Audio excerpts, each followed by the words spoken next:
morning. How's everyone doing today?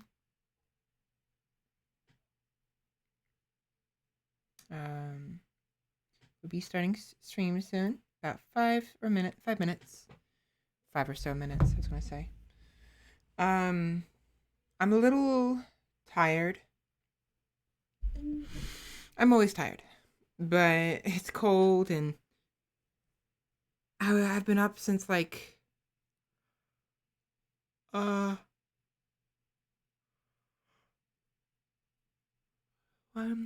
5 in the morning, I think. I don't know. I've been up all morning. Um playing some New World, which was fun. I was thinking of playing some more before stream, but I ended up I had to go on my walk. And when I came back from my walk, I decided to actually no. Correction. I wasn't playing New World this morning. I was reading some manga. I played some last night. That's what it was. I was playing some last night and read some manga this morning. And I considered playing some this morning before stream. But I don't know. I just yeah. Ended up playing some excuse me. Sorry. Ended up playing some Humankind, but it wasn't like Humankind is fun. I like it. It's a fun game to an extent. Um but hold on, my model's about to turn on. Hold on. Come on. Come on. There we go.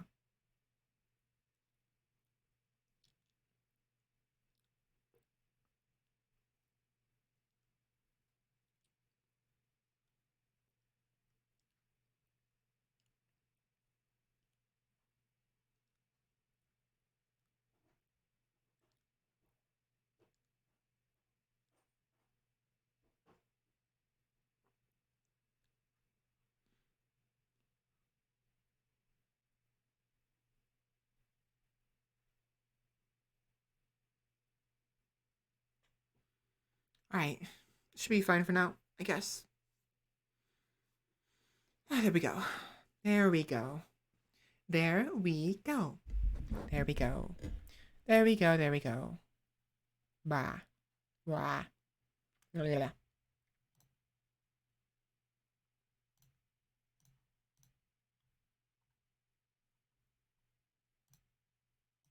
we go. So yeah, we got 2 minutes left. We will be starting soon. I've been struggling a little bit with my health as usual. I say usual, but like I need to be exercising more. I need to be relaxing, which I don't do. I don't relax very good. Well, so, but yeah, tired. I'm very tired. And Humankind was fun to an extent, but I get frustrated with it really easily. Like I like playing. I like strategy games, but I'm not the greatest at them. I'm not the worst. Um, but I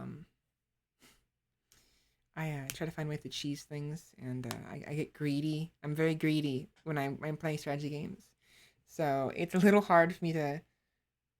I don't know. It's like it's almost as if I don't know how to have fun sometimes in some strategy games.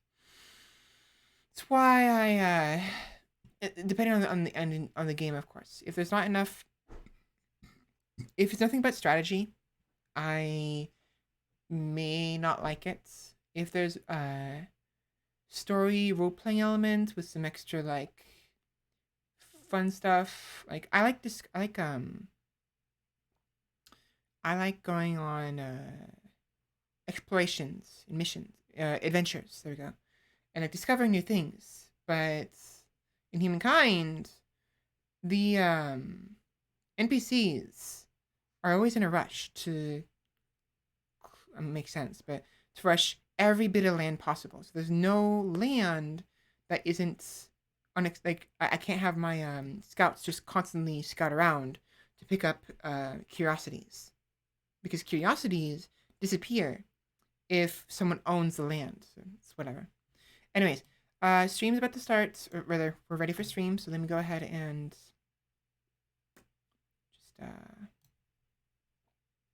get started, I guess. But yeah, anyways, I will double check everything.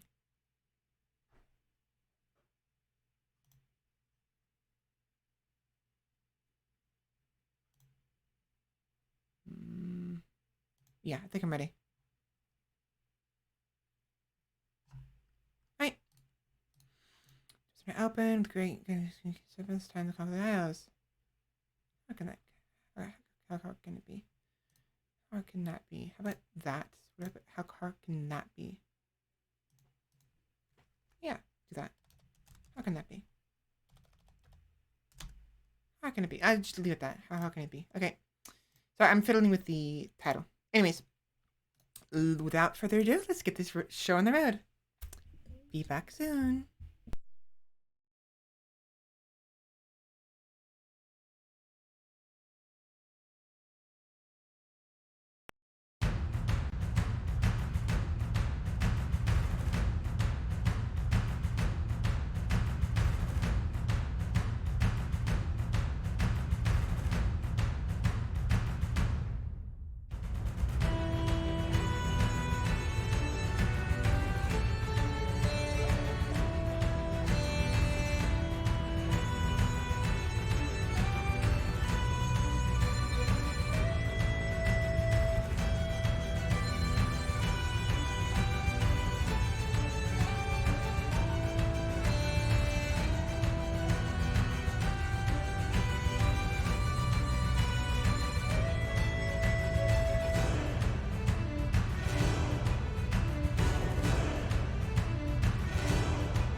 Hello, hello, hello. Welcome in, everybody.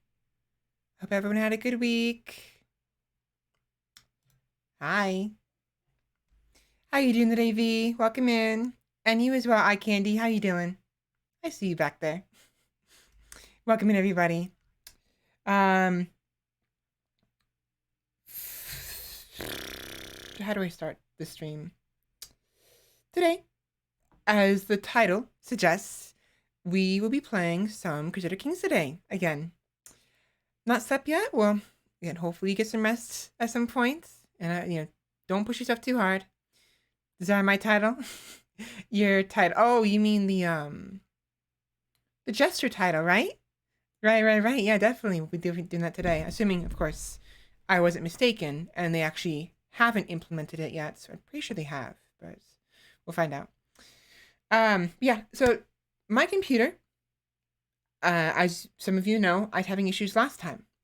I think I finally have it to where it's in a good spot right now. However, I am going to keep an eye on it. We're going to play this by ear because my computer, I want to make sure my computer isn't, doesn't fry on me and catch fire. So let's hope it doesn't do that.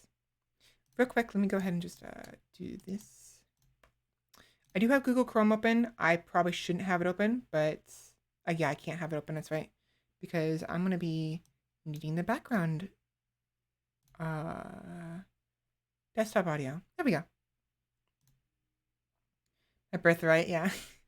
3 a.m. on Saturday, so it's fine. Okay, no worries. Just the end. It's more like take care of yourself. You know what I mean? Excuse me. So, yeah. Let me go ahead and get Crusader King started right away. And I will go ahead and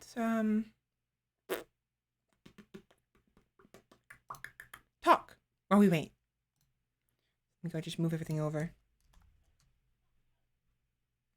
Excuse me.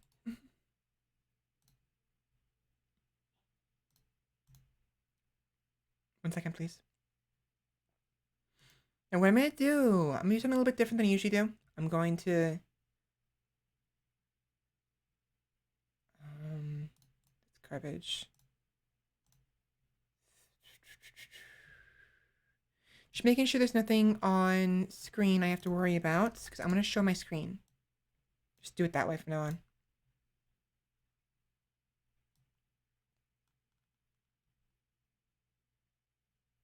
Yeah, everything seems to be in order.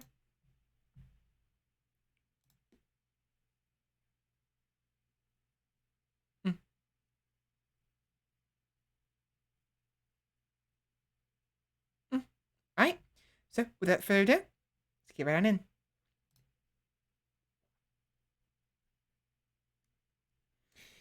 Exam yesterday. Ooh.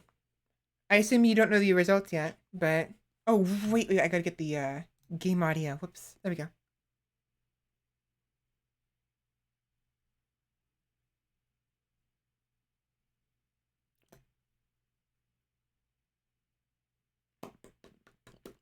Well, hopefully you did okay. And if you didn't, well, you have plenty of opportunities to improve yourself if you desire to do so. A lot more exams to do. Yeah, that sucks. I'm glad I don't go to school anymore, because I do not miss exams in the slightest.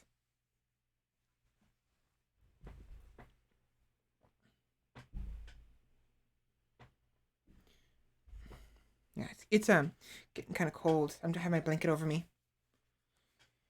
and it's kind of tangled around my legs. So I'm trying to get comfortable. 2 days.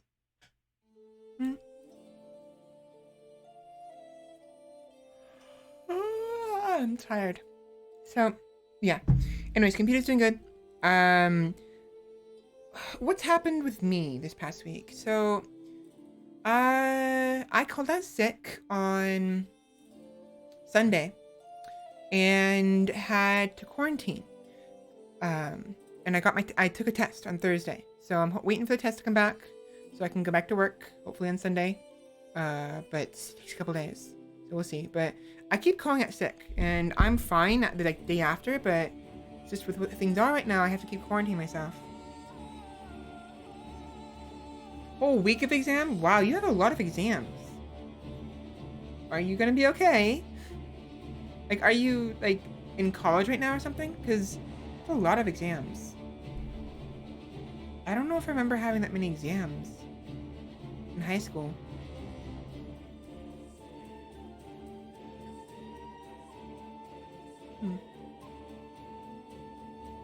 High school, technically? Well, hopefully it gets, a little bit easier on you soon. Oh, that's a lot of subjects.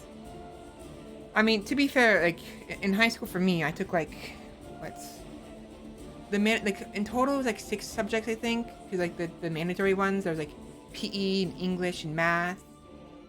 Took up 3 of them. And then, like, social studies for 4th. And I took 2 or 3 electives. So, I had about 6 subjects, but... yeah, exams. 4 papers each. Ouch. Ouch, ouch, ouch.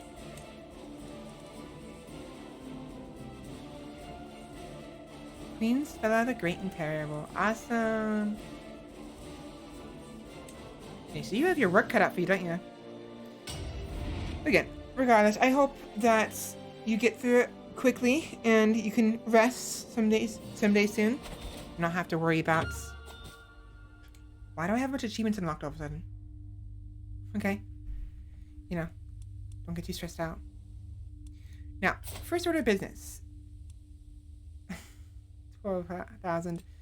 I did say I would go ahead and... where is it?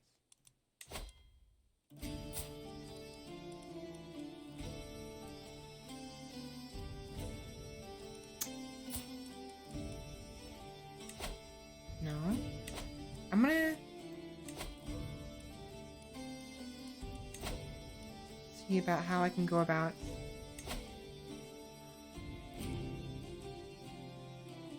how do I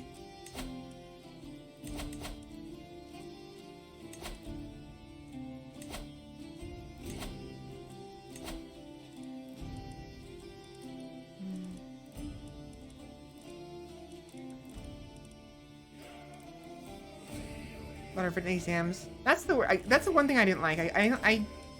I didn't mind multiple choice as much, but like written stuff was just annoying. How's the quality, by the way? How's the quality of the game look? Because I have it capture the screen instead of capturing.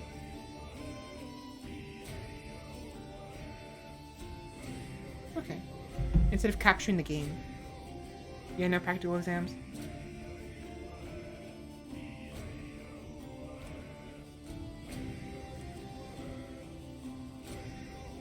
Yeah, I'm having a hard time trying to figure out how to...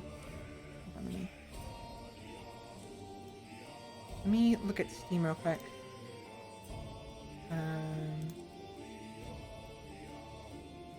Yeah.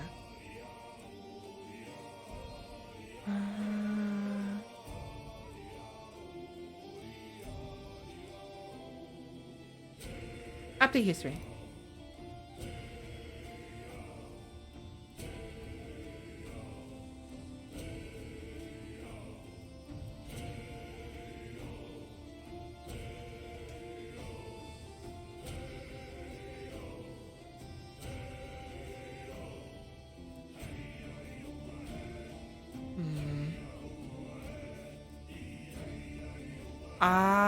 I think I was wrong.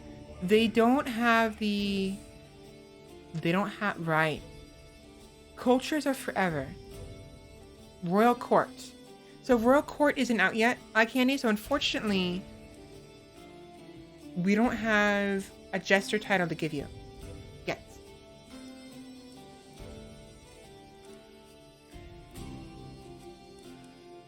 Are we at war? No, we're raiding and being raided. Where are my troops? Where are they going? Ah.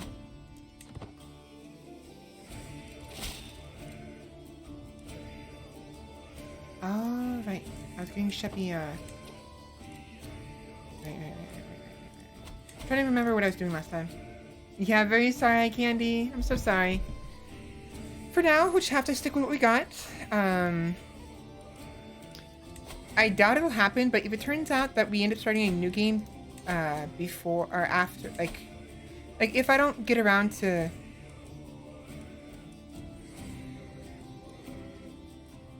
I don't know. We're going to see what happens with the new court system. I don't know how long this game is going to go for, this timeline, since we're kind of close to our goals. I mean, I say close, like all we have to do now, stop lagging, is take over the British Isles, establish Norman culture, and create the, whatchamacallit? This one.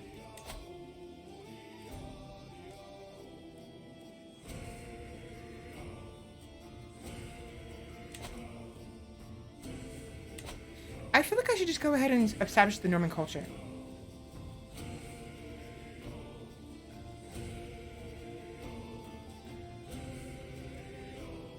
I like being Norse. And I want to establish a Norse bastion of sorts. Where are my cultures? So we have someone who's Norse. Right, him. He's Norse, and he has some family. So they can stay Norse. We'll have the middle section here stay Norse, I think. We'll need to have Anglo-Saxon somewhere. Cornish. I'm planning on having here. England would be here. Norse would be here, the York area. Maybe even the whole area up here. Cumbrian, Scots, Norse. We're fine. We're fine. I'm going to go ahead and establish the Norman culture. Or do I want to?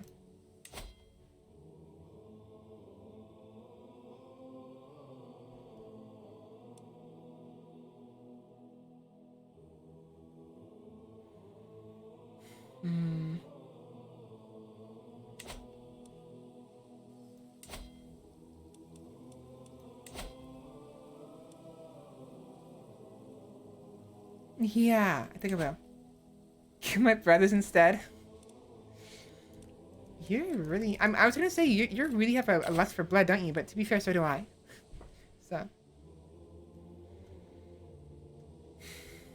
So, yeah. I don't see why I wouldn't do this now. Why wouldn't I do this now? Why not? Why wouldn't I?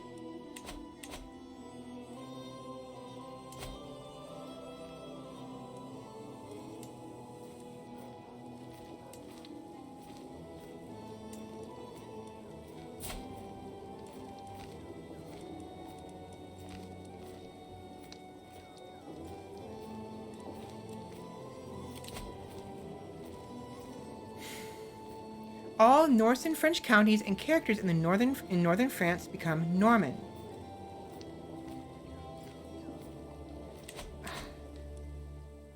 I might as well. I don't see why I wouldn't. Bam. Rise of the Normans. We are far from the lands that our Norse ancestors called home. But it is these lands of northern France that we think of as our country, even though I'm not necessarily just in northern France, but whatever. As the leader of my people, it is my responsibility to ensure future prosperity, and if we are to flourish, then we must adapt to our new environments. We must learn from the people whose ancestors made use of these fertile grounds. By this decree, we will change our way of life to benefit our kin.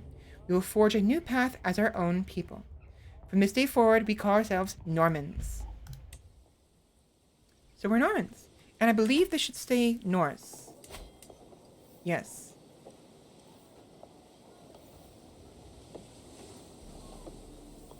That's why. Foreign culture group.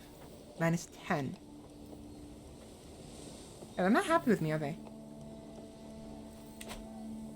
Okay. Alright, so we're Normans. And this means that he is Norman.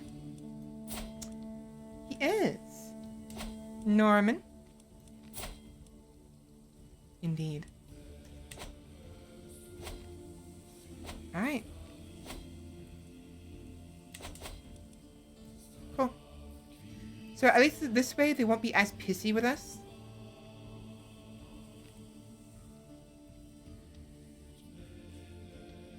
They won't be as unhappy. And also, more importantly, so because we adopted Norman, which is a combination of Norse and French, or Frankish rather, we adopted all of the innovations of both. So earlier, you may have seen crop rotation in Casus Belli were not green earlier. Now it is. So now we have all of everything that both of these guys have. So for instance, Norse, crop rotation, Casus Belli, city planning, crop rotation, Casus Belli, city planning, right? Yeah, so we have a lot more innovations. So we'll be closer to getting the next era, which we will be able to do, actually, honestly, right. So because we're feudal, we are able to, and my computer's already getting pretty hot, we're able to,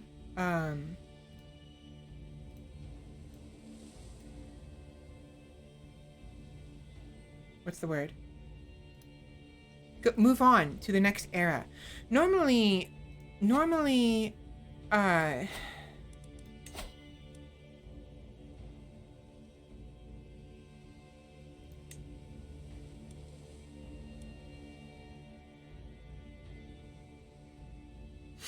rulers of the tribal government can only make use of tribal era innovations.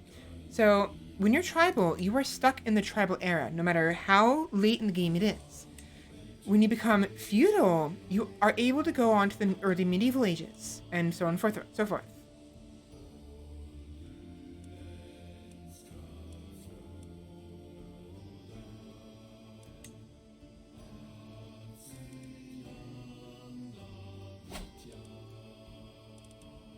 How about Normans? Oh! 94 out of 100, about 4 years.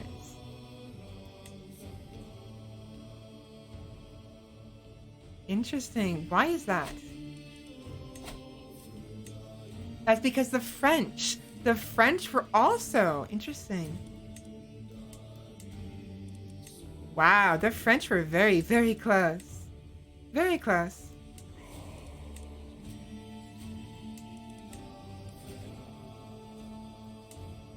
Cool. So in about 4 years, we're going to go to the early medieval era, which will give us access to mangonels, burrs, horseshoes, movement speed increase, armored horsemen,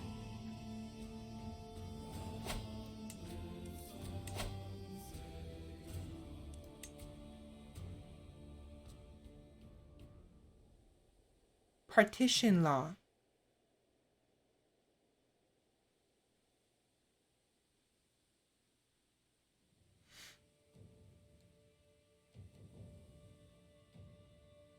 Where is the one?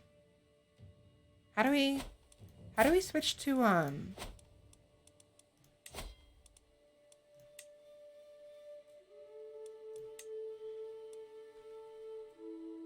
Yeah, so for the gender laws, it depends on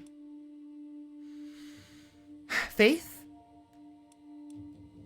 And for succession, it depends on laws, on your culture.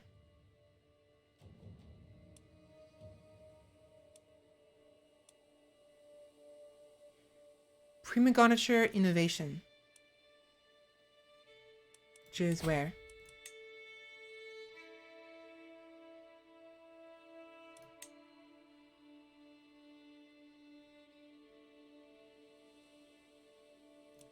Am I dumb?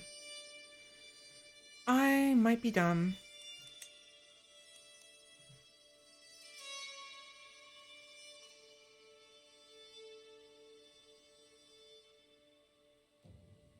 Late medieval. Wow, that's really late. The earliest you can get late medieval is 1200 AD. So I won't be able to get I don't know how you pronounce that. Geniture? Or prima, either get or je. I don't know which one.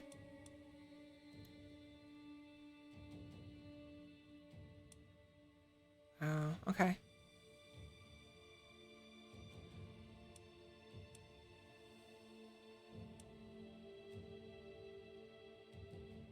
This one is ultimately a little bit better when it comes to trying to manage your realm, because even though your titles would be split among your children, in this one, new titles would be created, which means you could potentially accidentally give, like, if I had 3 kingdom titles instead of just 1, and my land would be divided in partition, my children would get some land and become my vassals of whoever the next child is, who becomes queen or king.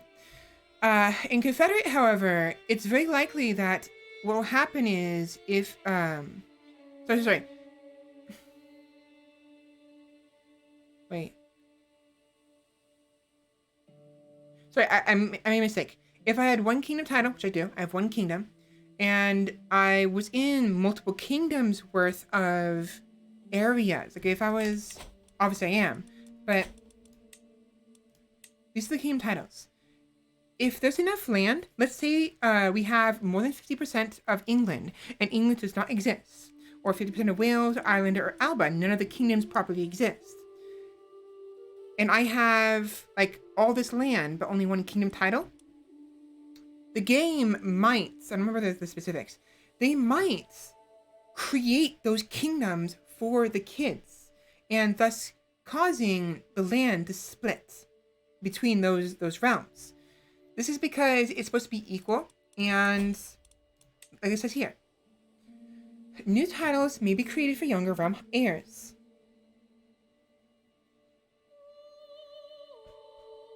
Younger children will be given titles starting with those of the same rank as the primary title. If none are available, they will be given lower ranking titles. Okay. Younger children will have titles created for them if enough land is held. I actually think it may not be as much of a problem as I make it out to be. For kingdom level titles, it might be fine, but usually when it comes to dukes, like duchies, I need to slow down. When it comes to duchies, if you're a duke level ruler, and you have, let's say earlier, I had this land right here, right? I had Thrandalag, and I had some land here and here. If I only had 1 duchy title, and I died with all that land, and I had like 5 children, or no, say I had 3 children, right? My 1 child, the primary one, will take this one when I had, and I'll play as them. But the other 2, if they're both boys, they will get land in each of these, and then it's likely that the calculations, they'll create these duchies, even though I don't want them to, and it will cause all 3 to split in thirds, meaning my power goes down because of that. So I don't know how it works with kingdom level titles. I'm pretty sure that's what happens with at the very least duchy level titles. So when we get a chance, we want to get partition at the very least as soon as possible.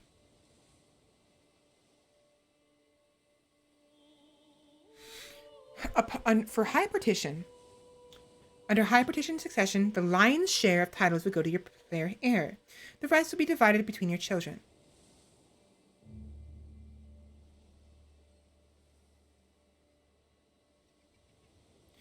With the player heir always being given the primary title, realm capital, and any direct de jure titles associated with it.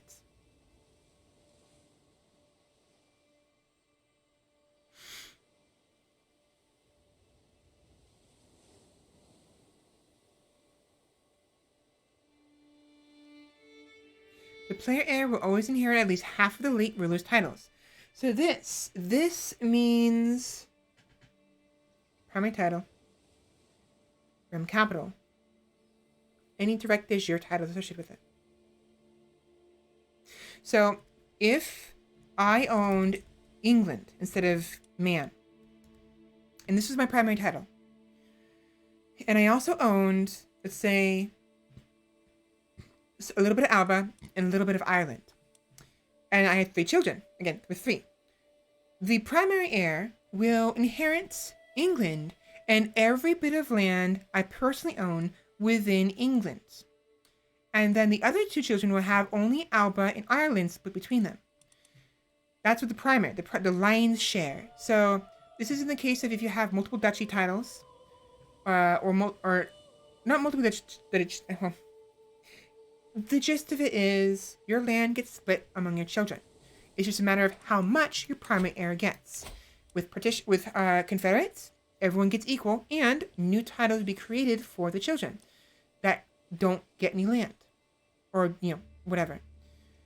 In regular partition, it's equal, but no titles will be made anew for any other children. And for high partition, your heir will get at least half of the entire personal land you own. So if I own 5 land, they'll get at least 2 or 3 land, and the rest of it will be given to the other children. Even if there's like 5 children and there's 5 land, in high partition, let's say 6. Let's say I have 6 boys and 6 domain titles, directly held domain holdings.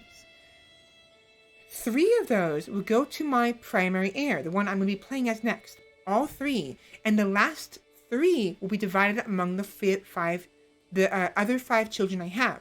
So probably about 2 of them will not get any land whatsoever. So that's what high partition is. And whereas partition is it's divided equally among all the children.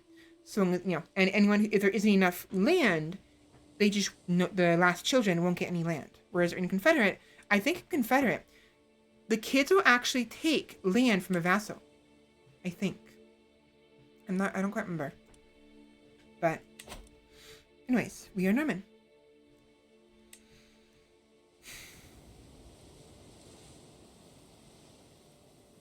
Holmwick. I like Demand better. Whatever. Holmwick is right. It's fine. Duchy of Man. Oh no, it is the Duchy of Man. Never mind. That's just the barony of Holmwick. Okay.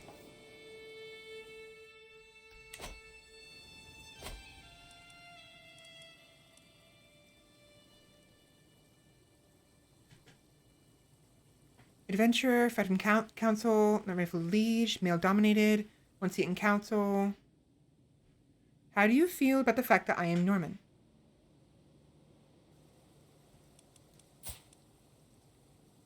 They don't seem to care. Which is good. Honestly. Also, because I'm the only Norman ruler, I became the head of the Norman culture. Why is progress?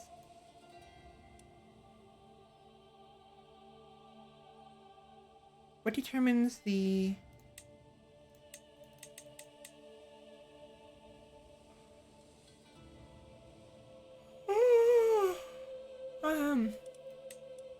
so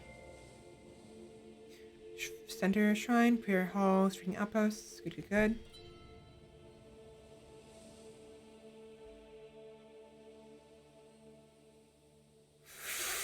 Ooh, no. The Norman culture itself is not present in Northern Europe. To be present, either 12 counties in Northern Europe are of Norman culture. Fuck. Or 40% of all Norman counties are inside Northern Europe.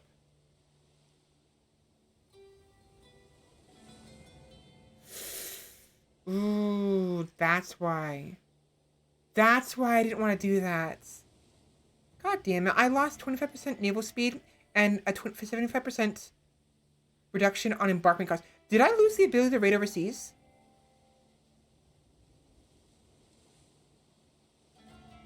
Fuck. So what this means, what happened here was, in order for longships to be usable, in order for your culture, for your people to have longships, your culture needs to have either 12 counties, like just straight up 12 counties in Northern Europe, or 40% of all possible Norman counties have to be in Northern Europe. So there are currently 1, 2, 3, 4, 5. No, wait, no, counties. 1, 2, 3, 4, 5, 6, 7 Norman counties, and all 7 of them are in France. I would have to have 7. How does that work? Either 12 additional counties, all of them in Northern Europe, or if there was 3 counties in Northern Europe, that'd be 30%. So 4 counties would be 35%, I think. So 5. So 12. 5 out of 12. 7 out of 12. 5 out of 12. 6 out of 12 is 50%. So 5 out of 12. 4, 8, 12. 4 to 12 is 30%. 4, 8, 12. 1, 2, 3. So, shit. 5 or 6. I would have to have 5 or 6 additional counties on top of the 7 counties in Norman culture in Northern Europe. So that means Northern Europe. So for those who aren't sure, is this. This is Northern Europe, Scandinavia. Fuck. So I would have to have 12 or 6. I would need 6 Norman counties. Like these Norse counties have to be converted to Norman. They have to be Norman in order for them to count for the longships. And this is also going to be a problem later on because this is going to carry over with English when I establish the English culture. So I would have to have even more English in Scandinavia because when I convert, a lot of counties are going to become English. A lot of them. It's a slight issue, yes. It's not the worst. It's not the end of the world. Definitely not. I lose 35% embarkment cost reduction. I lose 25% naval speed. And it says it unlocks the ability to raid overseas if you can already raid. I'm hoping I can still raid. We're going to find out momentarily. Actually, what I'll do. Let's test it out. Here, you're raiding, right? Go here. What happens?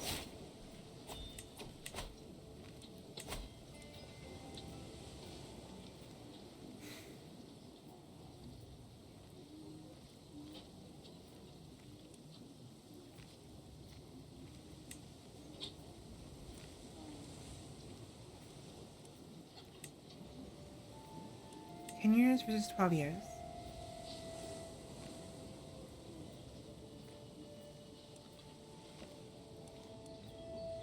Village center, shrine, prayer hall, trading outpost.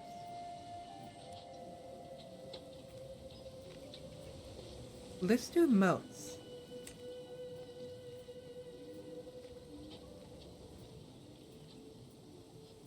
So, wait, what? Oh, okay. Please tell me I can do it. Alright.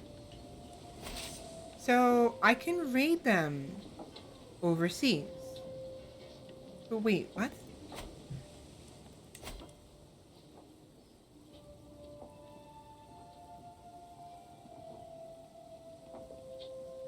Unlocks the ability to raid overseas if you can already raid.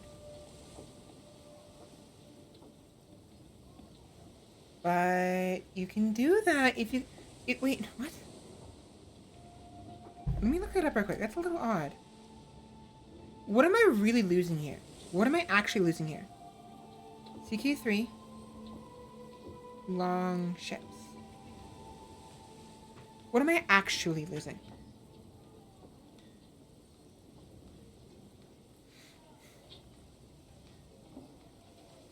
Actually, better question. Better one.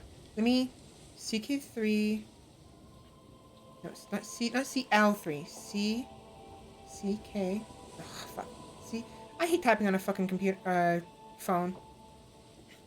Raid overseas.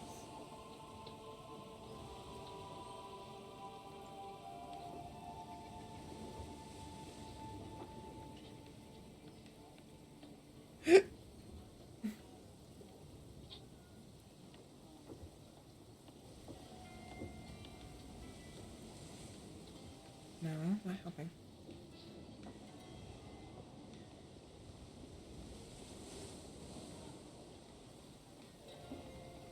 Yeah.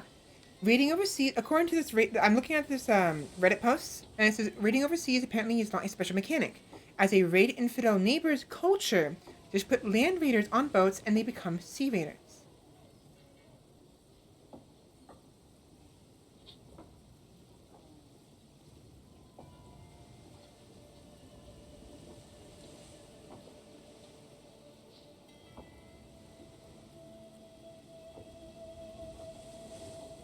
Yeah.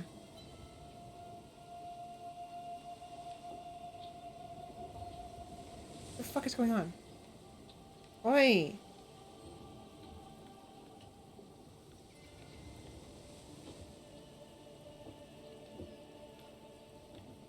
I don't understand.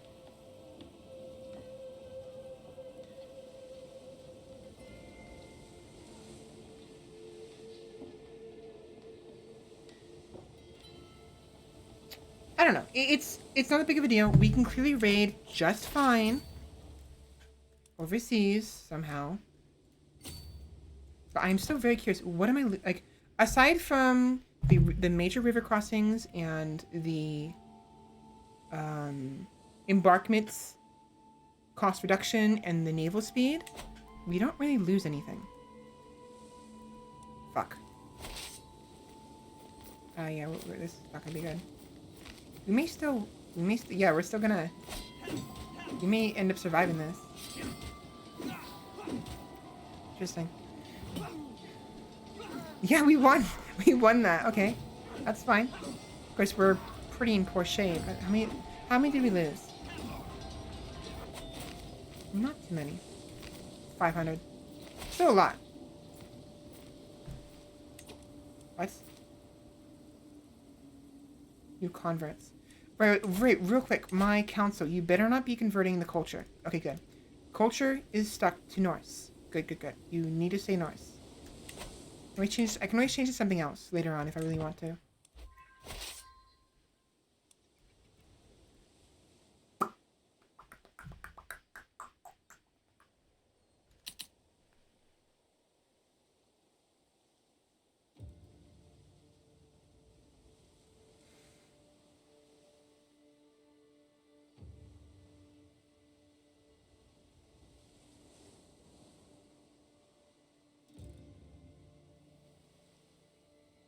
Oh, it's Crusader Kings 2. I need CK3.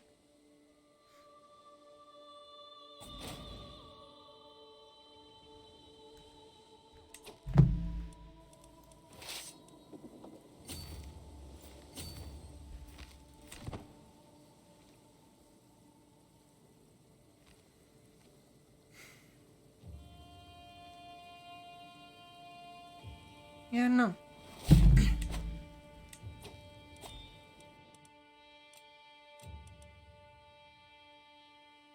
Oh. Oh, very nice. So, level of splendor. Level of splendor is a measure of how famous a dynasty is. Level of progress made whenever your dynasty gains renown. True prestige when they are born, depending on their level of splendor. Base origins. Marrying to this dynasty gives minus 100. Board 100. Significant 100. So we're reputable. Children are always born with 400 prestige, and marrying into my dynasty gives someone else 300 prestige, which means it's going to be more worth it for us, for someone to marry into our family. Gives them a boost. Well known.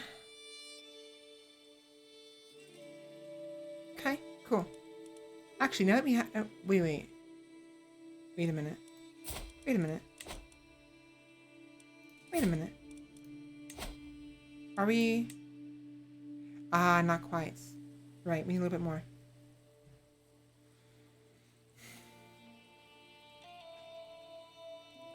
Okay.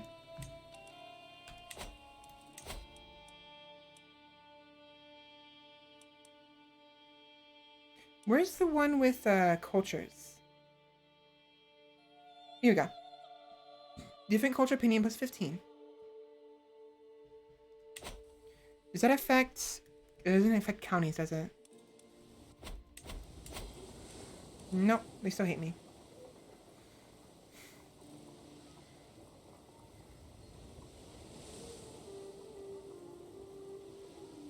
Right, because what is Norman?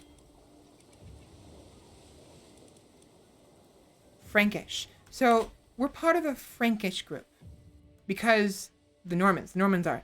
But when we go to the English,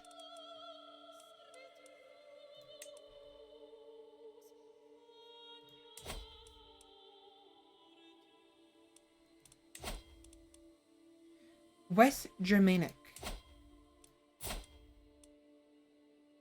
North Germanic.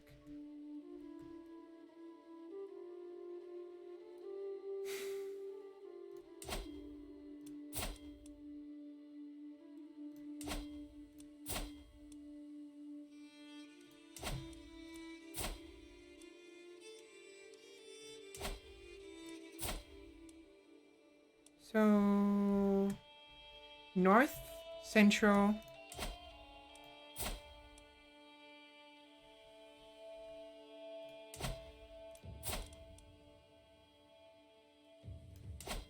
okay. So it looks like the only West Germanic culture is Anglo-Saxon, as far as I can tell.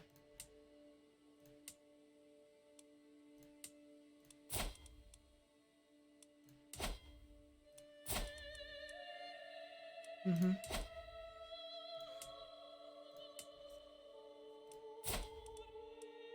Mm-hmm. Interesting.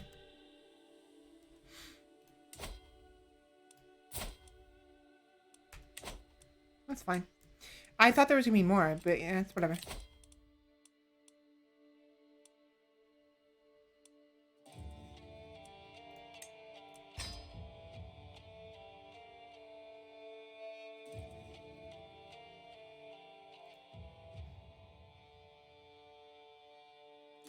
Which one was it that got rid of the foreign culture penalty on counties?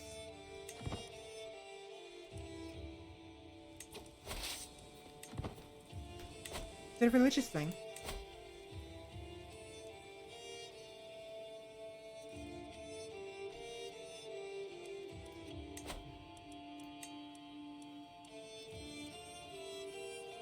Different faith?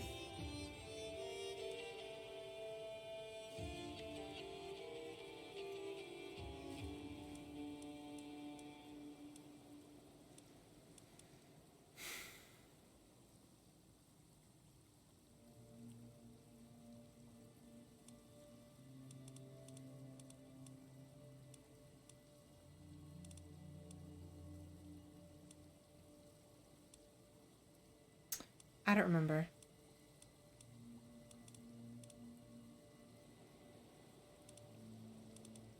Not important right now. I think there is going to be like a... So with the expansion, the update that's coming, it's going to include the...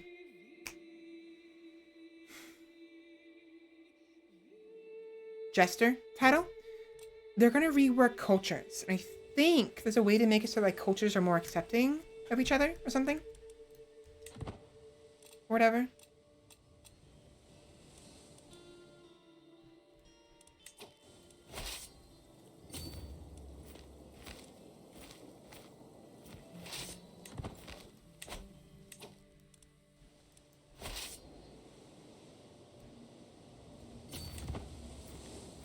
So.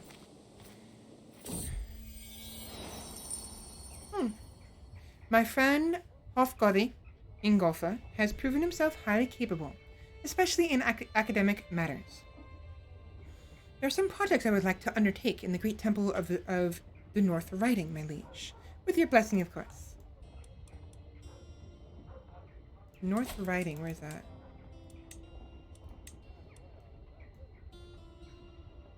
So this one.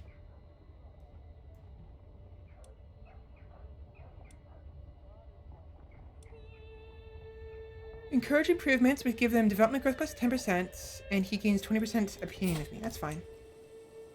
Remember, this is...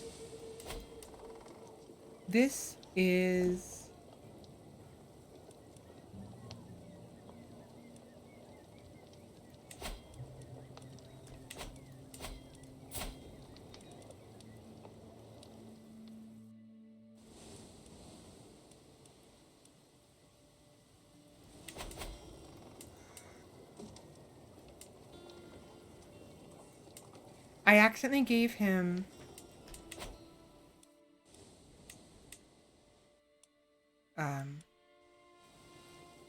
he being a temple holder, gave him a duchy title, which meant that he became duchy, right?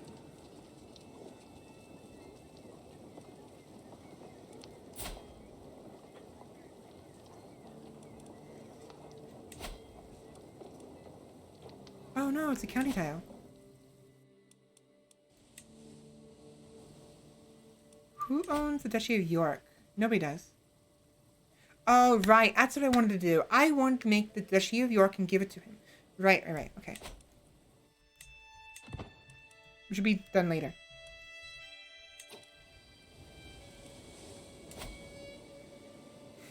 $1,800.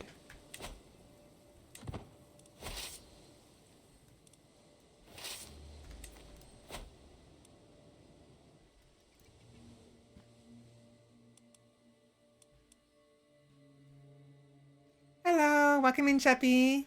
Yeah, thank you.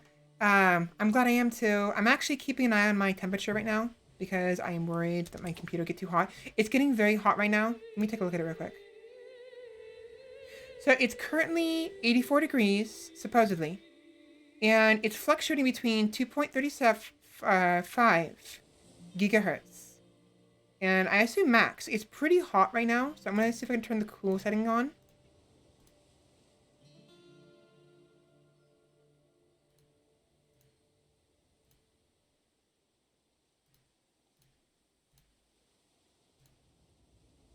Come on. Come on. Go faster. Well, whatever. I have it set to the cool setting, so it should cool down. You know what? No, I'm going to put it back to balance. Never mind. It seems to like balanced more. For whatever reason. Yeah, welcome in. Thankfully, the computer's doing okay. It's not freaking out on me anymore. But we'll see. We shall see how things go. Whoops. Now, Sheppy. Oh, they're maximum. Whoops. Look, they got max loot. My bad. Sorry. I didn't realize I had my coffer, my boat was full. Let's just go home, shall we?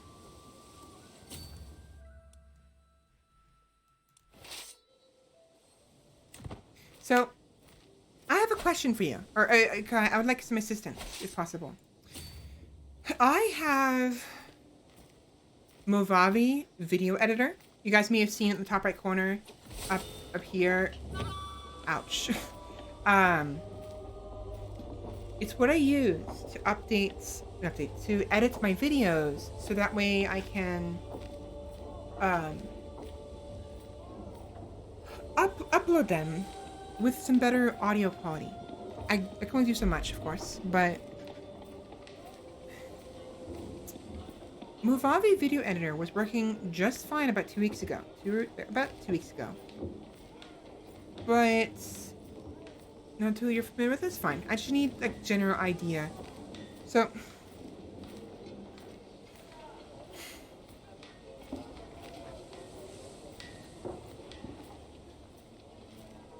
how do I word this? It won't open.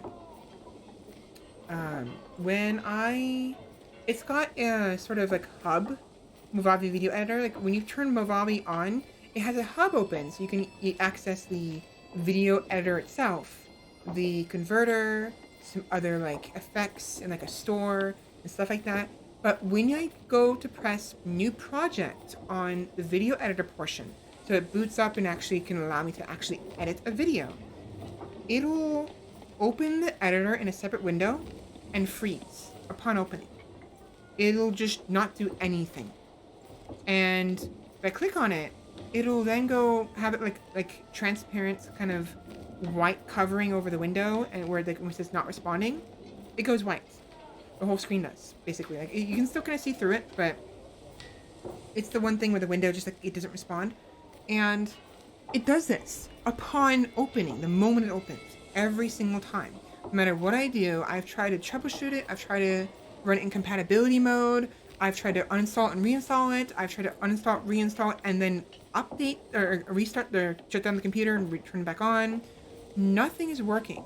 I sent a support ticket to Movavi in the hopes that they will help me with that soon. Hopefully. But I was hoping maybe you might have an idea of what would cause a program that depends on the graphics driver. I believe it does. And would freeze upon, it just freezes the moment it even opens. Like actually, I'm not going to show it to you now because it actually takes a lot of resources to boot it open, and it'll crash my computer, I think. I could probably do it tomorrow, but I don't want to do it right now because I have Crusader Kings open, and having both of those open will definitely kill my stream. So, it's interesting because, give me a minute. Alright, trying to adjust my chair. It's interesting because it almost seems like the issues started after my keyboard acted up, you know? And it's almost as if, in the back of my mind, I'm thinking, what if it's causing problems because I disabled the keyboard? I don't know why it would need the keyboard open, but like, you see, like, I was thinking of that, and I don't want to have the keyboard open, installed to just use a video editor. So I'm hoping that Movavi will be able to get back to me, or you have some ideas or something. Now, to clarify, I have not restarted my computer. I've done a full shutdown and a full startup. You know, a manual startup. Instead of, doing a restart. Because if I restart, it'll reinstall my keyboard. Hello, Nemesis. Welcome in. How are you doing today?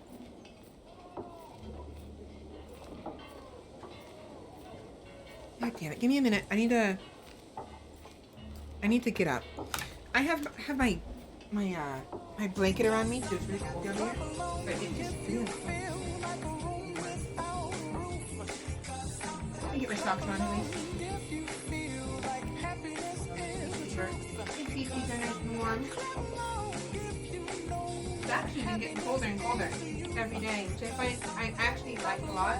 But the days are getting really hot. Like we finally hit our Indian summers. And like during the night it make it really cold, but during the day it gets like super freaking hot and dry, really dry and hot. I did reinstall it. I installed Movavi multiple times. It didn't work. But yeah. Anyway, we'll talk about that more tomorrow when I can actually show you the program, because right now I don't want to do it because it's gonna crash my computer. So, anyways, I have died. Alright. Queen Svela of Man and the Isles has joined the feast in Valhalla at 72 years of age. She died of old age. A charming woman, she became famous for elaborate feasts and grandiose balls. Interesting. Queen Eleanor ascends to the throne. Having mastered many skills, she is sure to be admired by her subjects.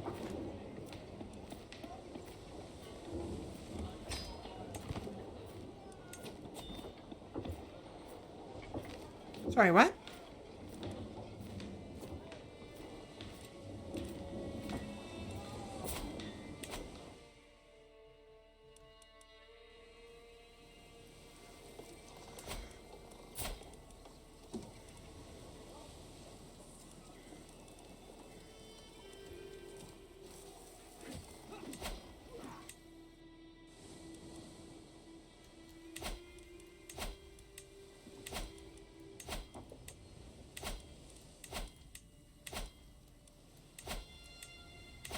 Okay.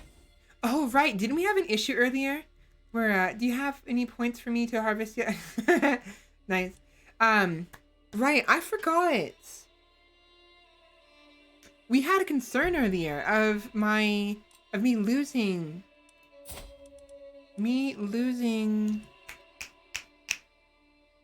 What's it called?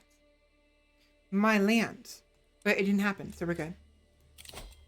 Wow, it's a lot of counselor positions that got emptied real quick.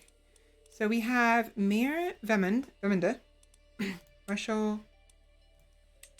Now I want these guys to be happy. Duke Strela.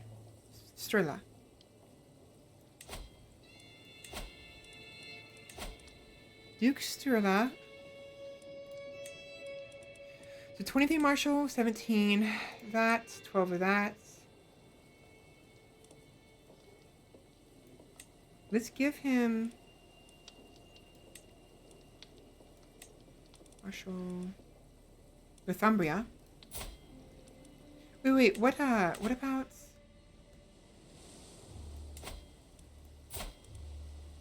Hofgadi?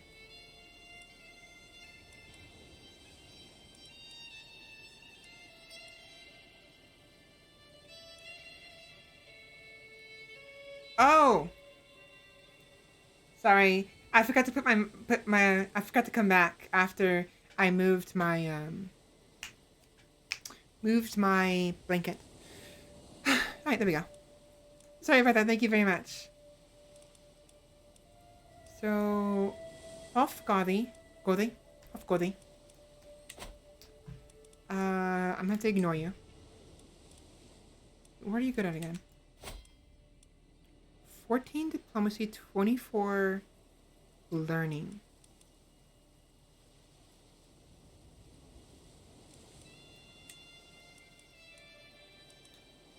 My apologies, my dear niece. I'm gonna have to replace you. Never mind. It won't let me. Interesting. Wait, you're saying I can't grant my theocracy vassal, or I can't make my theocracy level vassal as one of my temple head? Really? A little silly. Wait, what?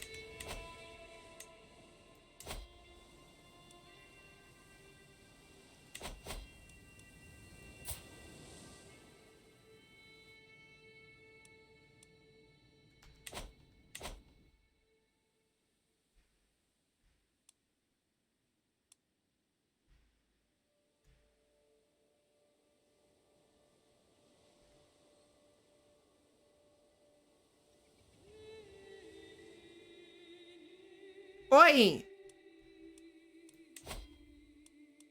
You little shitter! You took my land in England! You fucker! Who owns...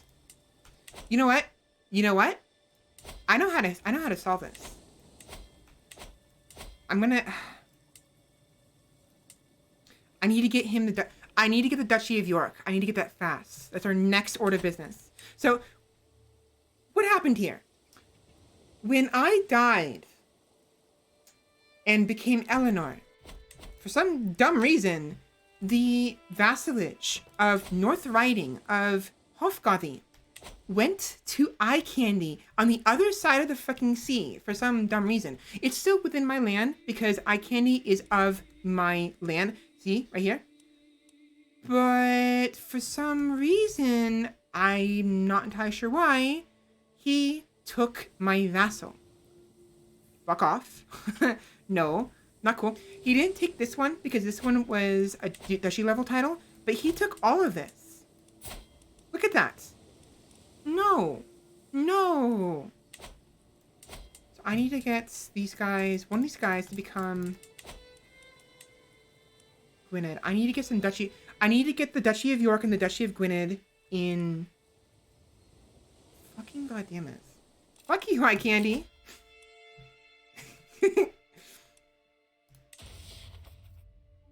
Oh, wait. What? Oh, wow. Very nice, you little one. Wait, what? She is almost August. That's pretty neat.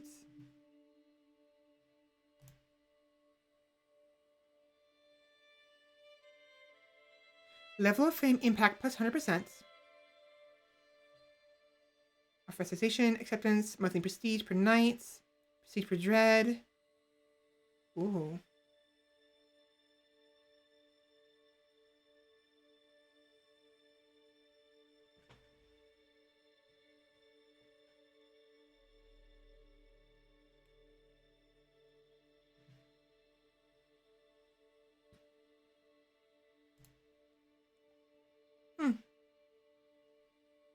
Cool.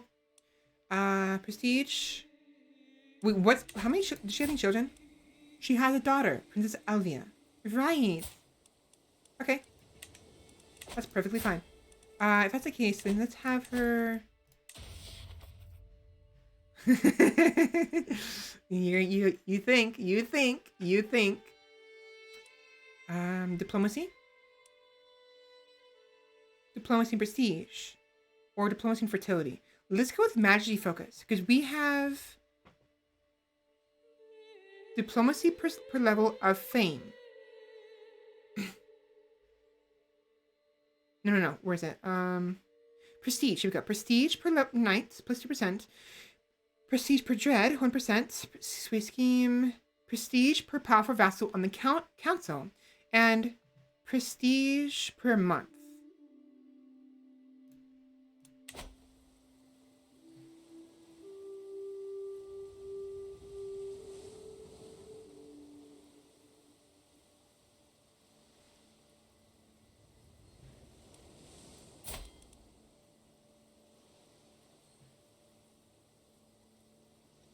Diplomacy is a skill representing a character's ability to charm, negotiate, and persuade. Diplomacy directly affects the opinions other characters have of you. It is also used to further diplomatic schemes. The corresponding lifestyle is the diplomacy lifestyle. This gives me prestige, general opinion, and increased effectiveness of diplomacy schemes. So... I mean, I can get plenty of diplomacy from... I'm going to do it regardless, but I can get plenty of diplomacy from...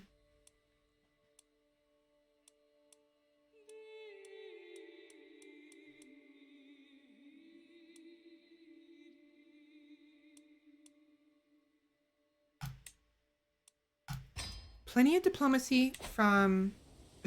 prestige from... reading. So we're good on that. Into counter position, Rainer's faction, nominate successor. Definitely. Elvia, where are you, young one? There you are. There you are.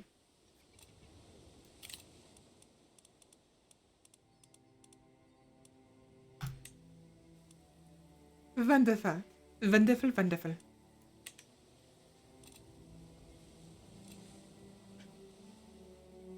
Raise runestone, hold grand blots. Care.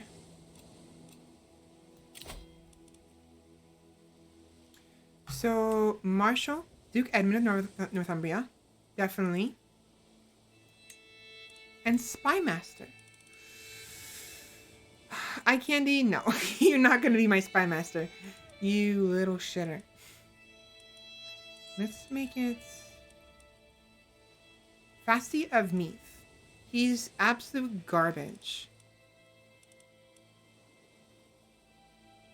Although Duke Ealdmund isn't that bad. 8 Spymaster Intrigue. Meanwhile, y'all, Fasty of Meath is 7... Marshal.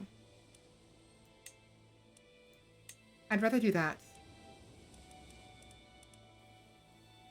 7 is better than 3. 8 is better than 3. There we go. Now, this should actually boost up my prestige. Yeah, 5.1 versus 3.1 because of the Majesty Focus, which gives us... No.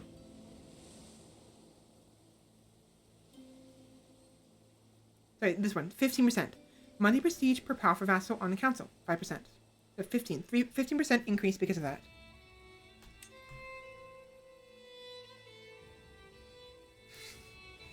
Not yet is the thing. That's the key word. Not yet. Not yet.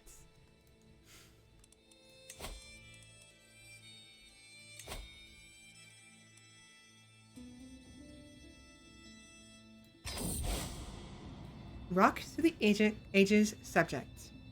Every runestone has a message of some significant event in the life of the commissioner. From the smallest peasant to a queen like myself, the stone records all. What should this monument speak of? My departed mother, Svela. Now that I have decided to put on my runestone, the question remains where to place it. Memorials of family, like Svela, encourage respect and fealty. They are best placed in areas that think little of me, where I can make an example of my dedication and servitude to higher powers. Of course, 1 or 2 spots do spring to mind. There's only one spot that comes to mind. Hello? Ancestor runestone for 50 years, which gives me 20 popular opinion. So, popular opinion is what I'm looking for. General populace of each county. County holder is of the same culture and faith as the population. Okay. Ah, it's fine. To make them a little bit happier. Wait, what? Ah, fuck me. Okay, that's not good. Ooh. Oh my god. Oh. That's why.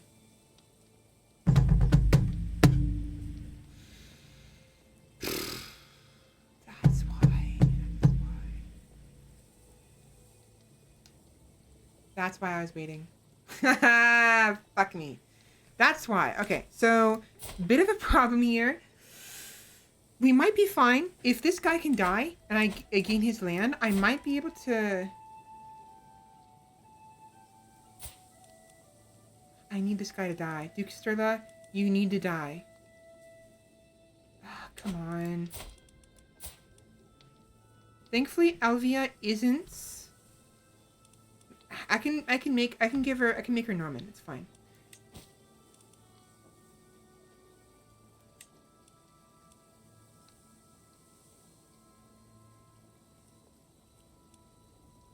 Huh? Freya is a witch?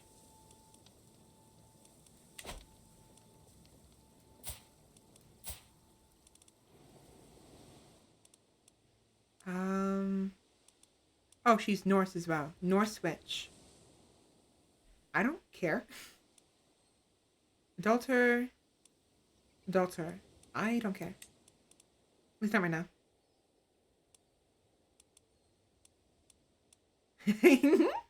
I can lawfully imprison Jarl Eye Candy.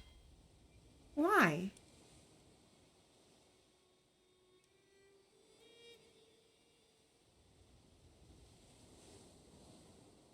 Oh, wow.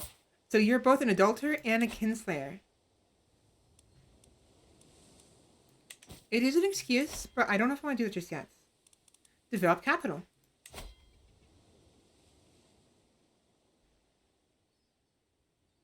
Okay.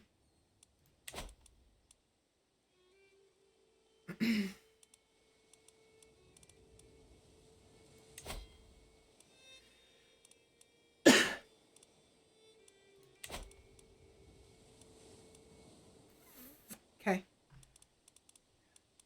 So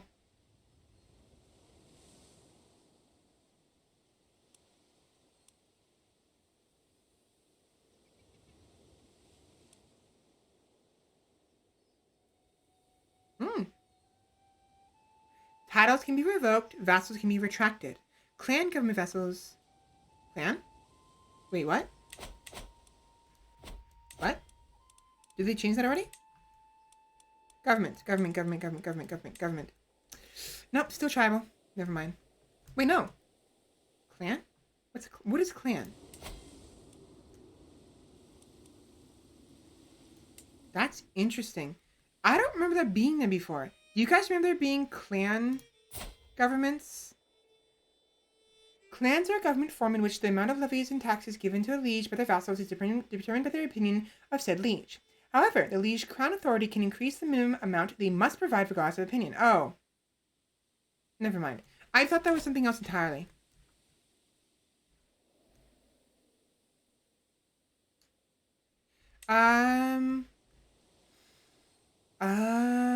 I think this is a new game from when you were alive. I don't quite remember. Let me check real quick.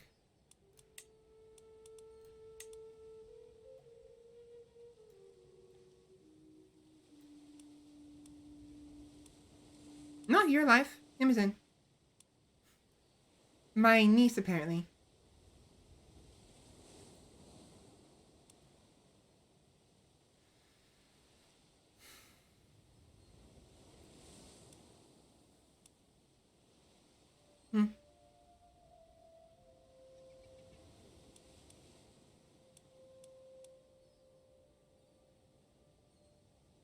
Hmm. Yep, over here. You are a rational adventurer.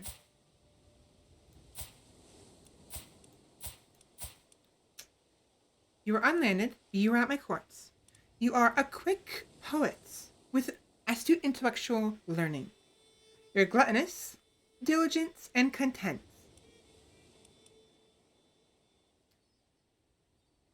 Oh, that's why.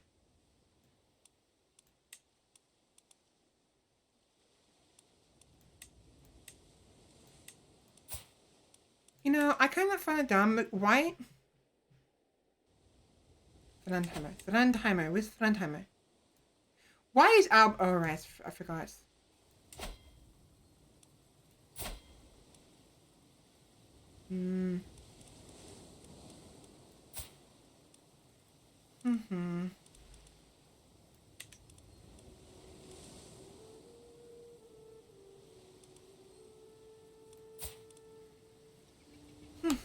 Now, where is Normandy?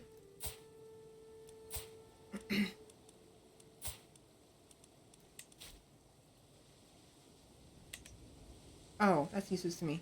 Your store, not Normandy. You, however, are Normandy. Right, I wanted Girly, but Girly... Former spouse. Are you not married? You're unmarried! Ooh, nice. Can I invite you, please?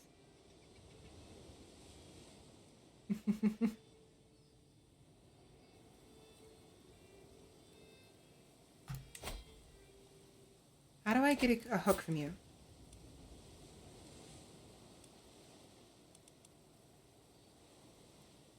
Isn't there a way to...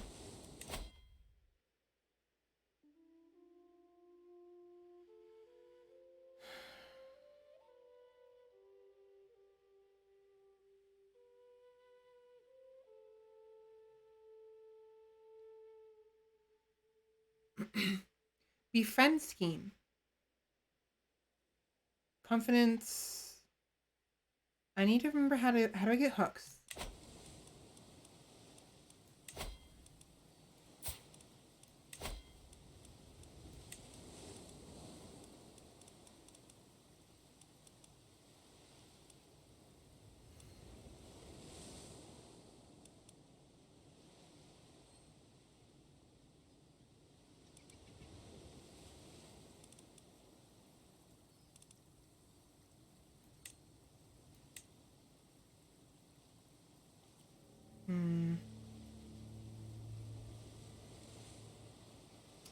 What if I make you... I can't send gifts because I'm right, okay. I will at least sway her. I want to sway her. I need to get Girly over here as soon as possible. Which shouldn't be too long. I have some money on its way.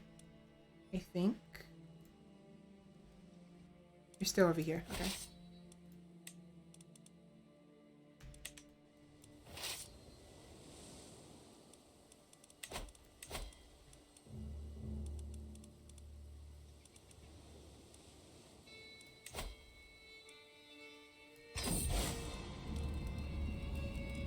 Sneeze. Hold on. Oh, never mind. I'm good. I was going to sneeze. All right. So, deciding on a deity.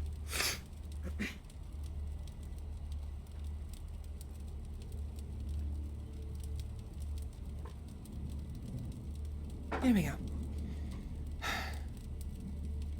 The gods are many and inscrutable, yet I cannot say that there are not some who hold a level of special appeal for me. Were I to dedicate myself openly to the express worship of primarily one such deity, I would doubtlessly draw like-minded souls to my side. Whatever the blessings my patron provides, being with similar Asturians can only bring me health, wealth, and glory. So Odin will give me 2 intrigue and 3 piety. Piety. Marshall. Movement speed in winter. Stewardship and prowess. Fertility and control growth.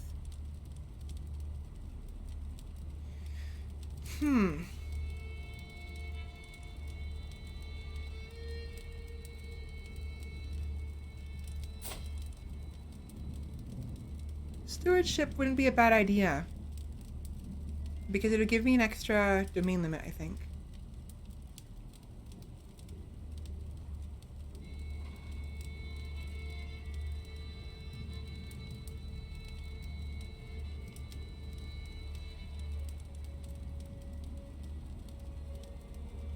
Every 5 points of stewardship increases the domain limit by 1. Yes, actually, okay. So I will benefit from that because that'll give me an extra 1 domain. So, Thor. Thor.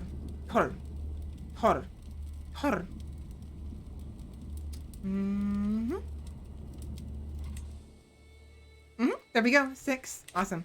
Not that big of a deal right now because I don't have any land except the single county, which is the capital. But having that for later would be nice because I'm planning on conquering some more land. I just gotta get these guys back.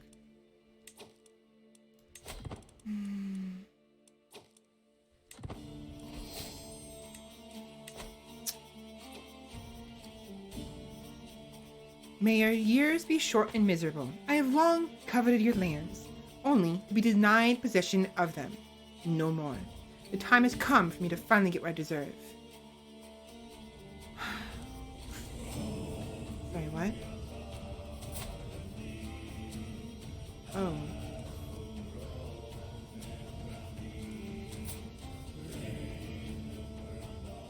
So...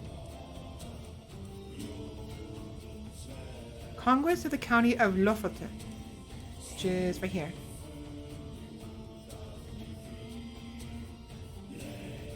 I mean... You could have waited for me to become... Oh, whatever. By Mighty Mjolnir. Yes.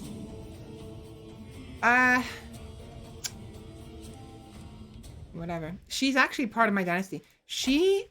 What's with her tree? Yalvi. Yalvi, okay? Right. What was he originally?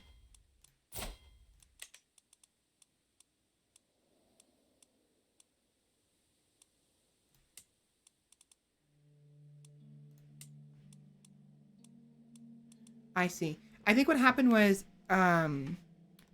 V had, like, this land here and gone this way, I think. Or, I don't remember. I actually don't care. Eye candy. I think I can... Can't you...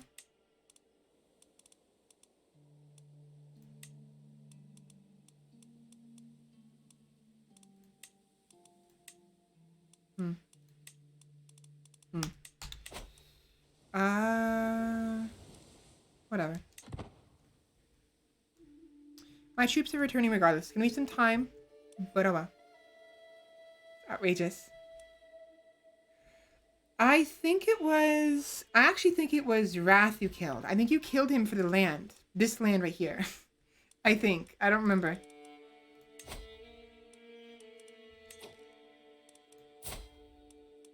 Would I even be able to give you a seat in the council? Sheppy? No, I wouldn't. You're not part of the... Actually, maybe I do this. I could. I could make you my...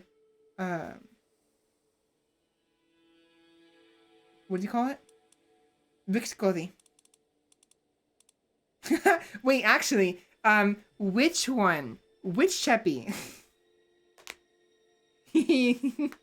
So, which Sheppy do I have become... Well, this Sheppy, my niece, has 6 learning. Whereas her mother Sheppy has 11 learning. So I probably would do this one.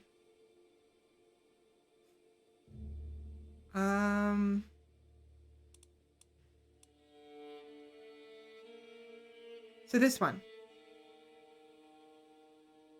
Which, by the way, I didn't realize this, but your daughter, who's also named after you, is also an Amazonian. Why? Oh, that's why. That's why. Because your husband's an Amazonian. Or Herculean. Hercules.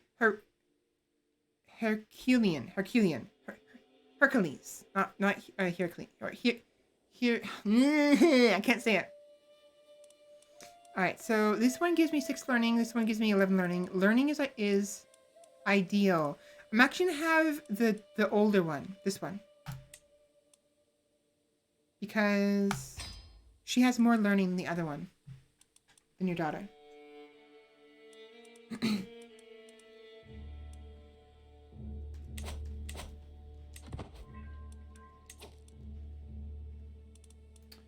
Speaking of prisoners... Weren't you the one I was... Yeah, you're the one I was trying to avoid a confrontation with. How you doing? How you doing, huh? How you doing?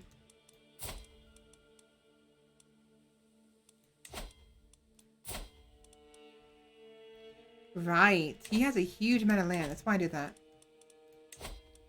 Meanwhile, we have... the Italian.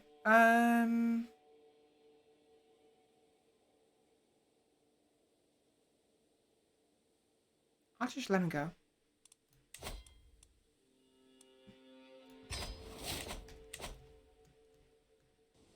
Don't care.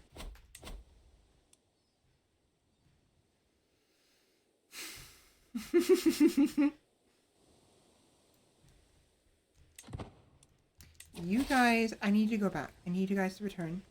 Actually, no, I should be able to deal with these guys with one regiment. Regiment.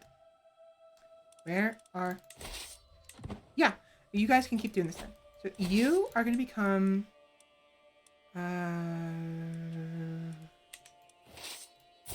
we have a Reaver.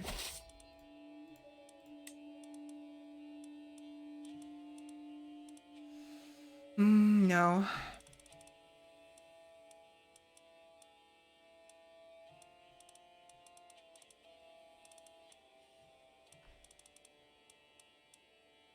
That's fine. I'll do it.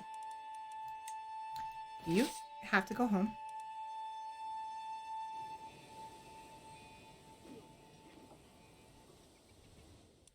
Actually, you could probably go over here.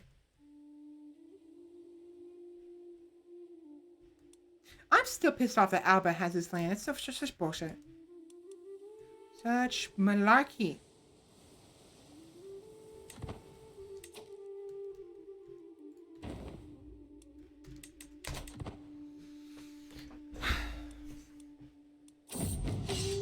Fire and blood. Alright, here we go. That's why I wanted to be the leader of this current raiding party.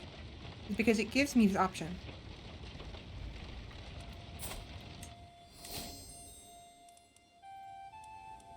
Okay.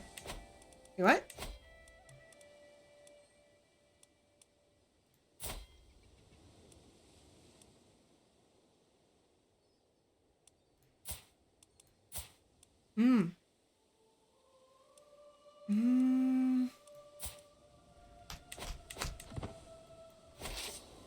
Yeah, I really hate the fact that I can't recruit women as like generals right now. I mean, honestly, like I understand that. Oh, okay, we're full.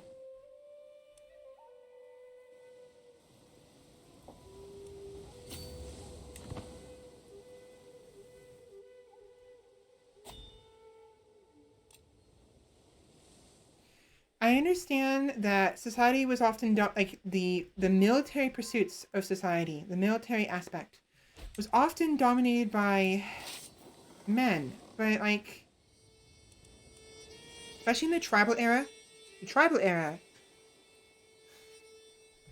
would say like, please, like women could fight too, obviously, and I mean like, in the sense that like women might often see the need to fight. You know what I mean? Um, because like you have to fight off like wild animals, other tribes, and like having your military capacity is just foolish.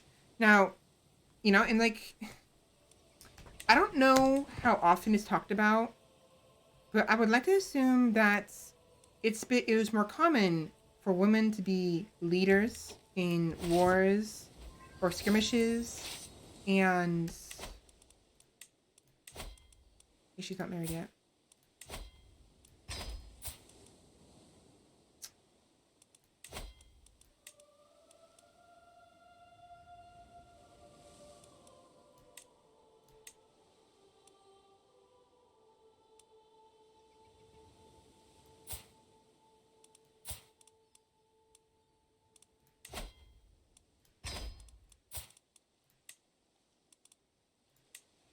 I could probably. Hmm. Point is, I'm just a little miffed that I can't just. Like, it doesn't even have to be like.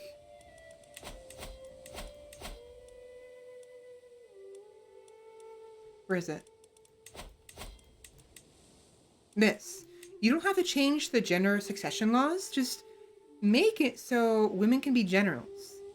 Like I know there's actually I think it's either a culture. I think it's a cultural innovation.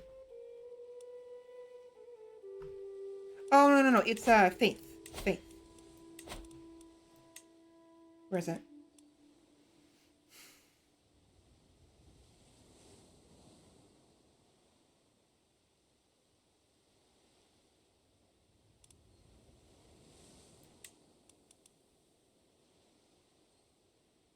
Here we go. So the equal doctrine enables the male preference equal female preference succession, and out of the get go, right from the start, even if you don't change the laws to male equal or female, both men and women can be commanders and knights, regardless. Even if you have the succession type be only men or only women, or I'm sorry, men preferred, I mean. At the very least, women can be, women can be commanders.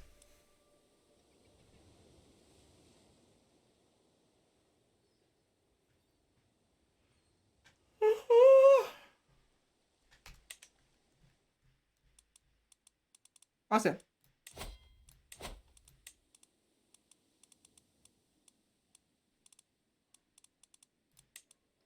It is foolish to deny skilled people a role in government purely because of their gender. We shall allow all who are able to govern our society. Exactly. It's like so stupid.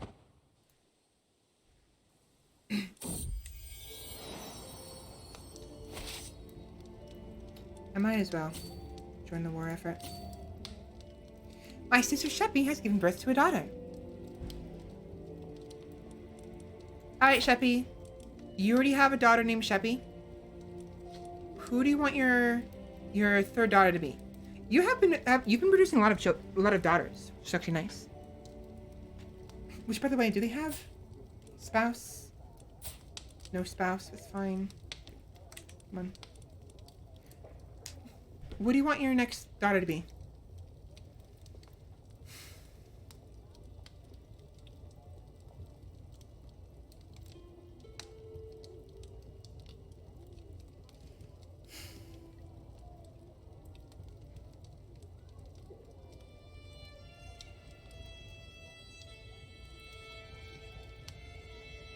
Candy. Because either that or I can do it. I thought you were gonna do that. God damn it. I was like, I thought to myself after I said, "What do you want to name her?" I was like, I was gonna suggest the name Snoosu, but I was like, maybe not, maybe not. And then you did it anyways. God damn it, we're on the same wavelength. Fine. Snoo. I won't always do this all the time. I should probably be more not conservative, but like we've named everybody already.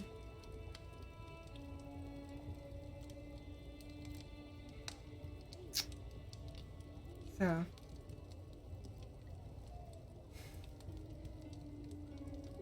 can I even type that? I think I can. There it is. So how do you pronounce that? How do you pronounce it with the accents?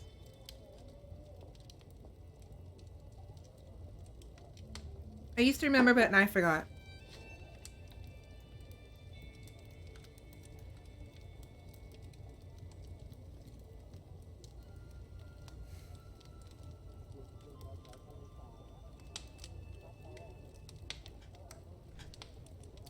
Not sure why I just pressed play.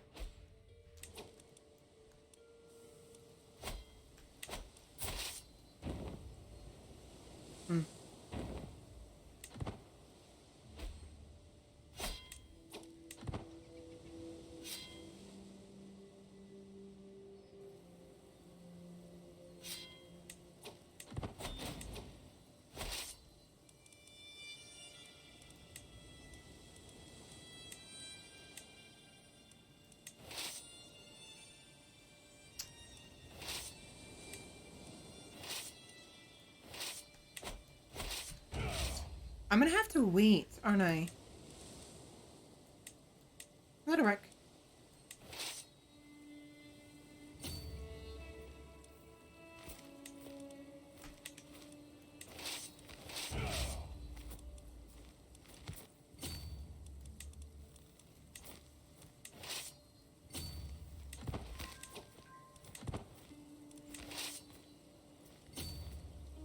That'll work.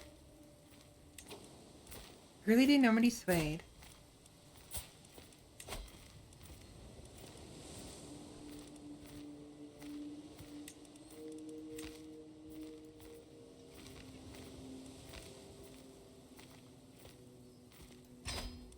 Now I believe my champion should stay. Ideally, we shouldn't have any problems here. But we're gonna say, ooh, so snoo. Umlaut.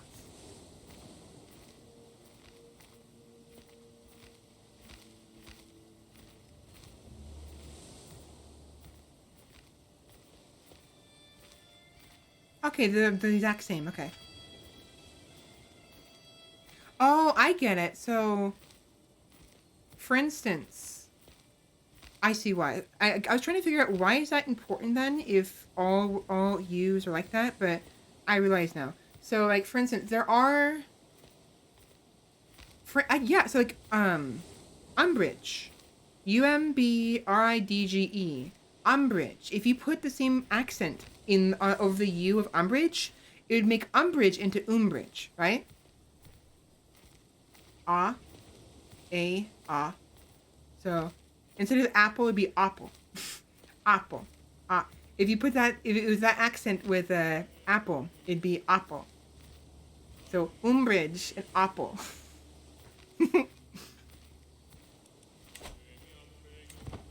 I keep forgetting. I know how to pronounce it.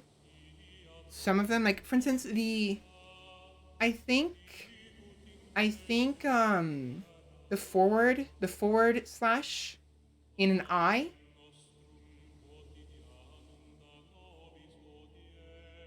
Like for instance.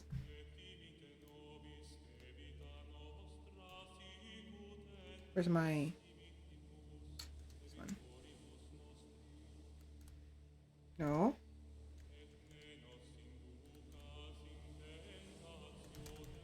So that is actually how you're probably you're supposed to spell Crusader in Slovakian, but it's not Crusader when you do that. When it's with that accent, it's Crusader, Crusader instead of Crusader. I've kind of anglicized it to Crusader instead because I like the way it sounds. Crusader sounds nice as well, but I don't know if it's Crusader because of the I. Sheppy, do you know? Do you know what that does?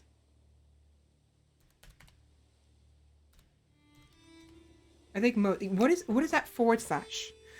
How does it change those letters? I, O, and A. Or how does it change the word that the letters are in? Because Crusader is Pushera in how you're supposed to pronounce it. Hi, Mr. Bob Evo. Welcome in. How are you doing today? Good evening. We could evening, possibly, maybe. We could also afternoon. Maybe even we could also morning. Hello. Welcome in.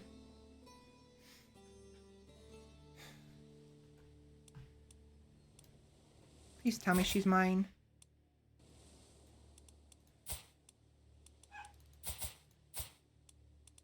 Can I invite you to court, please?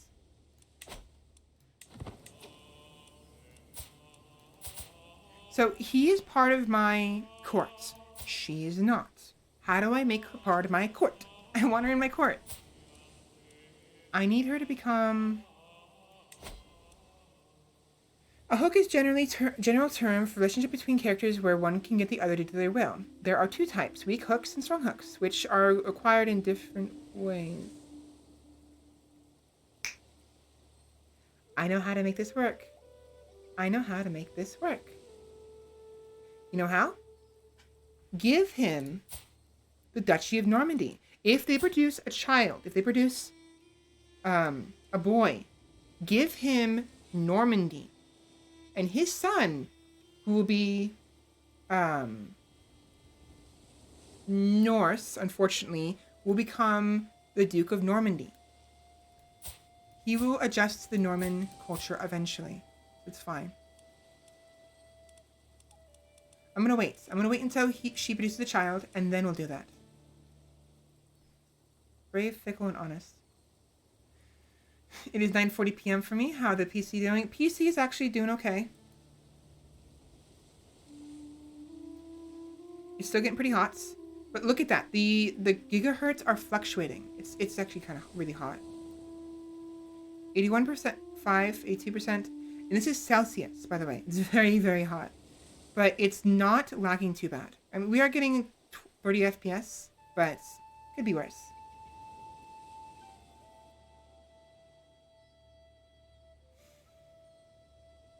Also, Sheppy, is my DRAM supposed to be at this high a frequency? But I don't know how to make these fluctuate if they're supposed to.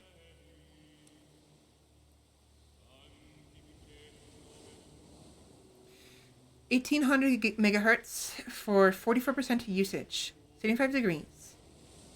Memory 6,000.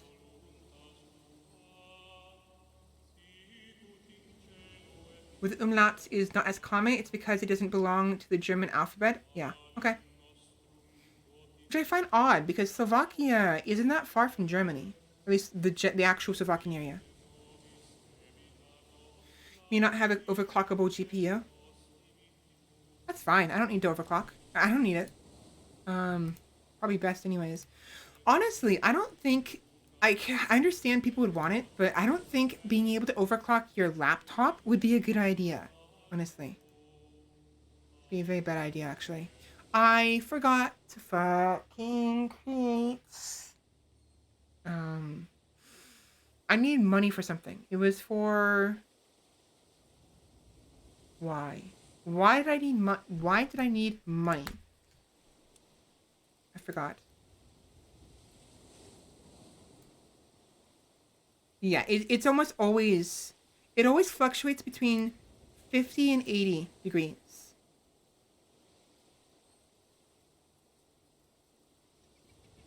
But hey, I'm not lagging too bad. And the gigahertz are fluctuating. Before, they would constantly be at 3.99 or 4. Always, no matter what I did. And yet, despite the fact that it's 80 degrees, I'm playing a game and I'm recording, you know, with OBS Studio, and I have VC Face on. I have all of those. It's fluctuating between 2.5 to 4 instead of being a solid 4 at all times. That's actually a good sign. Very good sign. I gotta slow down. Jeez. Slow down. I need to breathe. I need to breathe.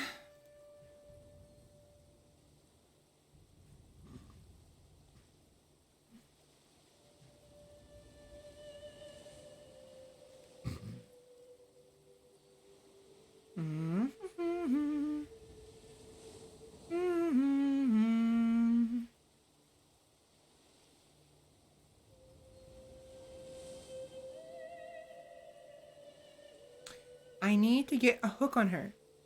I don't want to do it nefariously because she's going to hate me, but...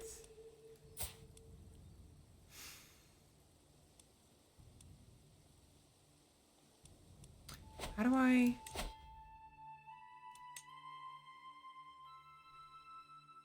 Here we go! Enables the fabricate hook scheme. Damn it! Okay, I need to do this as soon as possible. We need to switch over. We have... How long do I have? When can I change? April 14th, 9/28. We have 5 years. So we want that one. We want the hook scheme.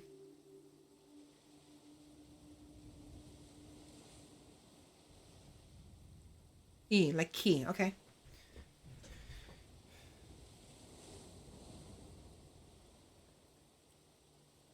So you drag them out basically. So A becomes A, O becomes U, and I becomes E, right? E.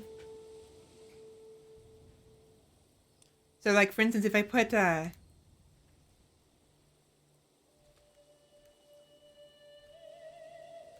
do I do this? No? Yeah, there it is. If I did that, it'd be no. It's an I. Right, wrong one. It'd be Svela. I think. And then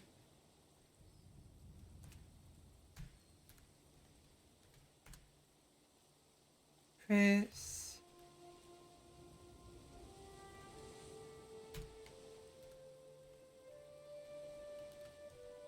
And that would be Prisera.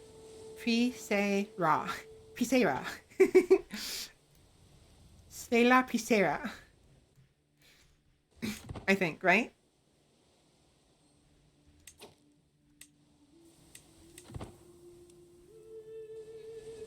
Still talking way too fast and way too loud too.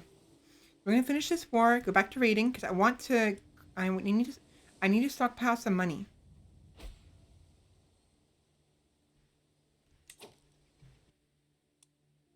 What? Oh. Rest in peace.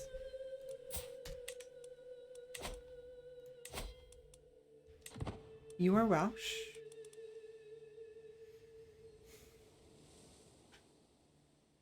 Where are you? You are...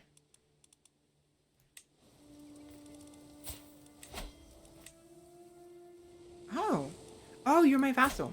Durr. No, you're not. You're Candy's vassal. Fuck. I need to track that. Right, so... Not gonna be happy with me, but you already hate me, so whatever. So, this one. This one, this one.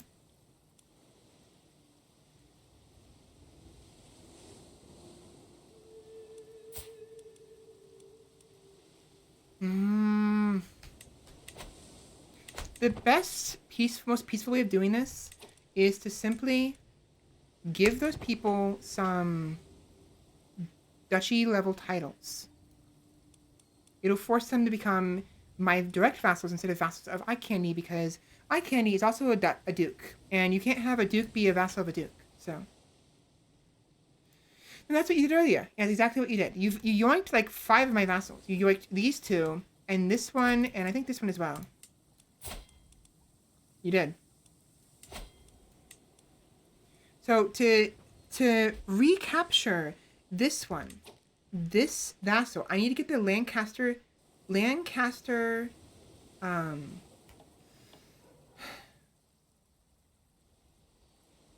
duchy title. And for this one, I need the York duchy title. So I just need to get some more land. So we're going to go to war with Mercia, I think. No, we'll go to war with both Mercia and Weiss. Mercia will go to war for Lancaster, and Weiss will go to war for York. It'll give me the land I need, so that way once I have the money for it, I can actually create the titles and give it to those people, and they'll then become my vassals again. So.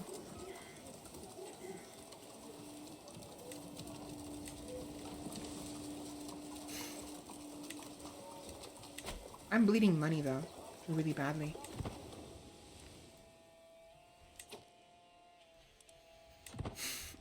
What can I do to get more money? What can I do?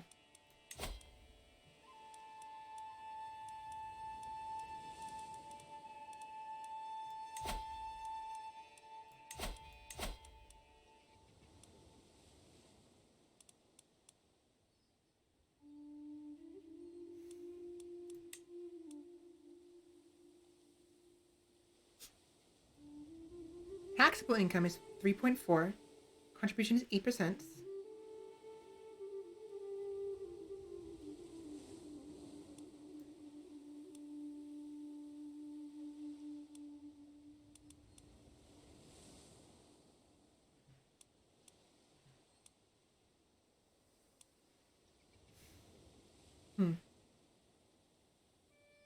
Oh.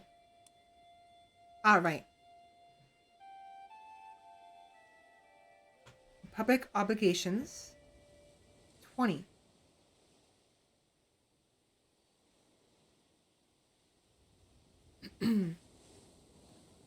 Feudal obligations. Feudal obligations. I can't change that, can I?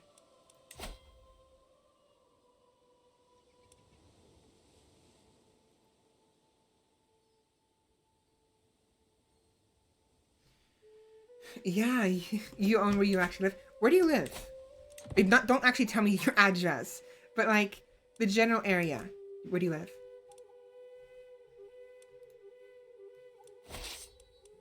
Can we finish this war, please?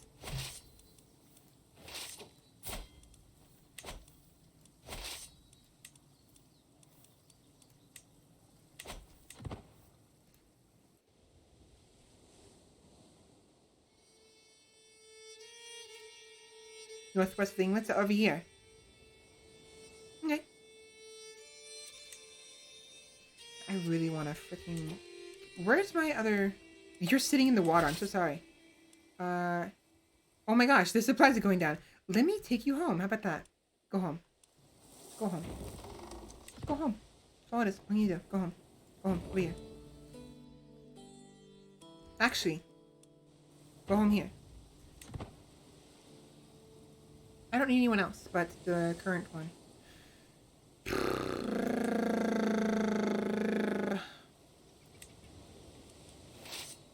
don't need them. I don't need these ones either. How powerful is... Yeah, no, this is fine. So, you're going away. On.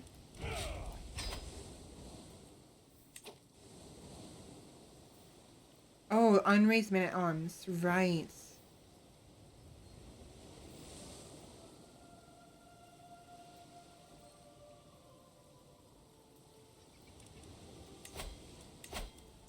It costs them money because they're gonna... There we go.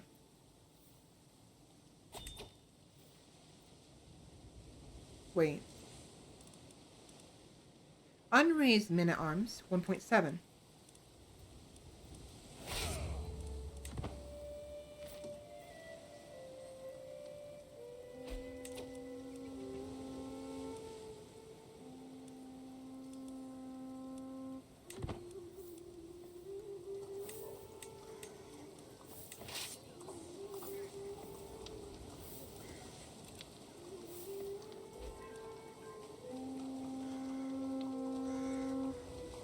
How did we get 11 all of a sudden? Oh, we won the siege.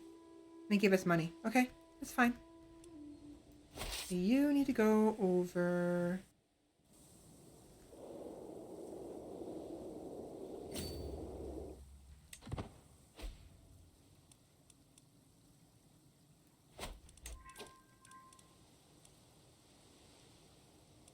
Oh, right, my spouse. 6 patronage. He's currently giving me 2 and 1 across the board. What I could do, however... He's only giving me 1 stewardship. I can get away with not having it. So, what could I benefit most with? Piety? Piety.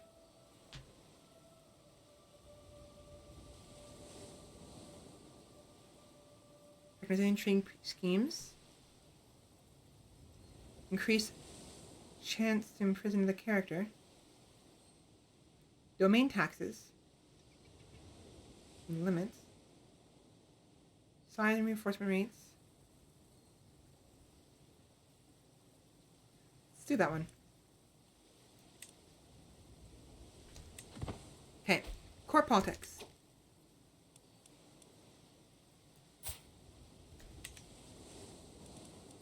You will assist me. And my daughter is ready to be Alvia. What I'm gonna do is I'm gonna send her to this guy. You need to...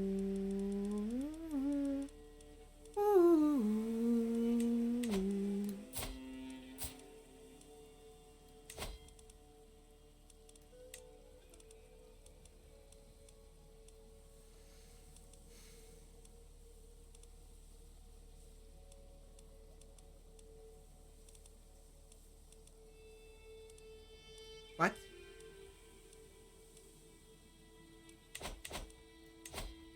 Why can't I...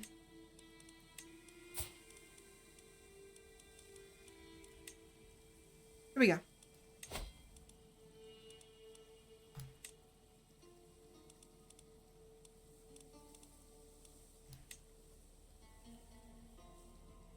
Convert culture. I want her to become Norman.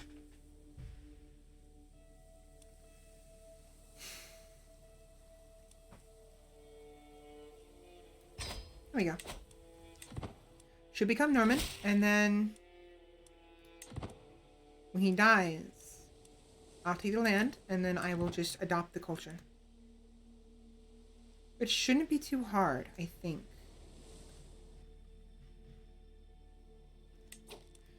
Should be as simple as just, you know, okay, click on this, and then adopt the culture.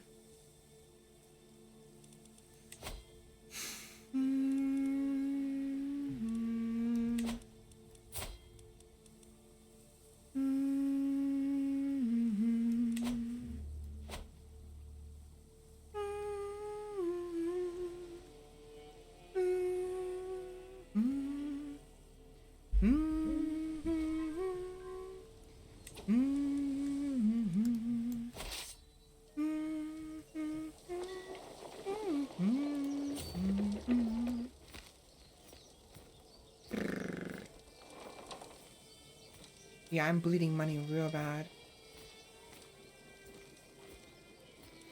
Probably better to just not raise the... whatever. Yeah, whatever.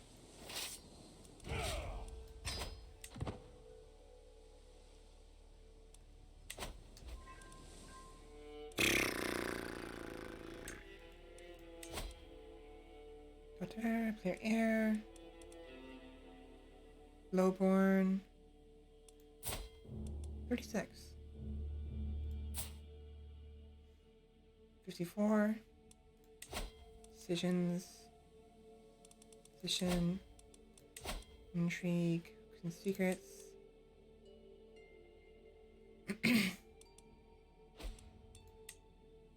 What?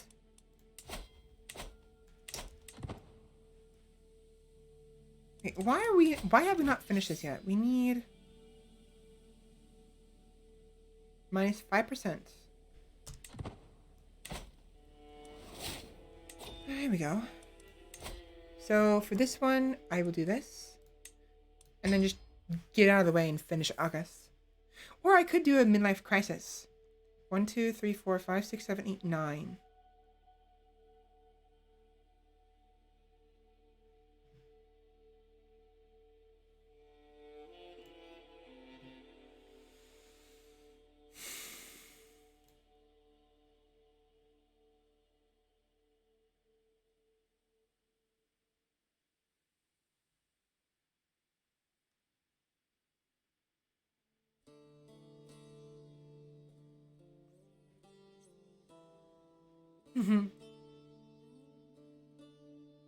Send gifts. An independent ruler. Opinion. Can propose one alliance without marriage. Foreign affairs. Hereditary costs. Ducal conquest casus belli. Forced vacillation casus belli. Short truces. Each alliance +1 diplomacy to a maximum of 5. And fabricate claim on county speed +75%. None of these are really that great. I mean, the forced vassalage is nice if I want to keep the cultures of the vassals, the people I'm going for, which I do want to do actually at some point. So probably not a bad idea to have this. Later on, before she dies, I'm gonna probably, or rather when I'm ready to go after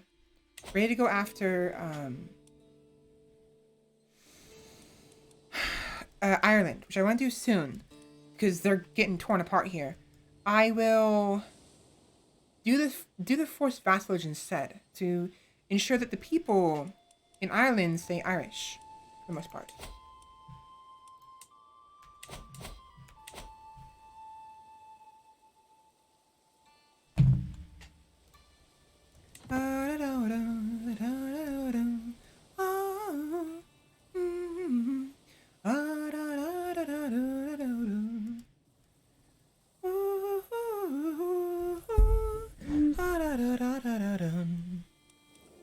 I don't know why I'm singing that, but I am.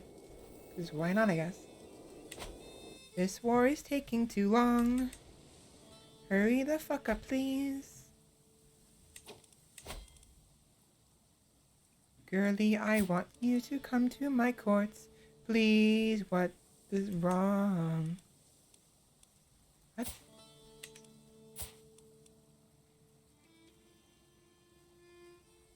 Her opinion of Chieftain Hastings, 40. Girlie de Normandy is her liege's friend, and Girlie de Normandy is her liege's relative. They're friends and... oh. Okay, I see.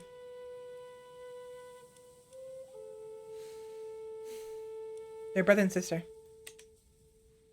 Okay.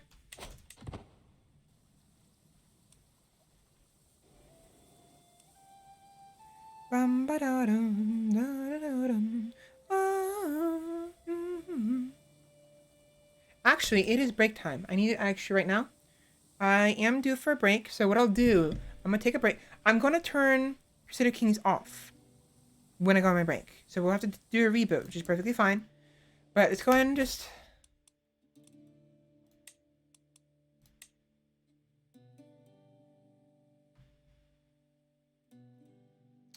and go ahead and take a quick break. Because I need it. my throat's getting out. And this way, it gives my computer a break. Well, I take my break. And thus gives us a little more... what's the word? Gives us some more...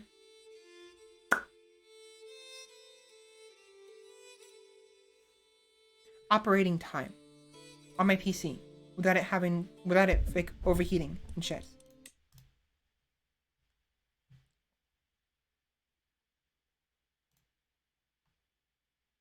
Yeah, so plus I have to use the restroom and I am a little hungry, so yeah, so give me a minute, I'll be right back. Well, I say a minute, like 5 minutes give or take, and use the restroom, get maybe a snack to eat, some more water, stretch a little bit and maybe open my window a little bit more because it's getting very, very warm in here for good reason because my computer's freaking like I could probably cook an egg on my computer, honestly. So, anyways, I'll be right back.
All right, and I have returned.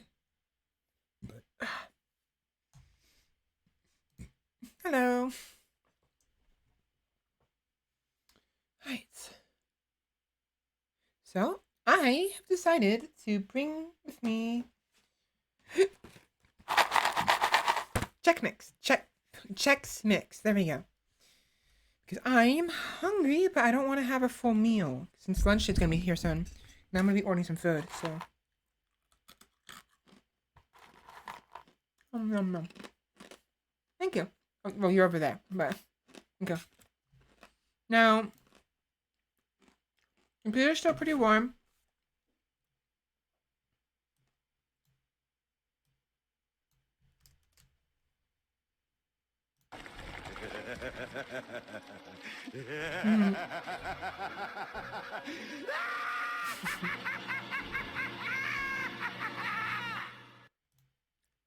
Mm.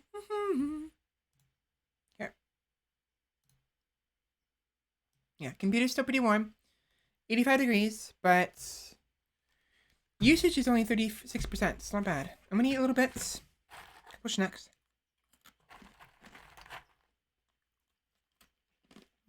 Ow! My shake.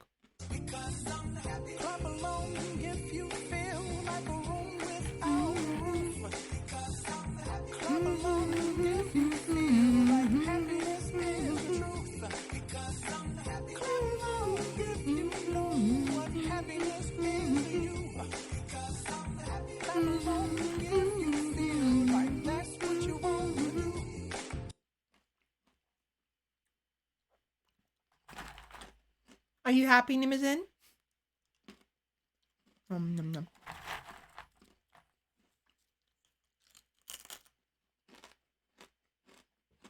Nom nom. You know what? So, does anybody here hate mouth noises? At all? Don't heads up, because I know some people don't like it, but here. I am gonna go and give let you guys enjoy some crunchy mouth noises. See if it comes out okay.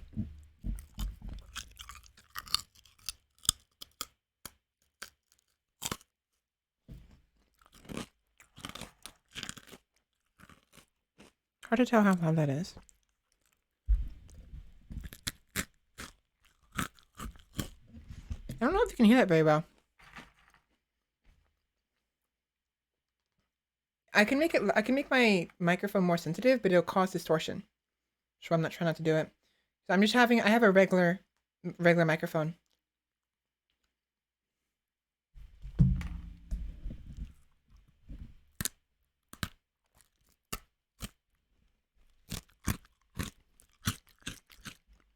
Yum yum yum.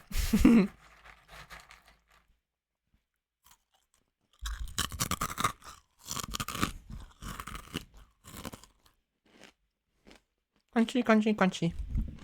Crunchy Chex Mix is yummy.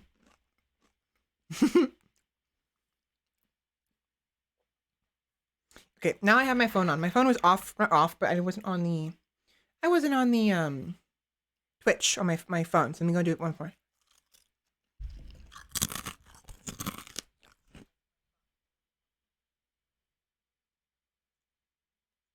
Okay, you can hear it okay. Yum yum yum. Yum yum yum. Yum yum yum.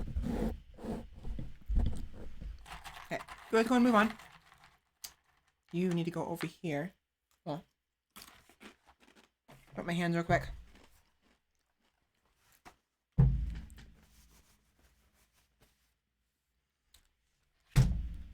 Boop. There you go. Yeah. So by the way, for those curious, what I'm doing there, if you have two screens like I do, if you have two monitors, hold down Shift and Windows, the little window key, the four panel key. You can actually see in the bottom. Well, I'm in the way.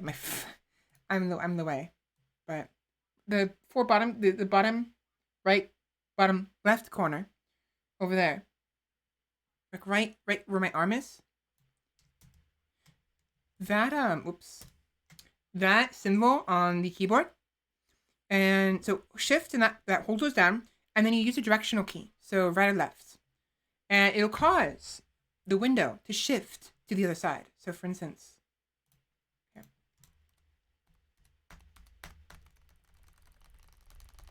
here. It moves them right and left. If you just do left once, sorry, flashing lights, I'm sorry. It'll go to left. So if I have two monitors, there's one to my left and one in front of me. So as a result, if we're here and I press left, it'll go left. Thing is, if you only have two screens, press left again, it'll also go right because it's doing one full rotation from one screen to the other screen.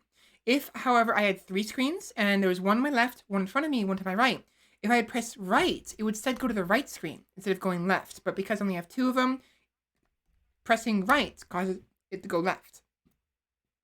Just because how it works. However, if you have these buttons, even if you don't have two monitors, this keybind, this shortcut is still useful. Hold down Shift and Windows, the Windows key, and press up. Hold on. Oi. Get back here. So, why is it not working? Oh, that one. So, if you want to maintain the width of the window you're using, Shift, Windows, up. It maintains the width, but increases the height, right? And that does that. However, if you hold down the Windows key, no Shift, just the Windows, and then press up, it fills the screen. So Windows up does full screen. Windows down does minimize screen. It's this button right here. These buttons. That's what that's doing. So Windows up, full screen. Windows down, it halves the screen, you know. And then Windows down again, minimize it completely. And then from there, Windows up, up, down, down. So some neat little tricks you can use for ease of access, ease of speed. Now, Windows left and Windows right also does this. So Windows left, Windows right.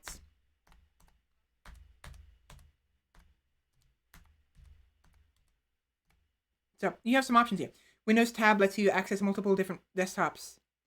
Does it really?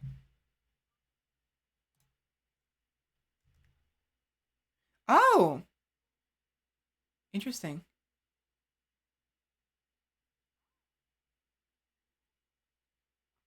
New desktop?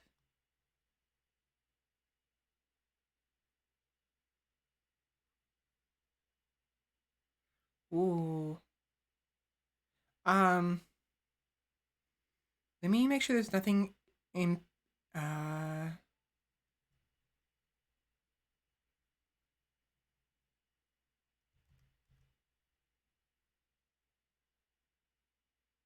not going to show it, but yeah, so Windows tab, interesting. So you can have actually multiple desktops even if you don't have multiple screens, multiple monitors.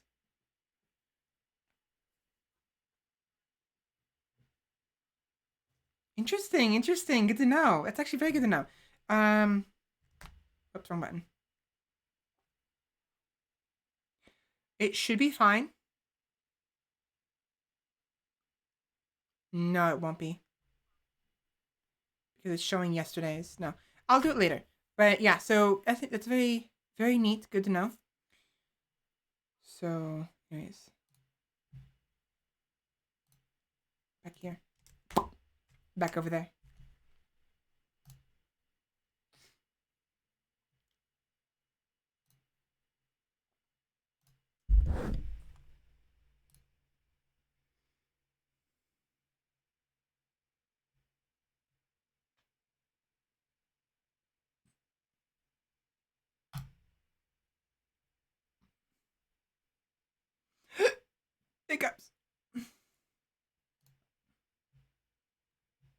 Waiting for it to load up.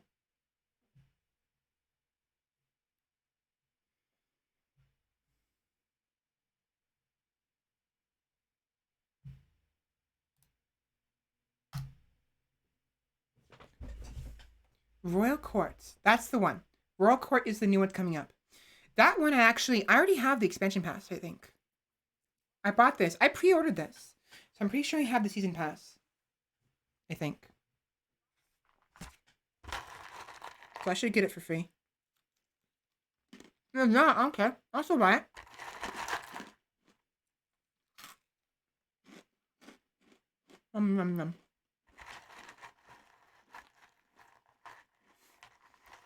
Oh, it's your favorite screenshot, guys. Your favorite one.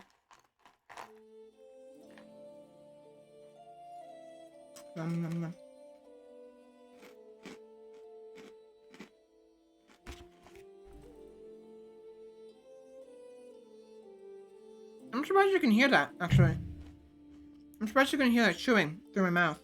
Even though the microphone is far away.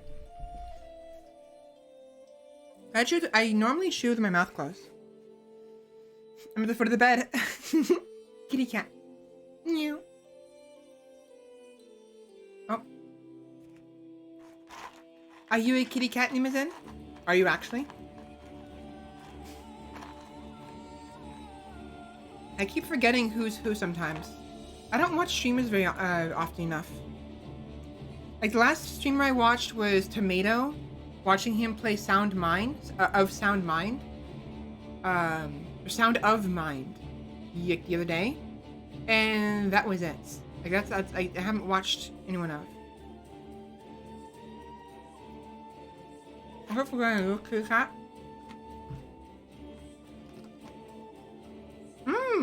Right.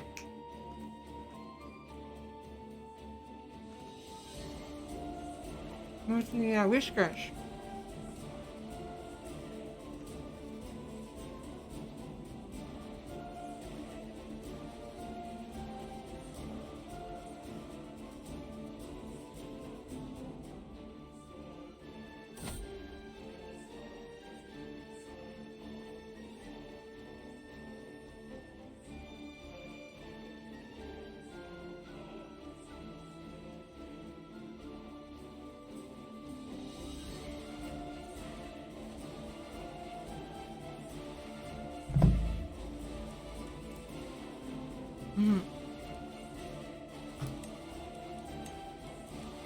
It's still really fucking warm. In fact, I feel like opening the window made it warmer. What the fuck? It did. I'm feeling warm. Oh, hold on. Hold the phone. Wait a minute. Is there warm air coming from outside?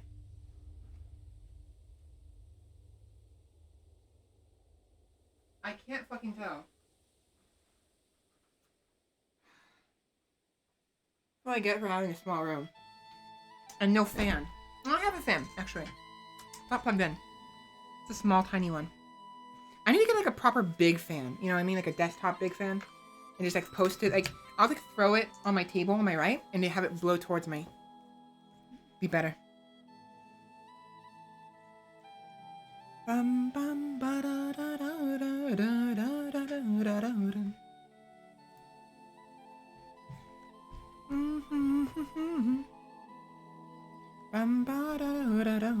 Alright, so can we finish this war, please? Pretty please? Oh, that lag. Come on.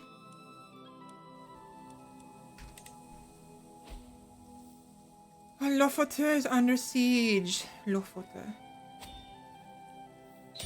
Thank you. Finish it, please. Oh, it's me.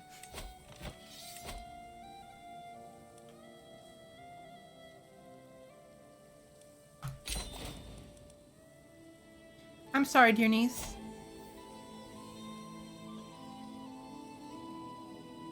So she wanted Lofoten. What she wanted? How powerful is eye candy?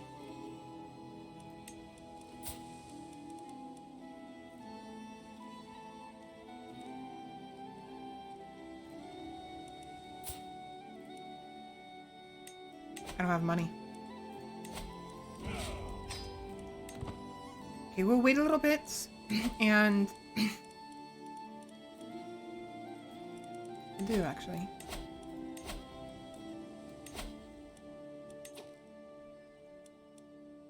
Okay, you're developing the county. Good, good, good.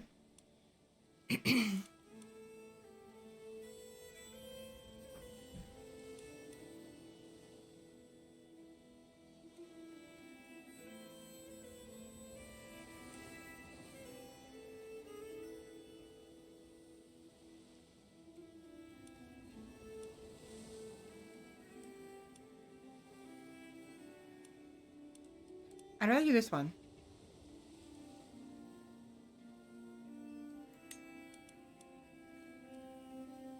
Oh wait, how is control? How is the control here? 100%. We're fine.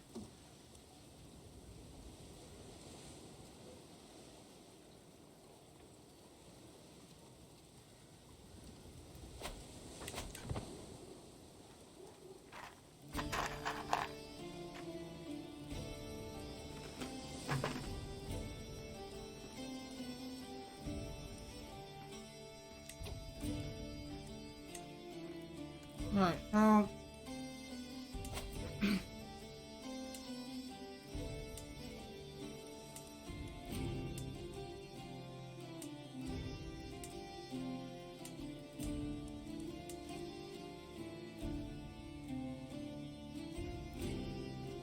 What I need is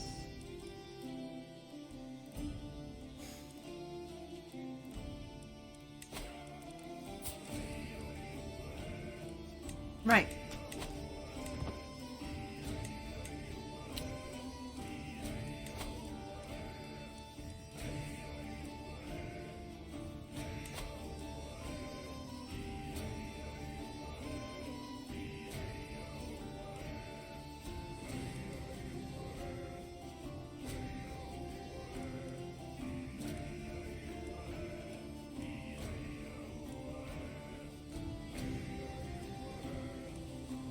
I want to be able to raise just the levies.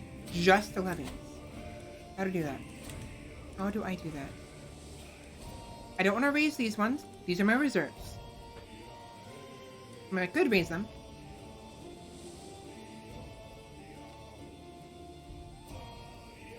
Grand Viking Pirates.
Yeah, they don't,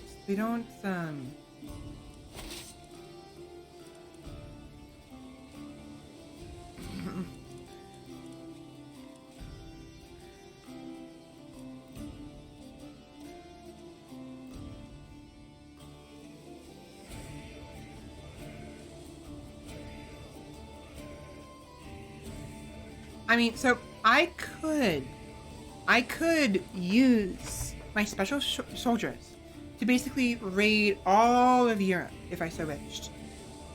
But I want to keep them for as long as possible. They are very good deterrents against possible invasion. One of the reasons why I'm not using them. But also, I like special soldiers. I like keeping special soldiers, and they don't replenish. Hello, Sick Metal. Welcome in. How are you doing today? So, I want to keep these for as long as possible, if forever. Oh. We can do another men-at-arms. Pardon me. Doing good, thanks. What about you? I'm doing good. It's really hot right now because we're in the middle of an Indian summer. Because where I live, we don't get, like, we get heat during the summer, proper heat. But for us, oftentimes in the autumn season, we get like random like heat waves, like dry, intermittent heat, which is unique to tropical areas where we basically get a late summer. Like sometimes we do get some heat during the summer, but like the regular like June, July, August, June and July. But it's typically only like a week or two, a couple days. But in August, that's when we get our real heat, like a lot of heat. Like, what is it now? It is. It's 85 degrees, and it's October. The first of it's almost no, not October. It's September. It's almost October. No, it actually is October 1st. And it's going to be 72 degrees until it's going to be 85 at 6 p.m. It'll be 72 degrees. 7 p.m. 66, and at midnight it's going to be 57 degrees. So we have this large swath of like 87-degree weather at the sun's highest point, and 57-degree weather at the sun's like at night's highest point. So, I mean, you know, at least it's better than other places. Like it could be worse. We could be Texas instead of California, but yeah. Anyways, yeah, welcome in. So today we're playing some Crusader Kings because I am a Norse, and we're playing as the Norse, as like Norse Raiders, Norse Vikings, because I am a Norse-themed Vtuber. My name is Svela. I'm a Valkyrie. Welcome in. Find some meat, or grab some meat, find a seat, maybe some candy, confectionaries, or whatever you like. We've got Chex Mix if you like to have some. Oh, it costs money now. Shit. Damn it. I have all this prestige and I'm not using it on anything. Not true. I could use it on... Oh, I could use it on this. No, I can't. Because that's feudal. I can use it on this because I can't. That's feudal. Never mind. Where can I use this on? Wait. Hold on. Governments.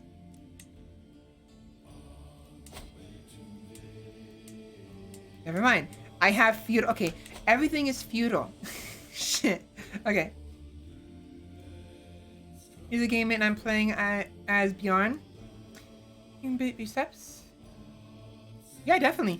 It's important to take baby steps. You want to take your time with this and have fun. There's a lot of strategies you can learn. You know, you might see me do a couple things, you know. And if you have questions, I'll do what I can to help. I am not an expert, but I do have a lot of hours dedicated to both CK2 and CK3, as well as just Paradox games in a nutshell. It's because I've loved Paradox ever since I first played CK2, and I can check that right now, real quick. Crusader Kings 2. I don't have it installed. Hold on, give me a minute. Alright, so take a look at this. 1,638 and a half hours. And last played it on the May 19th last year. When did I buy this? When did I buy it? I'm showing off a little bit. The fact that, oh, look at me, I'm a gamer. I've played a lot of hours. When did I buy this? Does it tell me? It doesn't. Whatever. Not important. Not important in the slightest. Hmm? Ah. So that. Uh, so it depends. If you're looking for so all characters have an education trait. That thing up there. Up there. And that you can, of course, increase through education. The better the teacher, the higher the chance they're going to have a high star education, because only 4 stars. 1, 2, 3, and 4.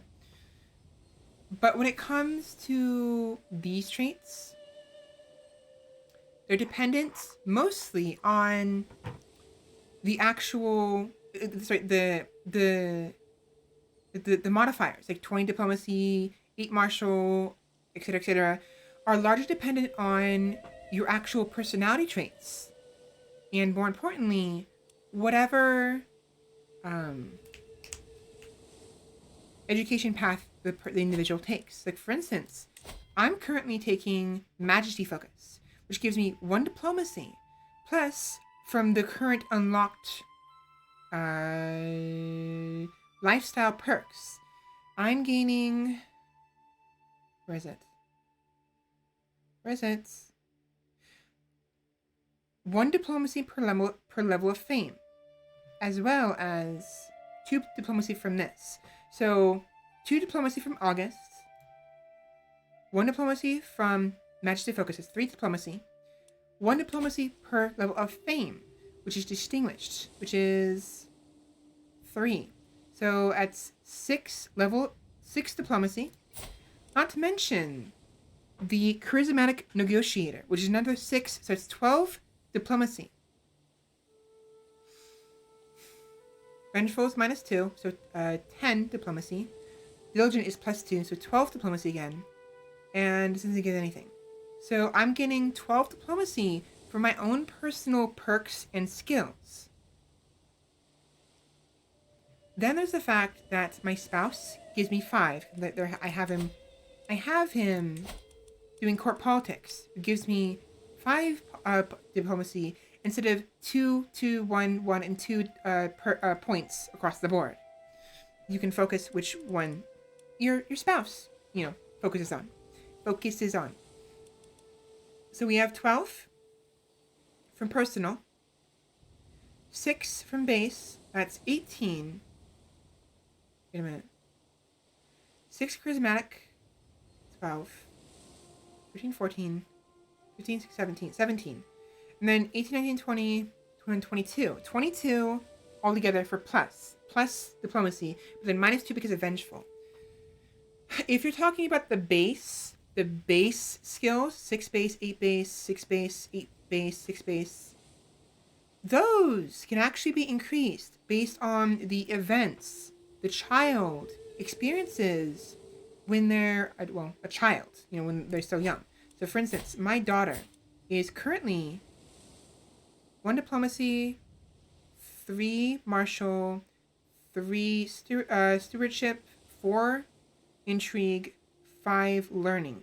Those can increase over time through events, whether it's the events the child experiences as they are educated, or when I'm gonna educate her myself. That's fine. Or through events you experience, in the game. But the base is kind of hard to increase. You're kind of stuck with whatever perks give you, for the most part.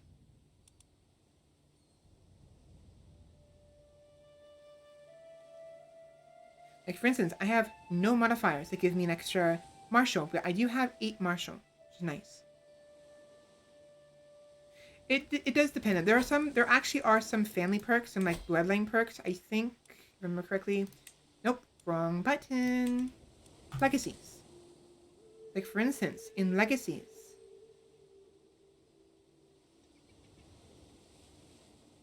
no, never mind, I'm wrong.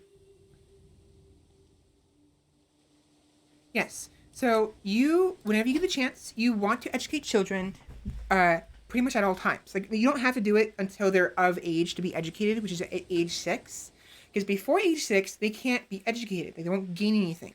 But you could preemptively give someone a child as a ward, so that way when the child does become of age, become of education age, they'll educate them immediately.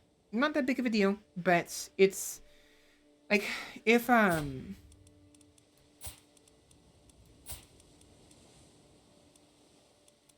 see. Okay. So all right, so Snoo Priscilla, my niece, she's age 2. However, I should be able to give her, yes, educate child, appoint a ward, a child, as and a guardian in your course. So the teacher. The guardian are teachers, the wards are the people being taught, the students. And I could have her be my ward. I can't educate her yet because she's not 6 yet. But once she becomes 6, I'll immediately start educating her. And this is a way to ensure your kids in your court have someone to educate, to teach them without thinking. Like you can kind of like do ahead of time and not forget about it later. So the moment they're born, like, okay, I want to have this person educate my child. Now, a slight problem with that is if you have a child who is bossy and their ward is someone who's not bossy, who's not of the martial childhood traits, right? Martial education, they're going to suffer a little bit. Not that much, because most of the time what they end up with is dependent on their childhood traits and which education that lines up with. So for instance, bossy lines up with martial and stewardship, but doesn't line up at all with diplomacy. She will suffer if education-wise, if she's forced to become a diplomat, but she will have a bonus if she's forced to become forced to go through martial or stewardship trait, education trait, focuses, lines, teachings. There we go. And she won't have any bonuses from the other two, but you could still have her become, you know, like an assassin or a scholar. I can have her become a diplomat just fine. It's just she will have less traits when she's older. Learning, I think, is not as much. I don't quite remember.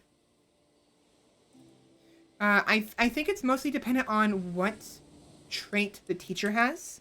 So if I wanted her to become martial, I would rather her have my husband, teach her. But at least that's how it was in Crusader Kings 2. I'm still learning because I'm still getting used to this game myself, even though I've played Crusader Kings 2 a lot. The games are distinct. At least they're distinct enough to where there's a lot of mechanics that aren't the same. They don't quite match up. So I think learning here.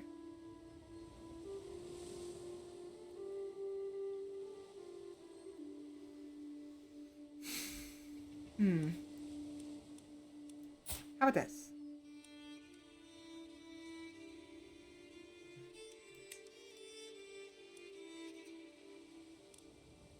Education focus.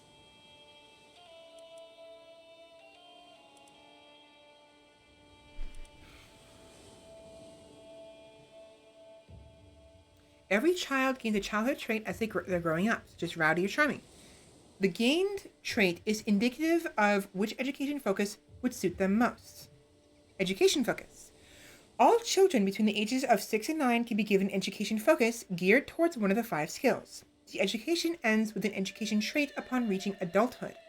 The quality of the education trait they receive will depend on how well their childhood trait matched their education focus as well as the relevant skill of their guardian.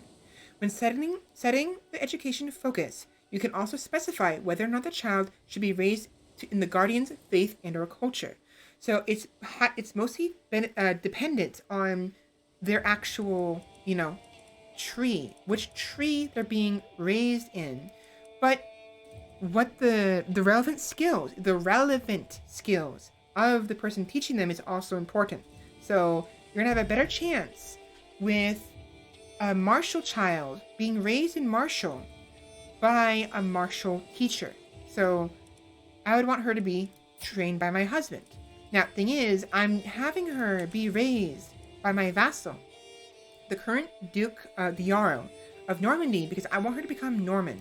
We were Norman before, but my daughter, Eleanor, who I became upon death, wasn't yet Norman. She was still Norse.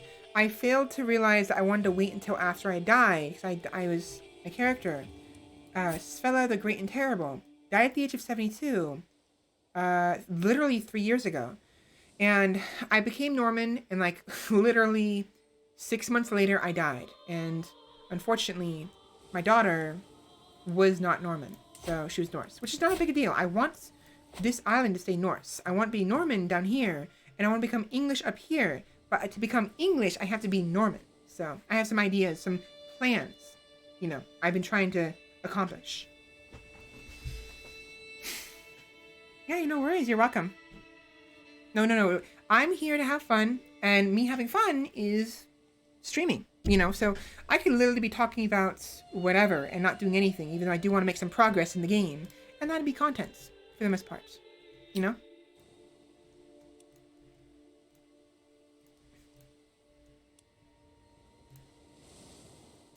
You could even call the sessions where I'm talking about stuff, like teaching you guys or explaining things, you can call that class time with Teacher Svela. Just make sure to behave, or I'm gonna put you in the corner with the dunce hats, which eye candy has permanently on, but I can make another one. It's fine. Didn't even know you need to think about all this stuff too. We'll learn a lot watching. Yeah, no worries. You hear that, eye candy? You have a dunce hat taped to your glued to your head, and what's funny is because you're the one that put it on as well. Alright, so what am I doing now? I am trying to get money because I'm in debt. I don't want to hold a Grand Blocks. I don't have the funds for it. Also, I do apologize for talking so fast. It's really hard for me to slow down. I get excited when I stream. I'm very amped up when I stream.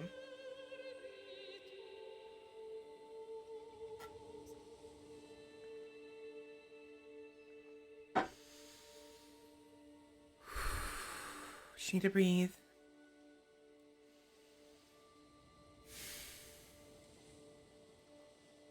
Yeah. I love streaming a lot, and when I get excited, I do something I like, I tend to, or rather, when I do something I like, there we go, I tend to get very excited and amped up, and when I get amped up, I talk very fast, and when I talk very fast, my tongue gets tied, and my throat hurts, and my tongue hurts and gets sore, and it gets very hard for people to understand what I'm saying, because I'm talking a mile a minute. So, I just need to breathe. And I need to talk slower, and I need to enunciate my words. Very hard for me to do with the way I talk, so. Where am I all right. Right. I'm waiting for these guys to replenish. So our next course of business is we already have Elvia. She's already going to be becoming Norse, little by little. Thanks to Norman. Excuse me. Thanks to my vassal. So all we have to focus on is we need to get more money so we can go to war. Because we need to go to war with Weiss and Mercia. So and before we go to war, to get money, I need a raid. Wait for these guys.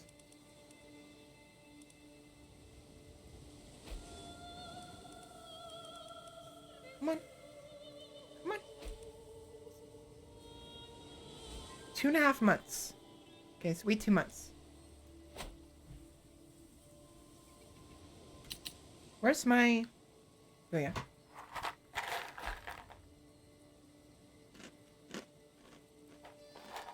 just chilling for now.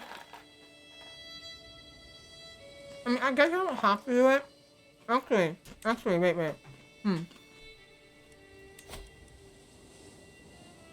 Actually.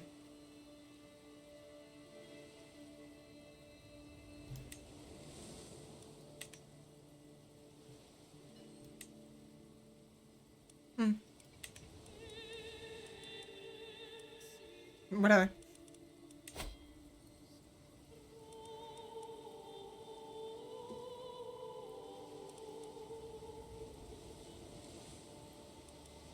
I really wish I could specify. I only want to raise my levies. Only my levies. That's one thing I haven't figured out yet. Is there really no...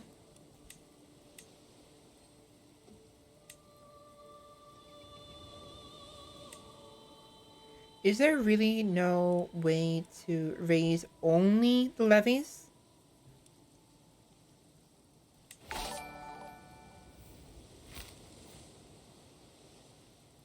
Sakametal has followed. Thank you very much for the follow.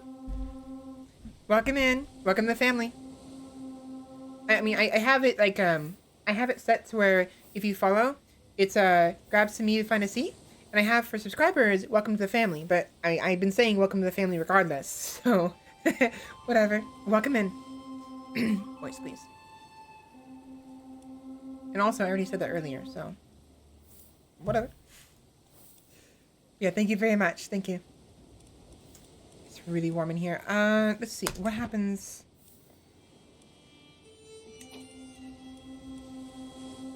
Did that raise only my levies?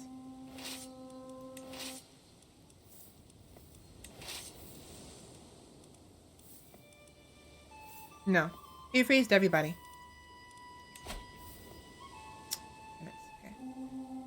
Okay. 6, 3, 4, 5. All I want is gonna be levies. Only levies.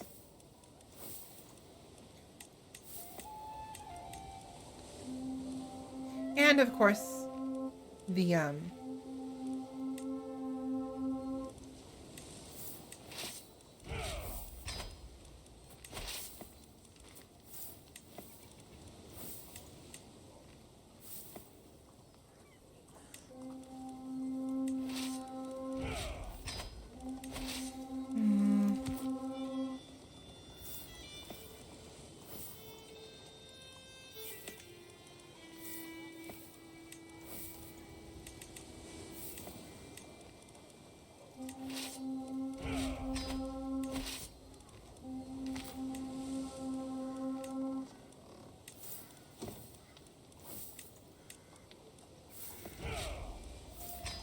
it should be...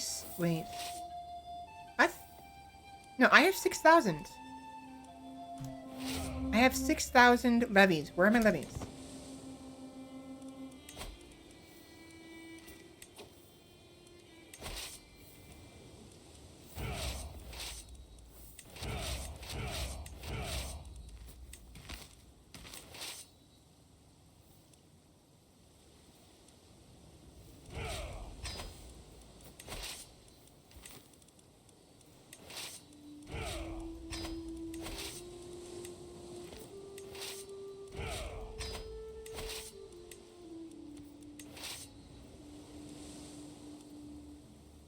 Wait.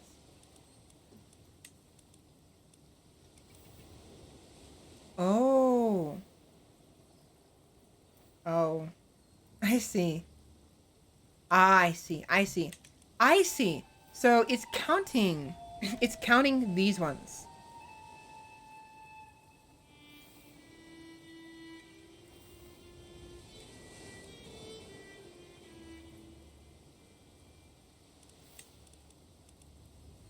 Pirate hordes, that's what.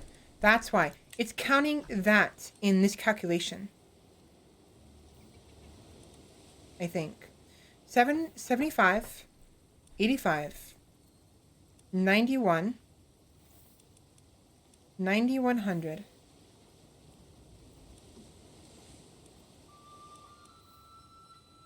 9,100. 9,100, and that's 9, 9, 10, 11, 12. So 3,000. 3,000. 5, 10, 15, 20. 2,000. So I only have 1,000. Well, okay. So I only have about 1,000 worth of levies. In personal levies.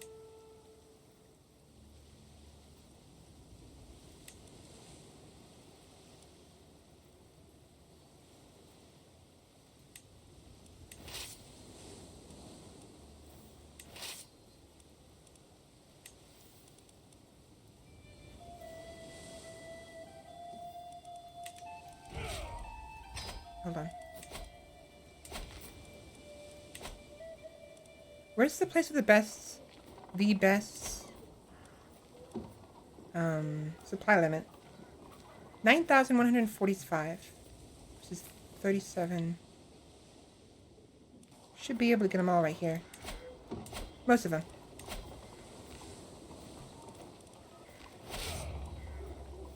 Ideally, it should be good. They shouldn't have any that are going to cause problems regarding the supply limit. Loyalty or fear. As their queen, my vassals owe me their allegiance. My word is law. But how much is obedience without devotion worth? In times of crisis, a slow response or a half-hearted effort can lead to disaster. Can I afford such a risk? So either loyalty, fear, or just ignorance.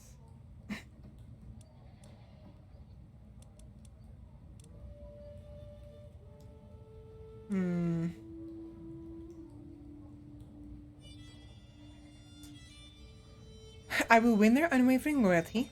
I gain generous liege for 10 years, which means all direct vassals will have a 15 increase to opinion, but also have 5% reduced vassal taxes. So they will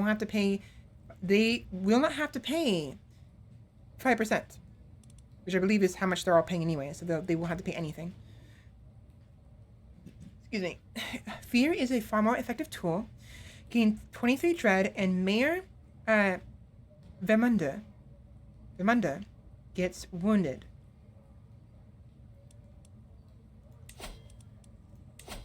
Where?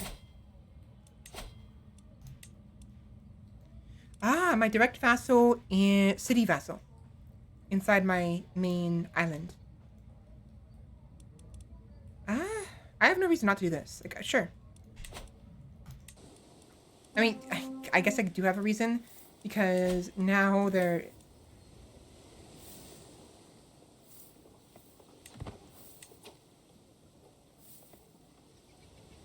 Wait, was that levies or taxes?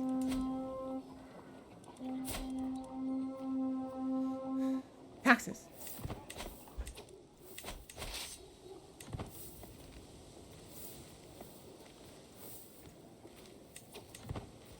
Perfect.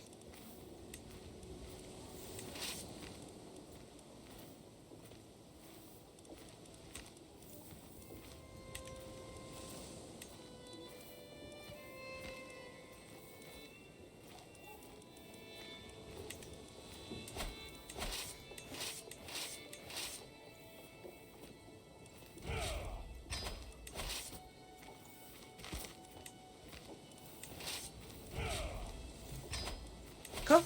So I have about 3,000. About, yeah, 32. Okay, that's good. Put these in. I want these in thirds, I think, because 1, 2, 3, 1,000 each. No, I think 15 would be better. 15. No, you know what? I want to go sack Rome again. Let's go sack Rome once more. So in order to do that, I would need to have... Supply is pretty good. 2,000. I'll probably get 2,000. 2,000. So... Still...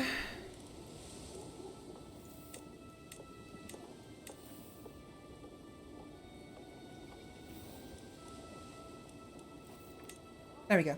So, all of my men-at-arms, as well as a small amount of levies.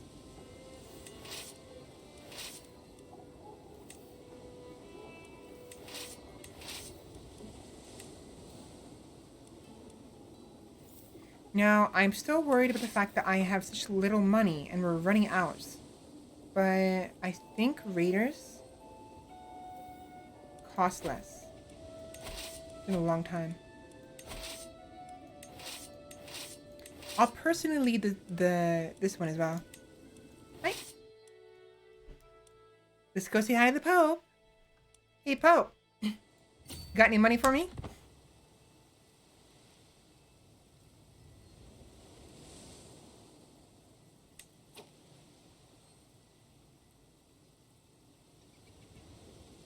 Yeah, so readers cost less, I think.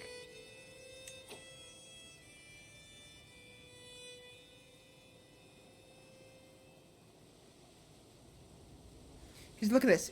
It's normally 10, 11, 11.7.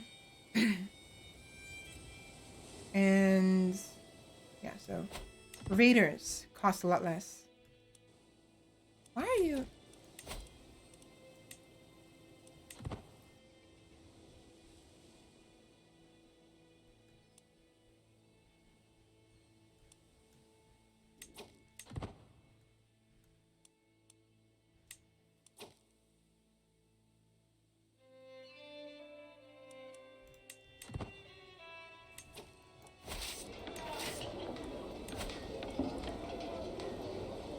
Alright, Pope Eugenius. Genius.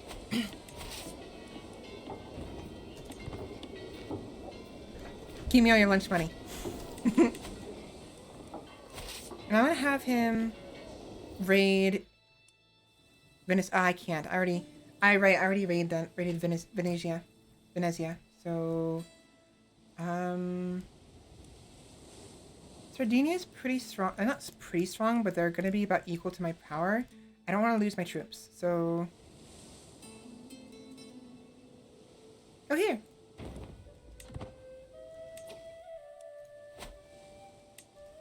Okay. You have to be careful because the Pope could end up attacking us and weakening our army. Fuck. Okay, yeah, he's coming after us. The problem with that is that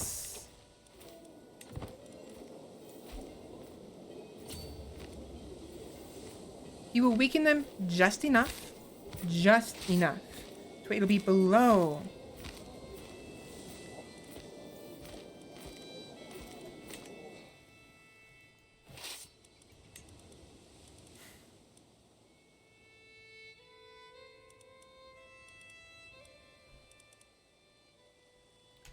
Let's do him, my husband. Oh, right, alliances. Do I have anyone I can make alliances with?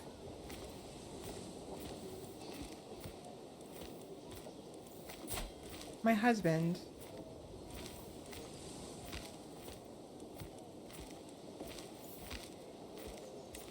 I just realized I have no alliances whatsoever. I think. Or do I? No, I have no one. I have no alliances. That's not a good idea. Can I align with this little lady? Nope. How about my siblings? Nope.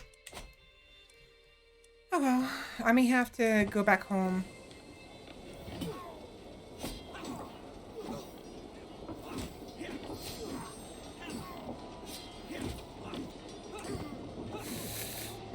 Ah, it's not gonna work. I lost too many.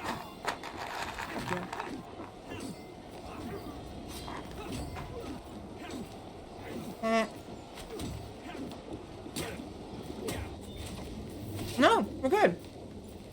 Awesome. Never mind. So it was worth it. It was worth it to bring... What happened there was...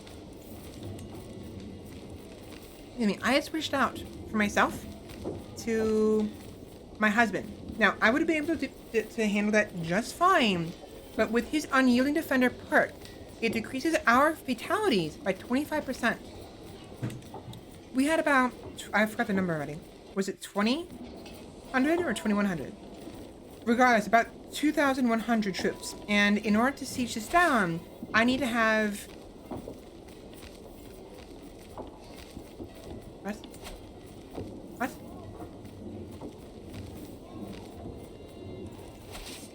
How do we... God damn it. Okay, never mind. Never mind. Fuck. I did have enough. See, what's odd is that was 1800 before. This number was 1800 before. I didn't realize the maximum was 2000. So... Whoops.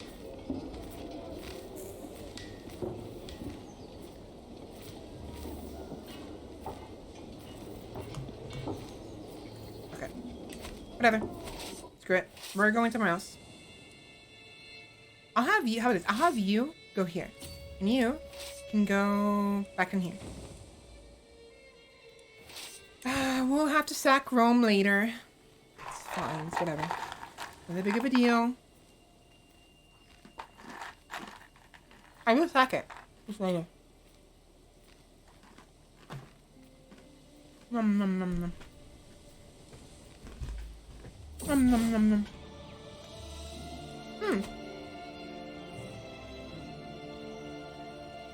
Nom nom nom nom.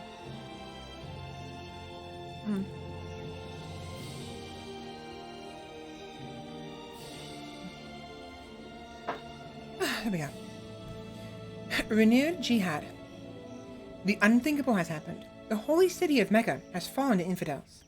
And the Kaaba, Kaaba? How do I pronounce that? And the Kaaba is even now defiled. Let's see. Renewed jihad. The unthinkable has happened. The holy city of Mecca has fallen to infidels, and the Kaaba is even now being defiled with their very presence. His magnificence, Caliph Nuradin, it's like Aladdin, but Nuradin has declared that an era of renewed jihad is upon the world. The holy city must be retaken at all costs. All righteous Muslims, faithfuls, should prepare to join the ranks of the Mujahideen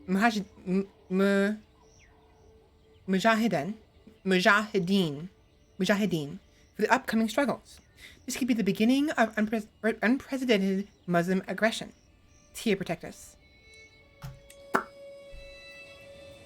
Yeah. I have to slow down. You see the problem here? Metal?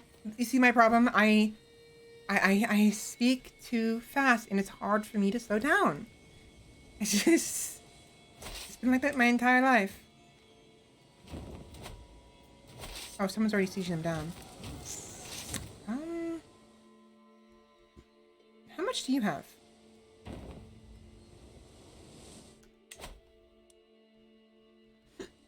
They're scary, but they're on the other side of the bay. Not a problem. I can siege you down real quick and then leave. You are gonna go here after that. We're just gonna fill our boats with as much gold as possible. We're gonna come back to home. We'll go ahead and wait for our troops to come back, and then we're just gonna go full blast into Rome. I'm tired of just barely not having enough because of the shitty thingamabob. Oh, I have a lot of whoopsies. Sorry. Didn't realize you were in here.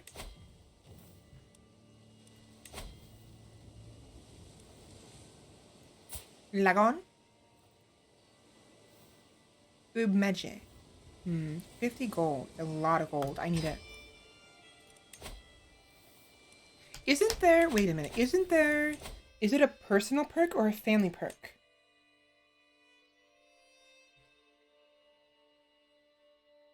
I think it's a family one. Legacy. Yeah, here it is. Gain prestige when ransoming prisoners. More likely to imprison characters after a successful siege or raid. So we want to get this as soon as possible. We're going to be reading a lot because it's going to be a long time before we reform. And honestly, to be honest, now that I think about it, we may not even have to reform. We could remain unreformed pagans. I mean, actually, that's not true. I do want to reform because I want to get the equality doctrines and some other tenets. Man. Whatever. It's fine. It'll still benefit us later because...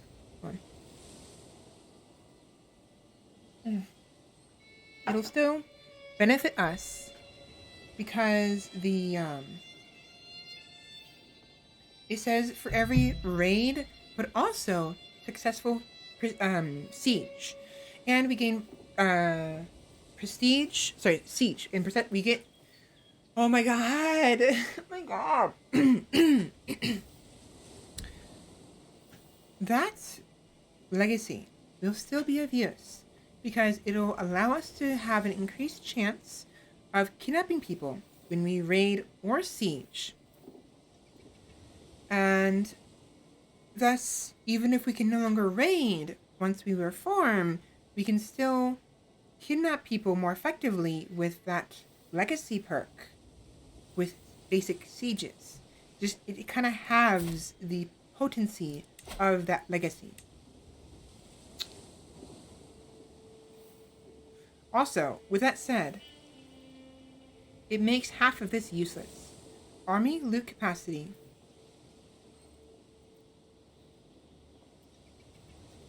If a holding is raided or occupied in a siege, the attacker will get an amount of gold equal to the loot. The more prosperous a holding is, the more loot it'll have.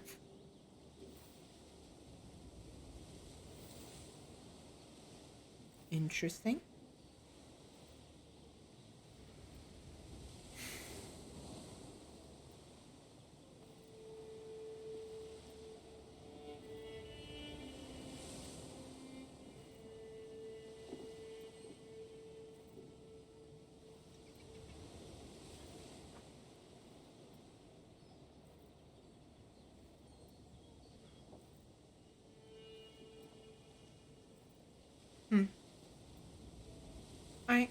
So it might have a possible use, but I doubt it.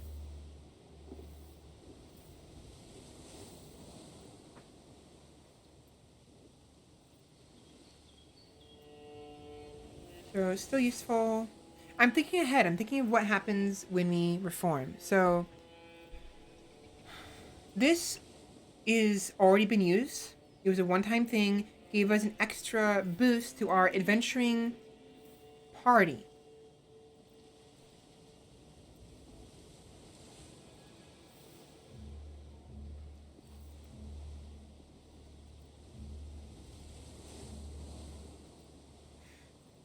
More likely to get trade events when raiding. We'll lose that. Everything else will be used. That'll be used. Used. Siege progress, still useful.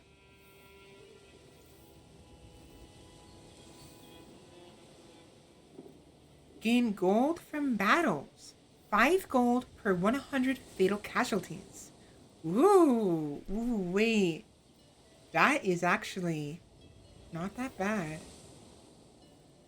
So we want to get probably this. We want to get this, and then these ones as soon as possible. No, wait. This one might be bad. Not be bad either. Different faith opinion plus 15. Different faith popular opinion reduced by 50%. That's nice. I do need to stretch as well. You're not wrong. Oh, the cracks. The cracks are nice. Faith conversion costs minus 50%. Enemy hostile scheme success chance, movement speed, supply duration.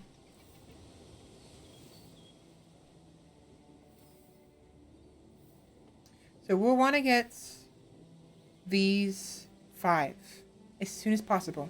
Probably this one, though. These 2 are the most important. This one for increased loot capacity, of course, obvious. And practice kidnappers, also obvious. So we can, gain more money from that. So these 2. This one and this one. This is also nice because if you get the trade events, we can potentially get money from that. But...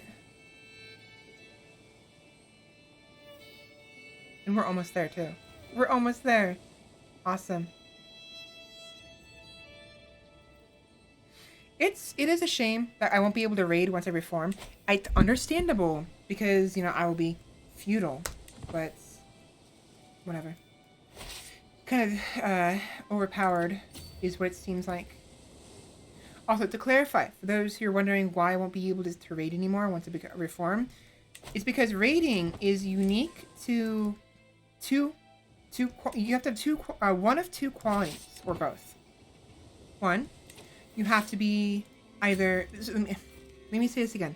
In order to raid, you have to be either unreformed or pagan. You can be both, and you won't benefit or lose anything from either. But in order for a Christian, a reformed Christian to raid, they must be a tribe. In order for an unreformed Norse feudal king or duke, they must, in order for a Norse, Norse, like, say, like Assyrian, like old Assyrian, whatever it is, feudal king or duke, or jarl, they must be unreformed. The moment that a feudal, unreformed lord becomes reformed, they lose the ability to raid. And the moment that's a reformed tribal lord, becomes feudal, they lose their ability to raid. So, I'm feudal, which I got from this. The Kingdom of Man and the Isles. When I created this title, it instantly made me feudal, as well as all of my land feudal. All of it. So I wonder. Yeah, no. Only this land. This land was already feudal to begin with, I think. This was tribal, possibly. But this was tribal. And this became feudal because I became feudal here. This was tribal. So...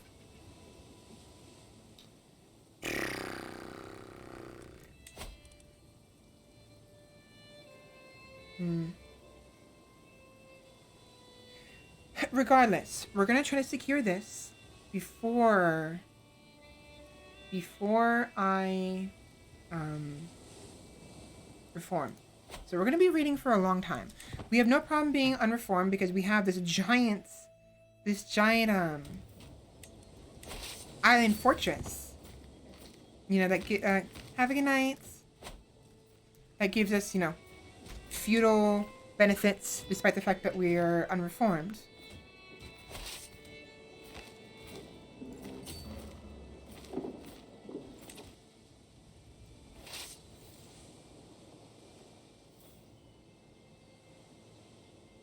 Whatever. Regardless, I like raiding, and I'm gonna lose the possibility to raid once I become reformed, which is gonna suck. Whatever.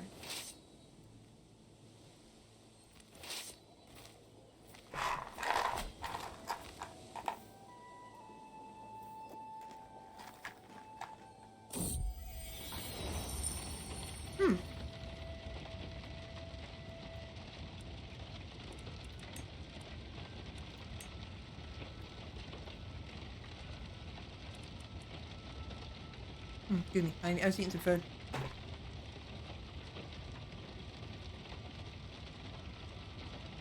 Alright, let me read this real quick. Oh, my phone's about to die. Let me plug in my phone real quick. Otherwise my phone's gonna die on me and I need it on. Gotta get up. I don't want to, but gotta. I don't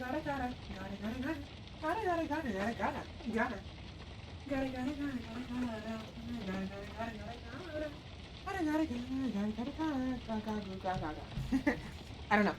I don't know what I'm doing. I don't know.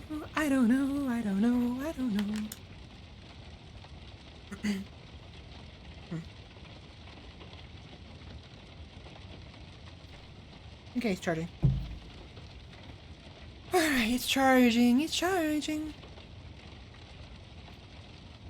Alright, so... raid or trade? As my troops and I prepare to sack the lands of Arborea, our first scouts report back. It seems the local towns are rich, but many are heavily fortified. We could well be caught out by eventual armies before we can break into the juiciest targets. All is not lost. The art of good trading is all in exploiting opportunity. We could perhaps arrange trade and tributes in exchange for staying our blades.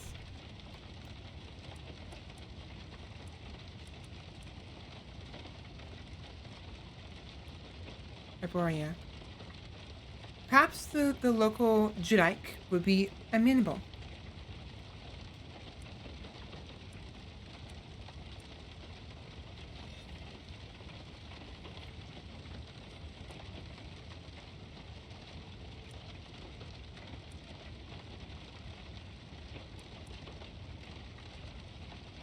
Arborea. So the local Judaic.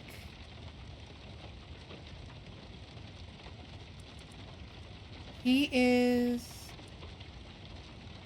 county. The county, so the county of Arborea.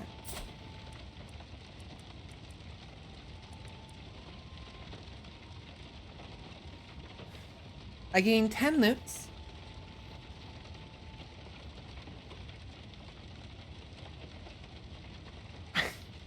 I think I want to raid. I think I want to keep raiding. It's fine. I don't fear them. They're not strong enough for me to be worried about it, so. We have 4 options here. So, perhaps the local Judaic would be amenable. So, the count. A truce with the ruling Akonessa could be invaluable. The king. High chieftain. Yeah, we probably could make money trading, but anyway. Or, what kind of lily-livered feudal coward makes money without raiding? Oh, interesting. Feudal coward. They prepared for that, didn't they? So normally this would say, what kind of lily-livered tribal coward makes money without raiding? It's referring to me. But because I'm feudal, it changed to feudal. Interesting. I wonder, if we were clan, if it was possible to become unreformed in clan, would that say clan instead? I wonder.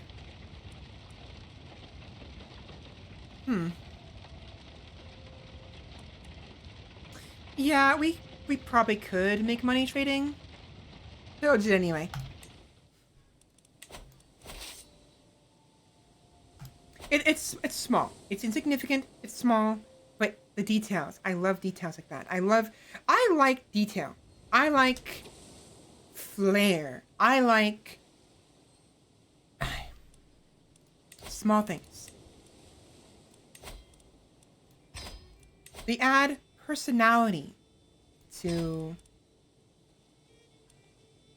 Where is that? Wait, where is that guy?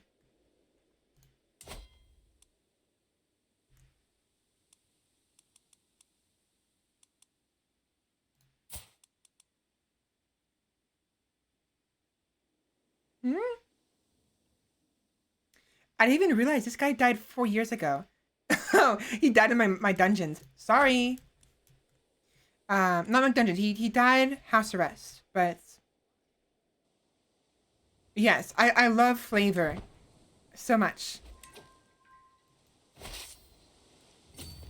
So, how much more room do we have? A fair bit of room.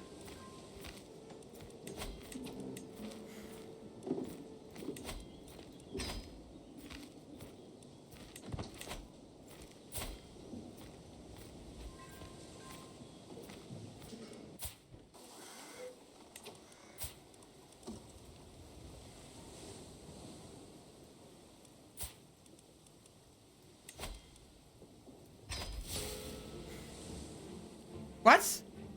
Wait, what?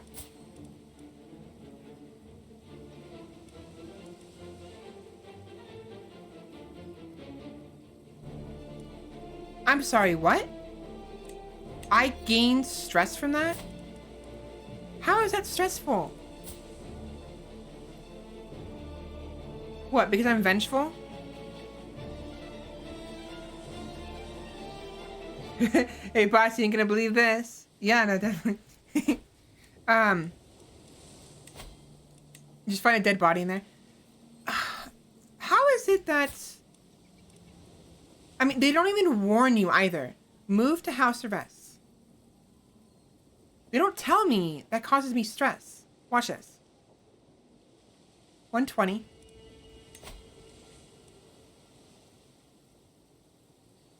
Oh, it does. I'm a fucking idiot. It does. Oh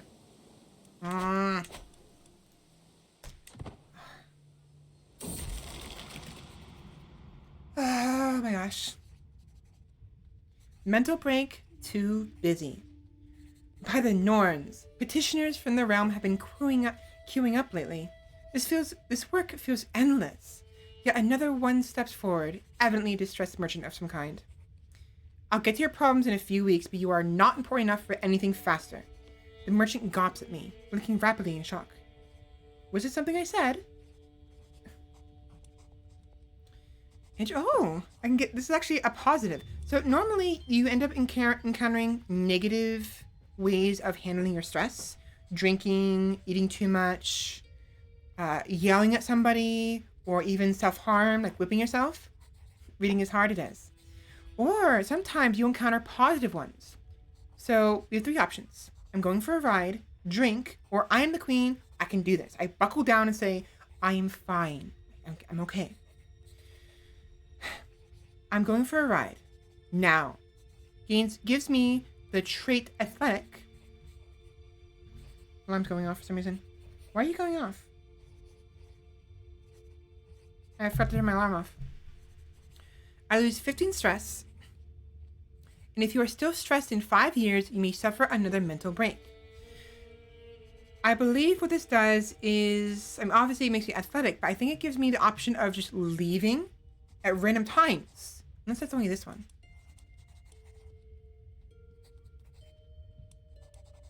I have no reason not to, though. Prowess 1, health boost, stress loss. Perfect.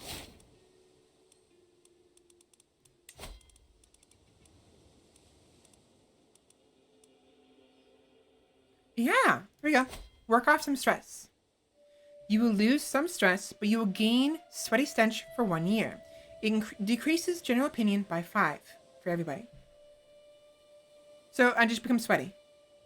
Nothing eases the mind like a raised pulse and a healthy sweat. I work my body until my mind is more at ease. Blah.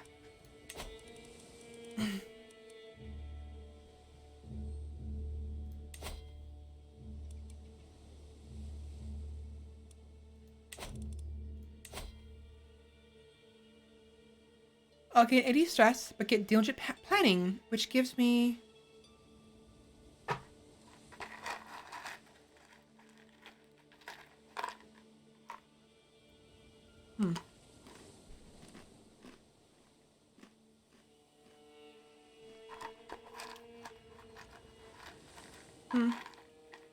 It's fine for now.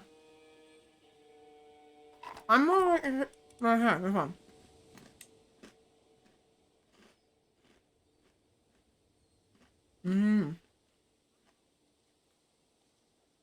Better result for more money.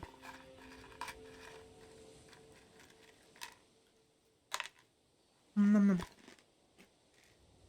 Nom nom nom. Nom nom nom nom nom nom nom nom.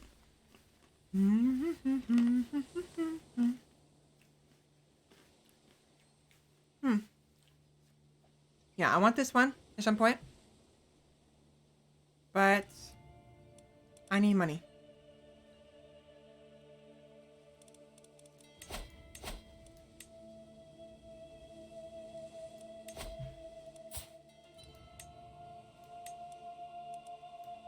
I really want to vassalize this guy. I gave him some land right here. Where is that? Yeah.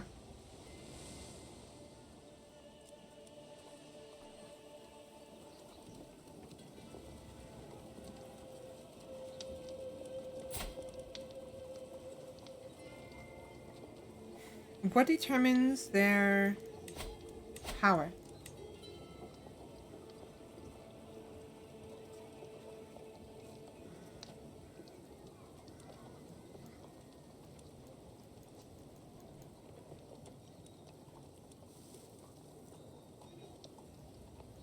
I'm trying to click details. Hello?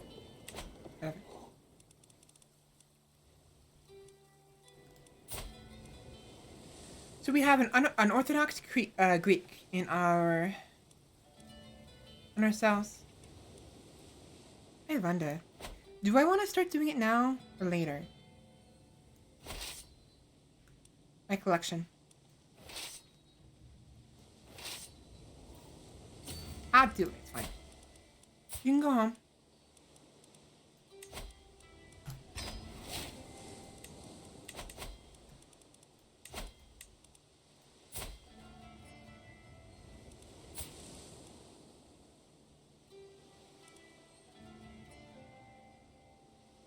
Interesting. I would spend 100% piety. I might discover secrets. No. Okay.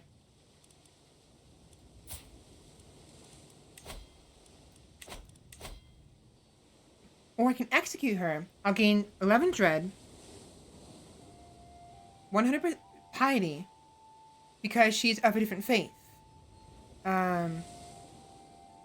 Okay, so because her faith is considered evil or hostile by my faith, it allows me to execute her without being viewed as a tyrant. And what dread does... Where's dread?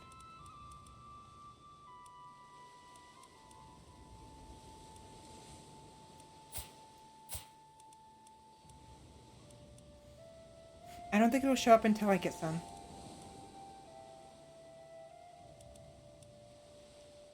I think.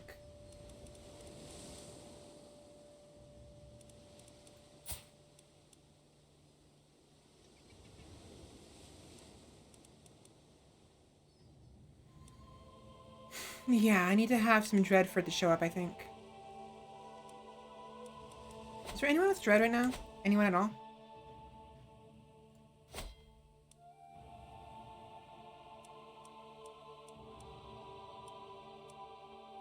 Oh, there it is. I'm done.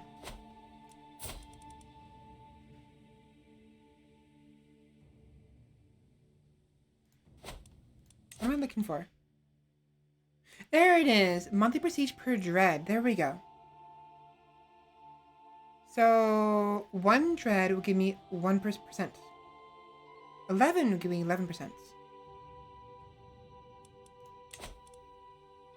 That may actually be worth it.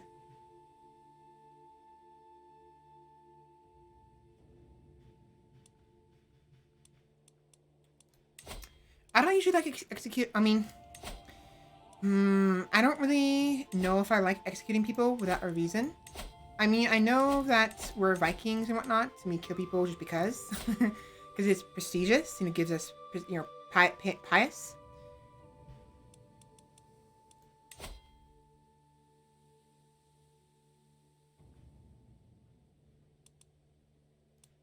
But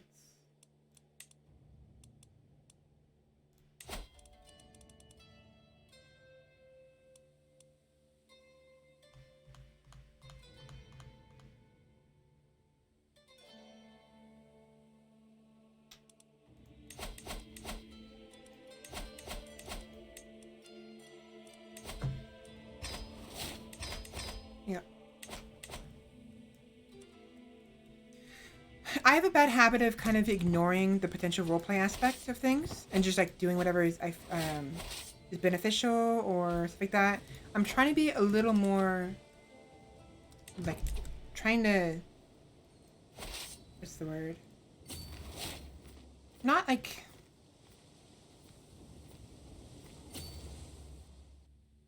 trying to be more immersive, I guess. A little more, I don't know.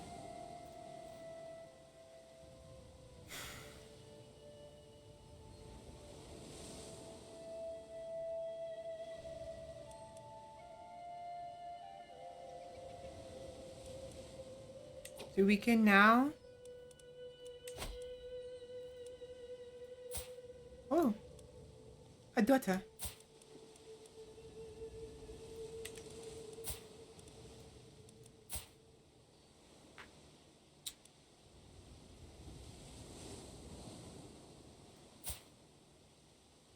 I really need to get her over here.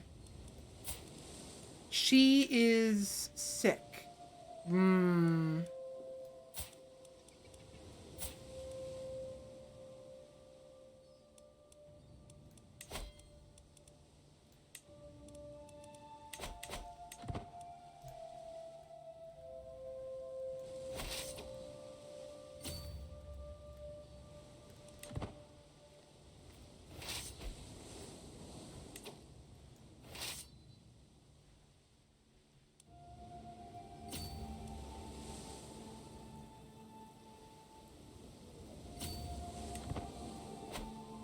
I don't know why I didn't think to at least raid around the Pope. What am I doing?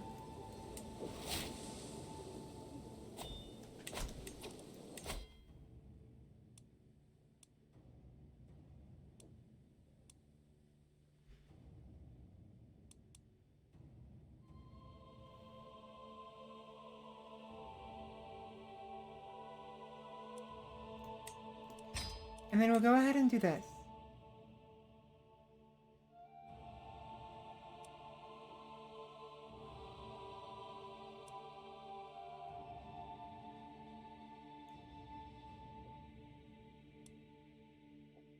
This one. It'll give us a natural dread of 30. What this means is, so dread tends to change towards the natural dread.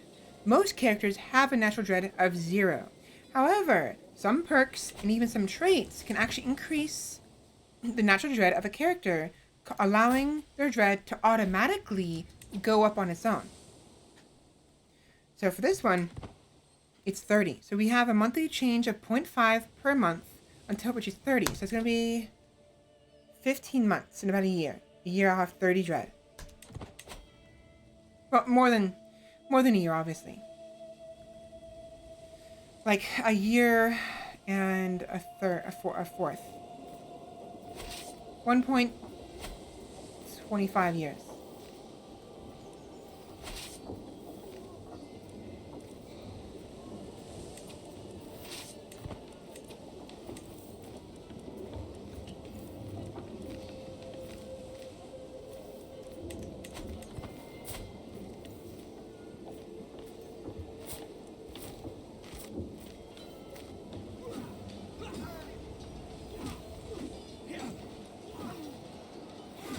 Want to die. Honestly, I want my character to die so I can become Elvia. I actually like playing as the children. I like to play as young as possible and then go through the childhood of the character. It's kind of fun. I mean, it's simple. It's not much goes on, and you can't really go to war. But I still I like to be able to more I like it. You know, it's kind of fun. So what can I do to die? What can I do to kill myself off, I wonder?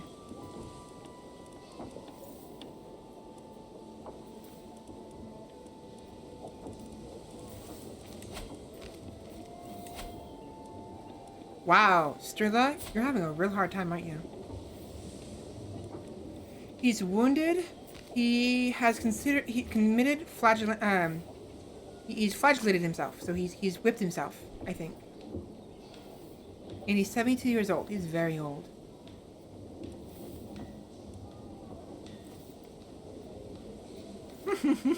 I could always ask. Actually,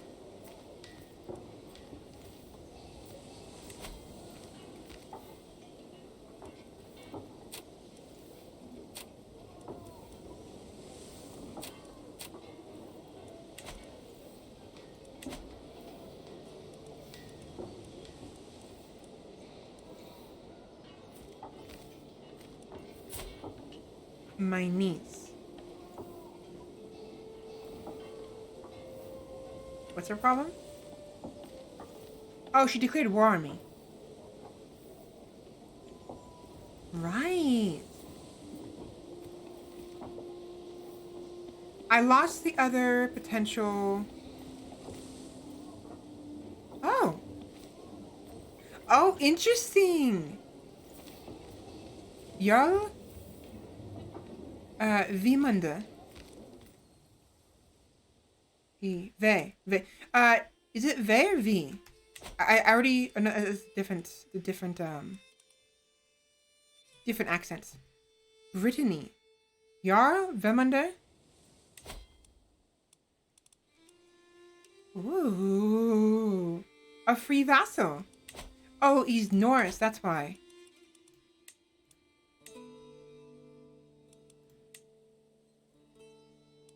Yeah, I'll take it. Affects in Jarl Vimunda, Brittany.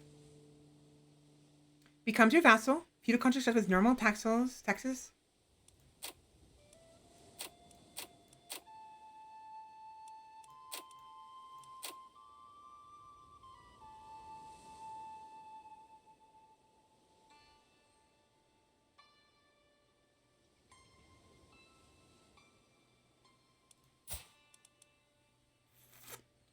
Don't have enough money. So wait. True ruler. Oh.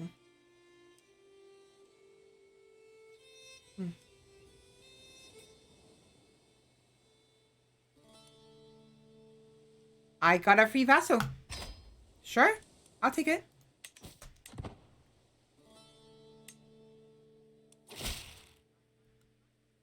Greetings, my perceptive liege. I accept your gracious offer of vassalization, my liege. My liege! My boy! Wait, no. Sorry. My brand! There it is. Wrong one. I was thinking of, the other one, my boy. The onset. A sick feeling is rising in my stomach. I try to make it back to my chambers, but the door shrinks before my very eyes. What is happening? Suddenly, I can smell something. Something I know I have smelled before, but where? A servant asks me if I'm alright, but I cannot answer her. I cannot do anything. How long was I gone?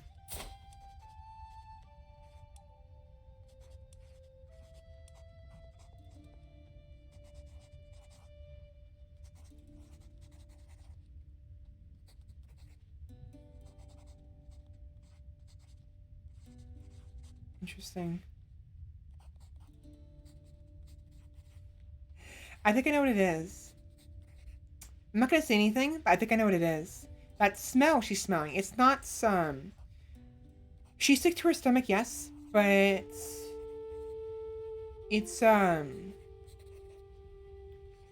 she's not gonna throw up. I don't think. Keep an eye on this. Keep an eye on this. This is no, not quite the maybe kind of. It's a pity this game doesn't have more supernatural events going on. I like supernatural events, but just keep an eye on that. Crusader, what are you doing up here? Wow, Galicia got destroyed.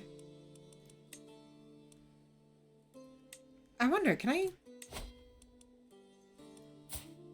You will not accept...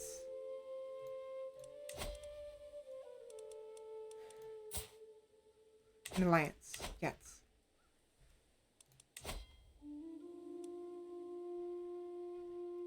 Yeah, there goes Spain. Spain's been destroyed.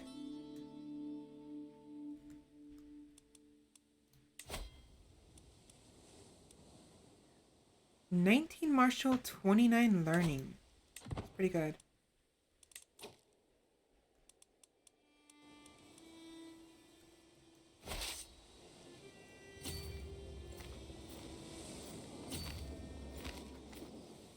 Paramedic. Hello, paramedic. Welcome in. How are you doing today?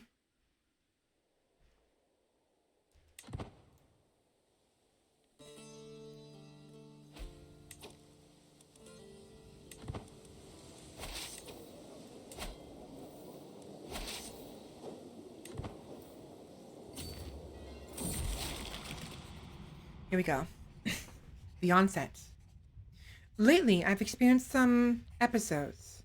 Something comes over me, taking charge of my body, and leaves me tired and confused. I've tried to keep it from people, tried to hide it, but it's hard to control something that comes and goes as it pleases. They're looking at me as if I'm possessed. Well, technically you are. Your entire family's possessed. By me. Technically. I actually find the possessed trait neat, and kind of wish it was there all the time. I kind of feel like your player character should have a unique form of the possessed trait. It's minor. It's like a hidden trait, you know? Because technically, the player character is always possessed by the player. You know? Spain is gone? So sad. Hard place. He's a smallest hurdy-gurdy. Yeah. Tired-ish? Well, hopefully you'll be able to relax and rest a little bit. Paramedic. Okay, so what Possessed Trait does is health, moderate penalty, attraction opinion -10, monthly learning lifestyle experience increased by 10, and opinion of other possessed people +15. The sudden changes in emotion, awareness, and ability that Eleanor experiences can only be explained by spirits inhabiting her body.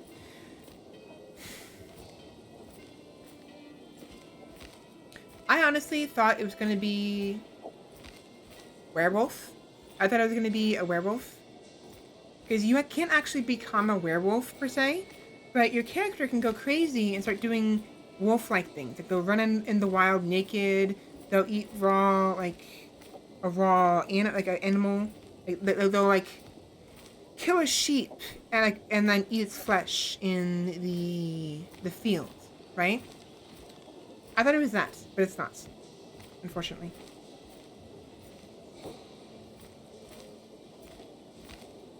Yeah, no, possessed. Fitting.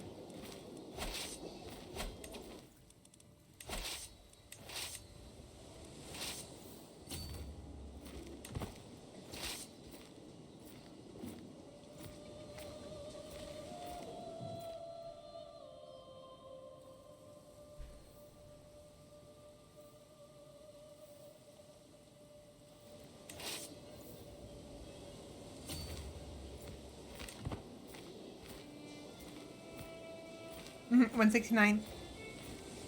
The funny number. Oh, Scheiße. Scheiße. It is almost lunchtime. So let me go ahead and order some food.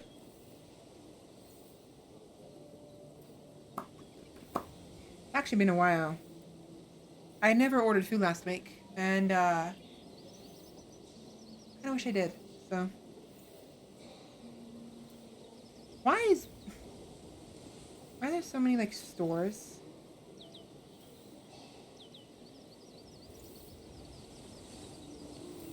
One of my favorites.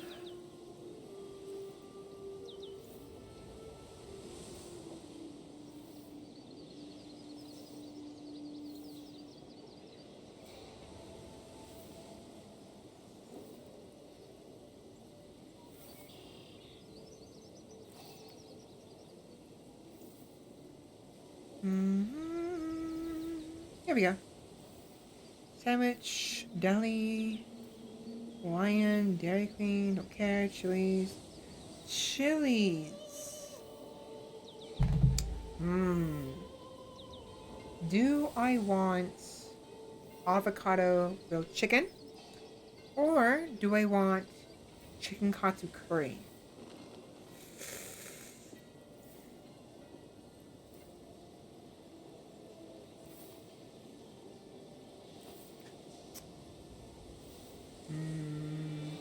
With the chicken avocado, it'll be a bit smaller. The amount of food will be kind of less than the katsu curry, because the katsu curry, they have huge servings. They have a large serving of rice. But with the avocado, even though I don't like avocado, the chicken avocado is actually really yummy, and I kind of want grilled chicken with bacon and cheese. Yeah, do Chili's. I'm gonna get a chicken avocado.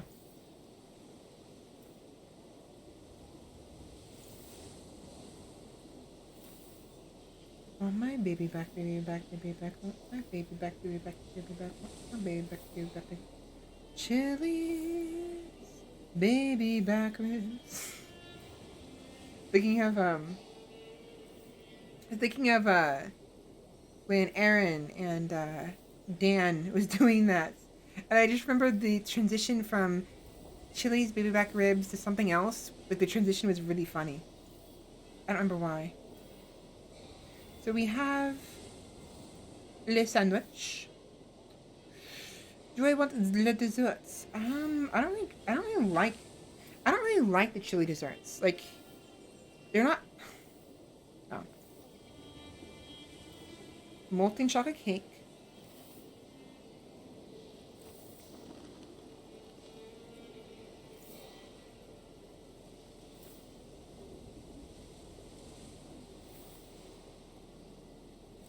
Desserts. Skillet chocolate chip cookie. I didn't like that too much. The ice cream was nice. Cookie was kind of nice, but it was just too much. It just didn't quite meet my tastes. The molten chocolate cake is actually yummy. I actually do like the cake, the actual cake, you know, and the ice cream on its own is also nice.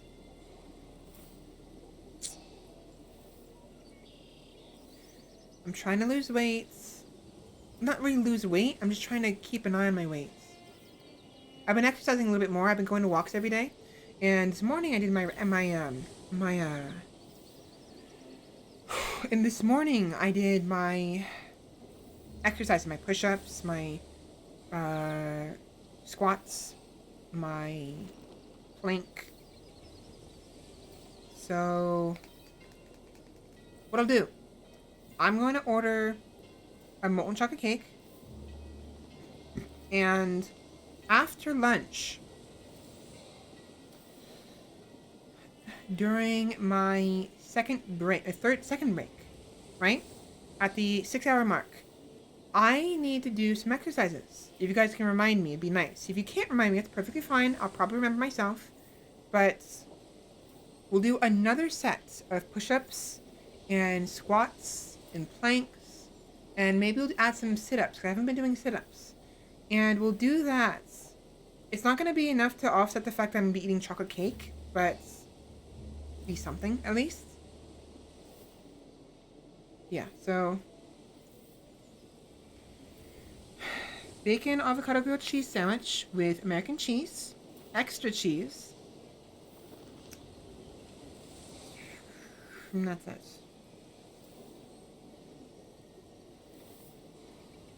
Cherries, baby back ribs. That was weird. Exercise, yes. So 40 minutes. 30 to 40. It's fine. Alright, I just spent $33 on a meal. I'm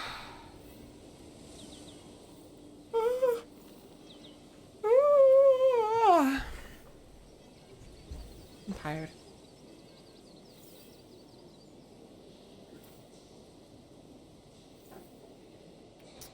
Yeah, so that way I can at least do something for my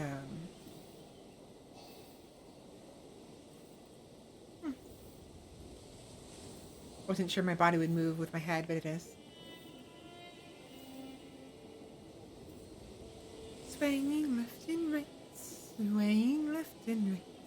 There's why not, swaying left and right. So.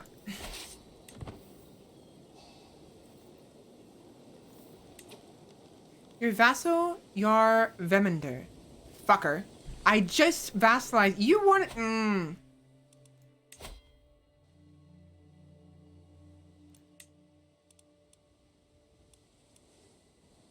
Northumbria? Normandy.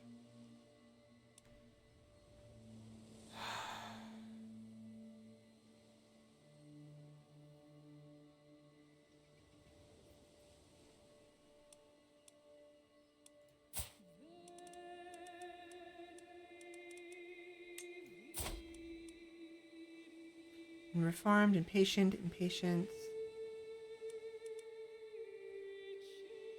Short reign, not rightful liege, male dominated, foreign culture group. Possessed. Fuck you. One seat in council. You were actually pretty good. Eye candy. With stewardship. I honestly have half a mind to let you go independent, because I'm tired of you being a pain in the ass. But I need to wait until I take back the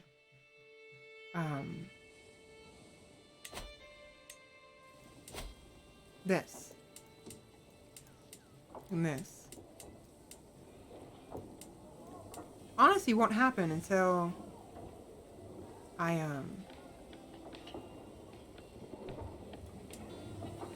well,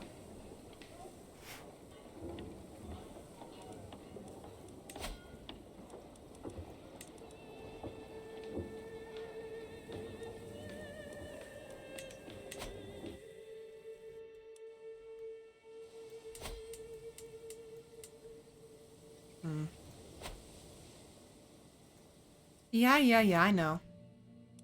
That's why I'm considering it. I'm not actually gonna, I don't know if I'm gonna do it yet.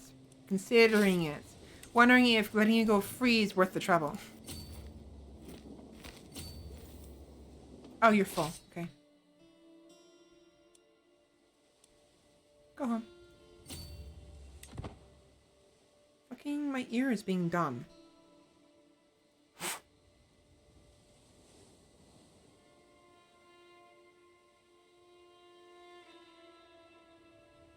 Oh.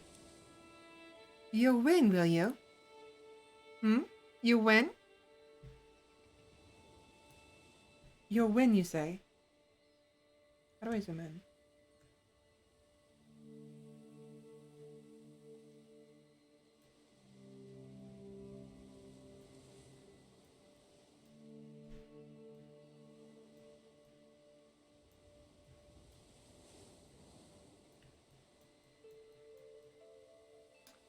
I'm sorry.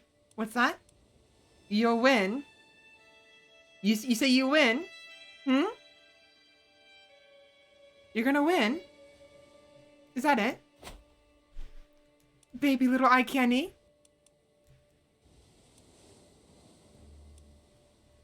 Is 2,700 versus my 12,000.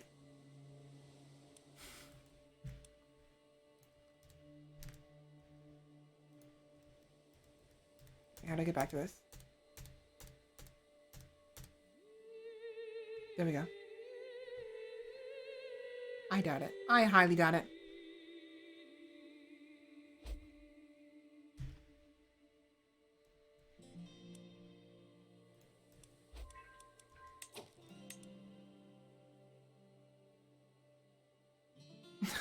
What?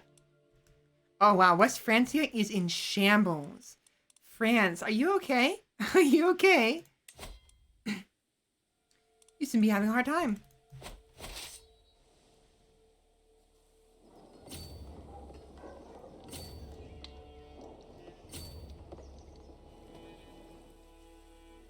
Chilling, baby background.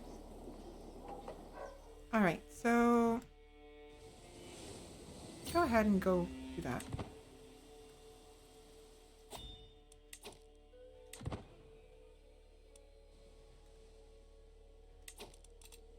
Ah, another dynasty legacy. Alright, here we go. Definitely want this one. Max the heavy regiments. Yeah. Always facing the hold. Ooh, oh, it's nice. I didn't realize. The tapestry. That's what this is. They're tapestries. They're expanding into one full tapestry. Can you...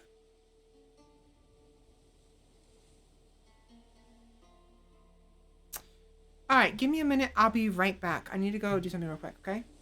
Be right back.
All right, so give me a minute. My ear was. I had to use the restroom. One, really bad, and two, my ear was being really dumb, really dumb.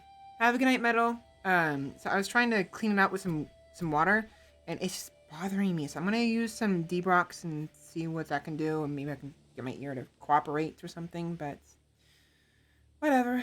Anyways, I'll be right back. Just give me another 5-10 minutes. Very sorry for this. It's gonna drive me nuts.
very sorry for the wait. My ear was just... I don't like talking about it because it's kind of yucky, but I just want to explain myself, you know, and I figured, you guys, what's going on? Why is Svela gone? What is she doing? I was cleaning out my ear with some D-Brox and a bulb, one of those like bulbs you can fill with water, and trying to clean my ear out. And I think it helped. It's kind of started to hurt a little bit as I was waiting for the D-Brox to do its thing, so I think I may have left in there for a little bit too long, but I mean, so far it's fine. A little sore. I'll give it a minute. Welcome home. Thank you. I forgot to ask Metal if I was pronouncing their name right. Sick Metal 1991. I'll have to ask him next time. But yeah. Anyway, sorry about that. I was actually laying down. The D-Brox, the way it works is you have to put like 10 or so drops in your ear of the D-Brox solution. And then you have to like tilt your head like this, you know, as far to make sure that the fluid doesn't come out of your head, your ear. And I was like, it's so hard in my neck to do this in the bathroom. So I walked in here with my head tilted like this, of course, and just laid down. I considered unmuting, but I was like, I'm just going to just rest for a minute. So, but I liked it. And I was thinking to myself, what if every once in a while we do like a break where it's like, or even just chatting, laying down with Svela. Please don't take it out of context. I was actually thinking of it like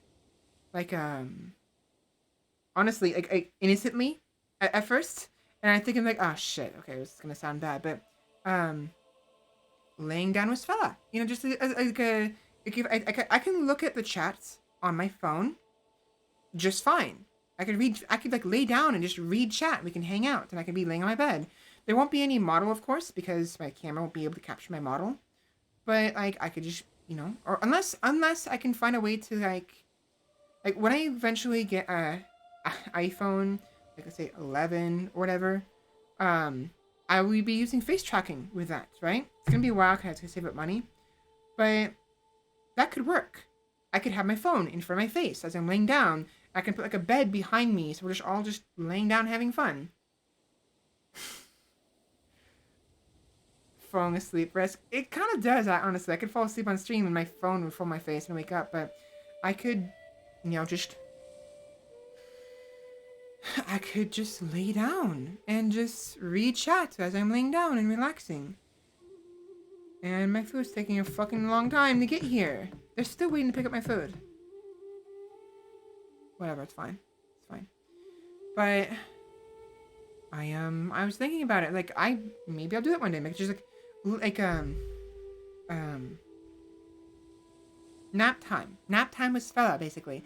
I obviously wouldn't actually be going to sleep, but nap time, you know, or like lay down. I don't know what you call lay down time, rest time, or bedtime. I guess I don't know, bedtime, but like just laying down and relaxing and reading chat and talking about stuff or whatever, you know, just doing whatever. I'm hungry. My food needs to get here. I'm really hungry. I'm not gonna get here until 4:33. Are you kidding me? 10 more minutes. Oh, wait. I saw something move.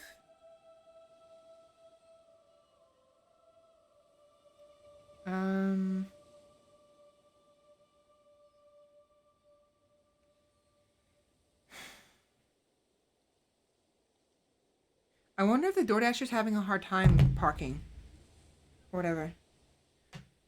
Because I'm not gonna say where it is, but it's the Chili's shares a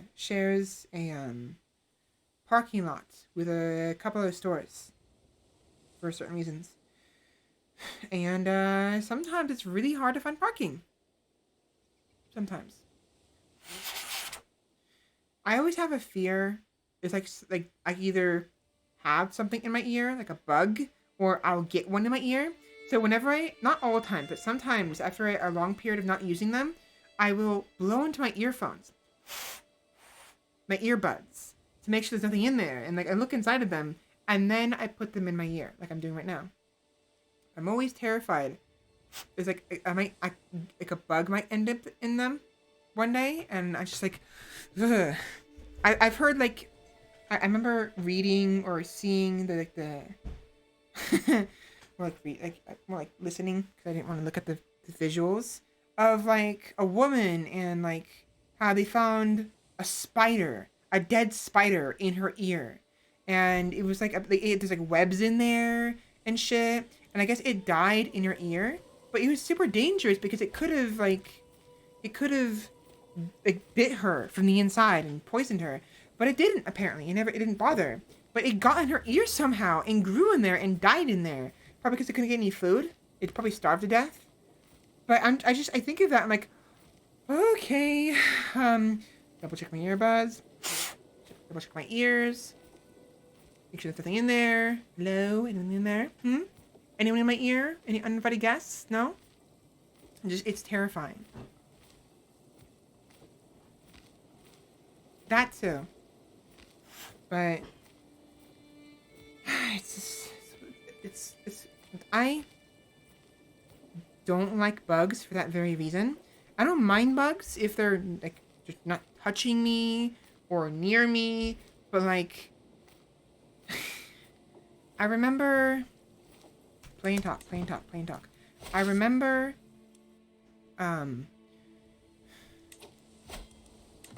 fucking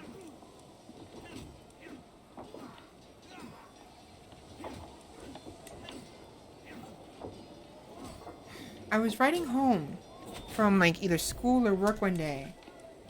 I think it was work. And look how much more money we can hold now. I was on my way home from work, I think. Like, or on, maybe not, maybe I was on my way somewhere. And it was like in the springtime. I had, fuck was it?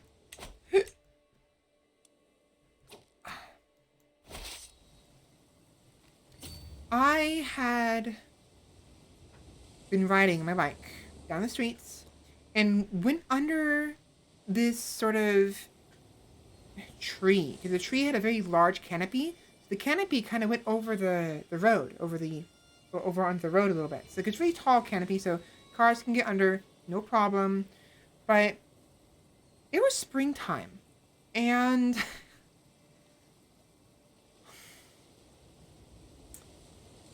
how to describe this?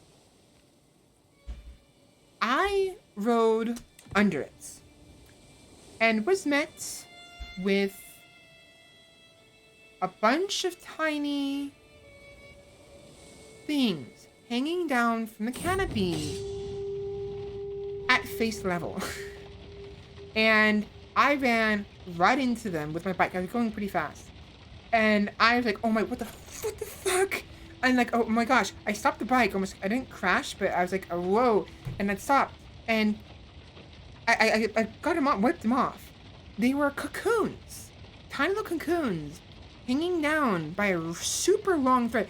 Like, these threads were like 10 feet long. 10-foot long threads with cocoons at the end. I think they were cocoons. And I looked behind me, I passed it. My ear's still being dumb. What the fuck is going on? Stop it. Stop it.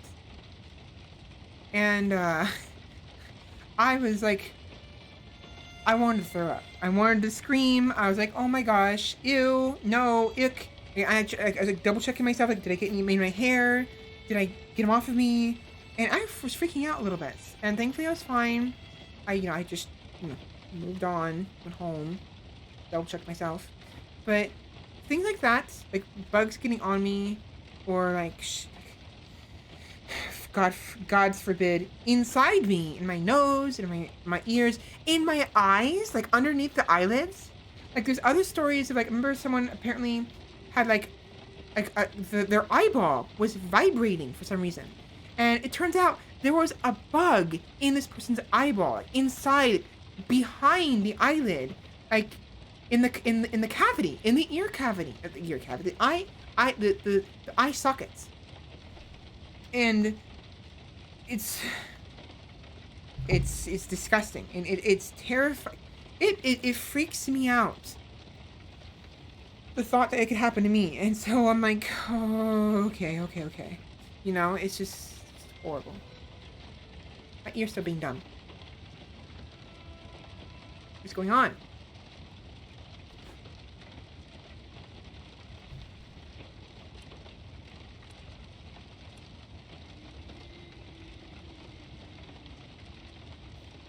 Well, that's unfortunate.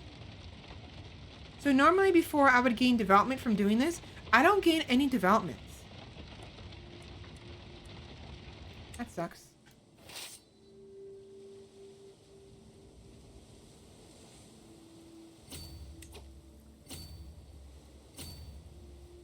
That really sucks, actually. Oh, shit. Uh-oh.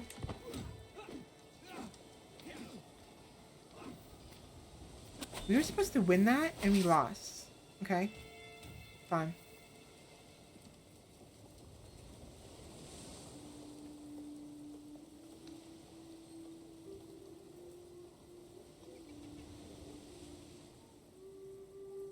It sucks. Oh, no. Well. Gilpatrick. Melancholic. Flamboyant schemer.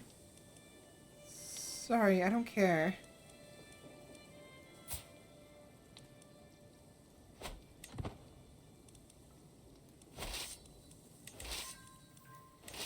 Okay, go home.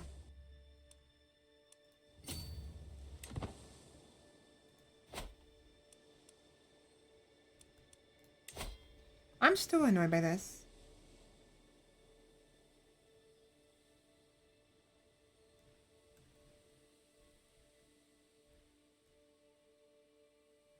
What I'll do is, after I've established the English culture, I will then migrate some English over to the northern continents, or the northern European area, Scandinavia.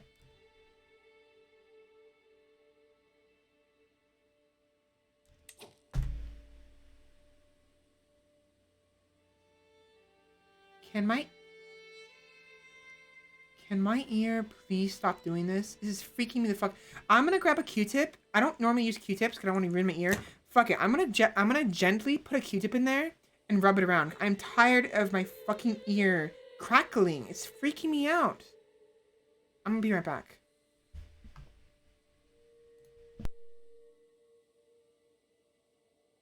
Plus, my food's almost here anyway, so whatever.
Very, very, very sorry for the wait. It took me longer than expected.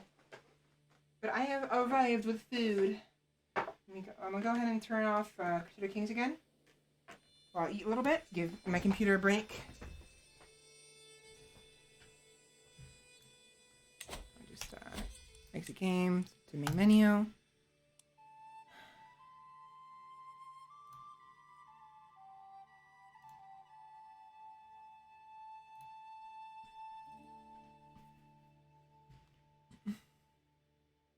And I haven't cleaned them yet. My order had arrived, so I went to go get it first.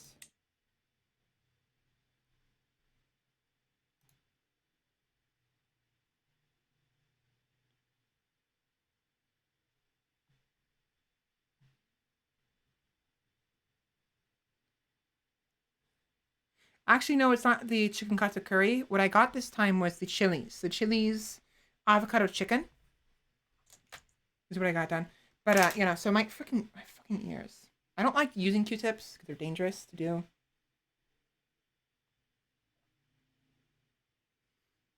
Hold on.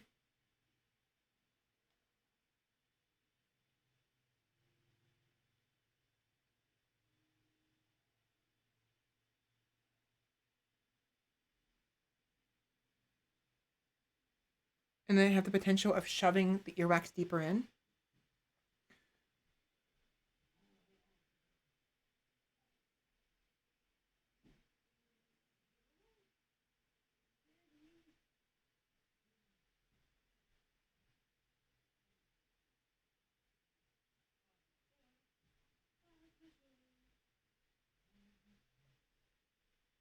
Did I get it yet? No, I didn't. What the fuck is making this crackly noise?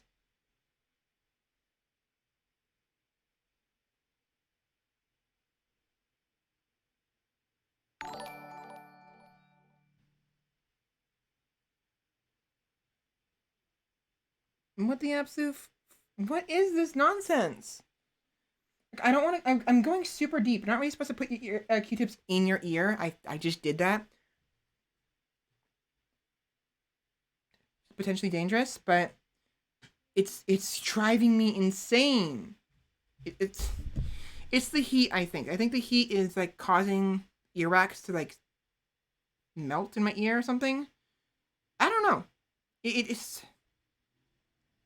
Or maybe my ear is just wet. I don't fucking know. So, gosh. I'm gonna go put some water in them now. I know I just, it seemed like counterintuitive, but I pushed on the hairs. I'm hoping the water will help fix that. So, give me a minute.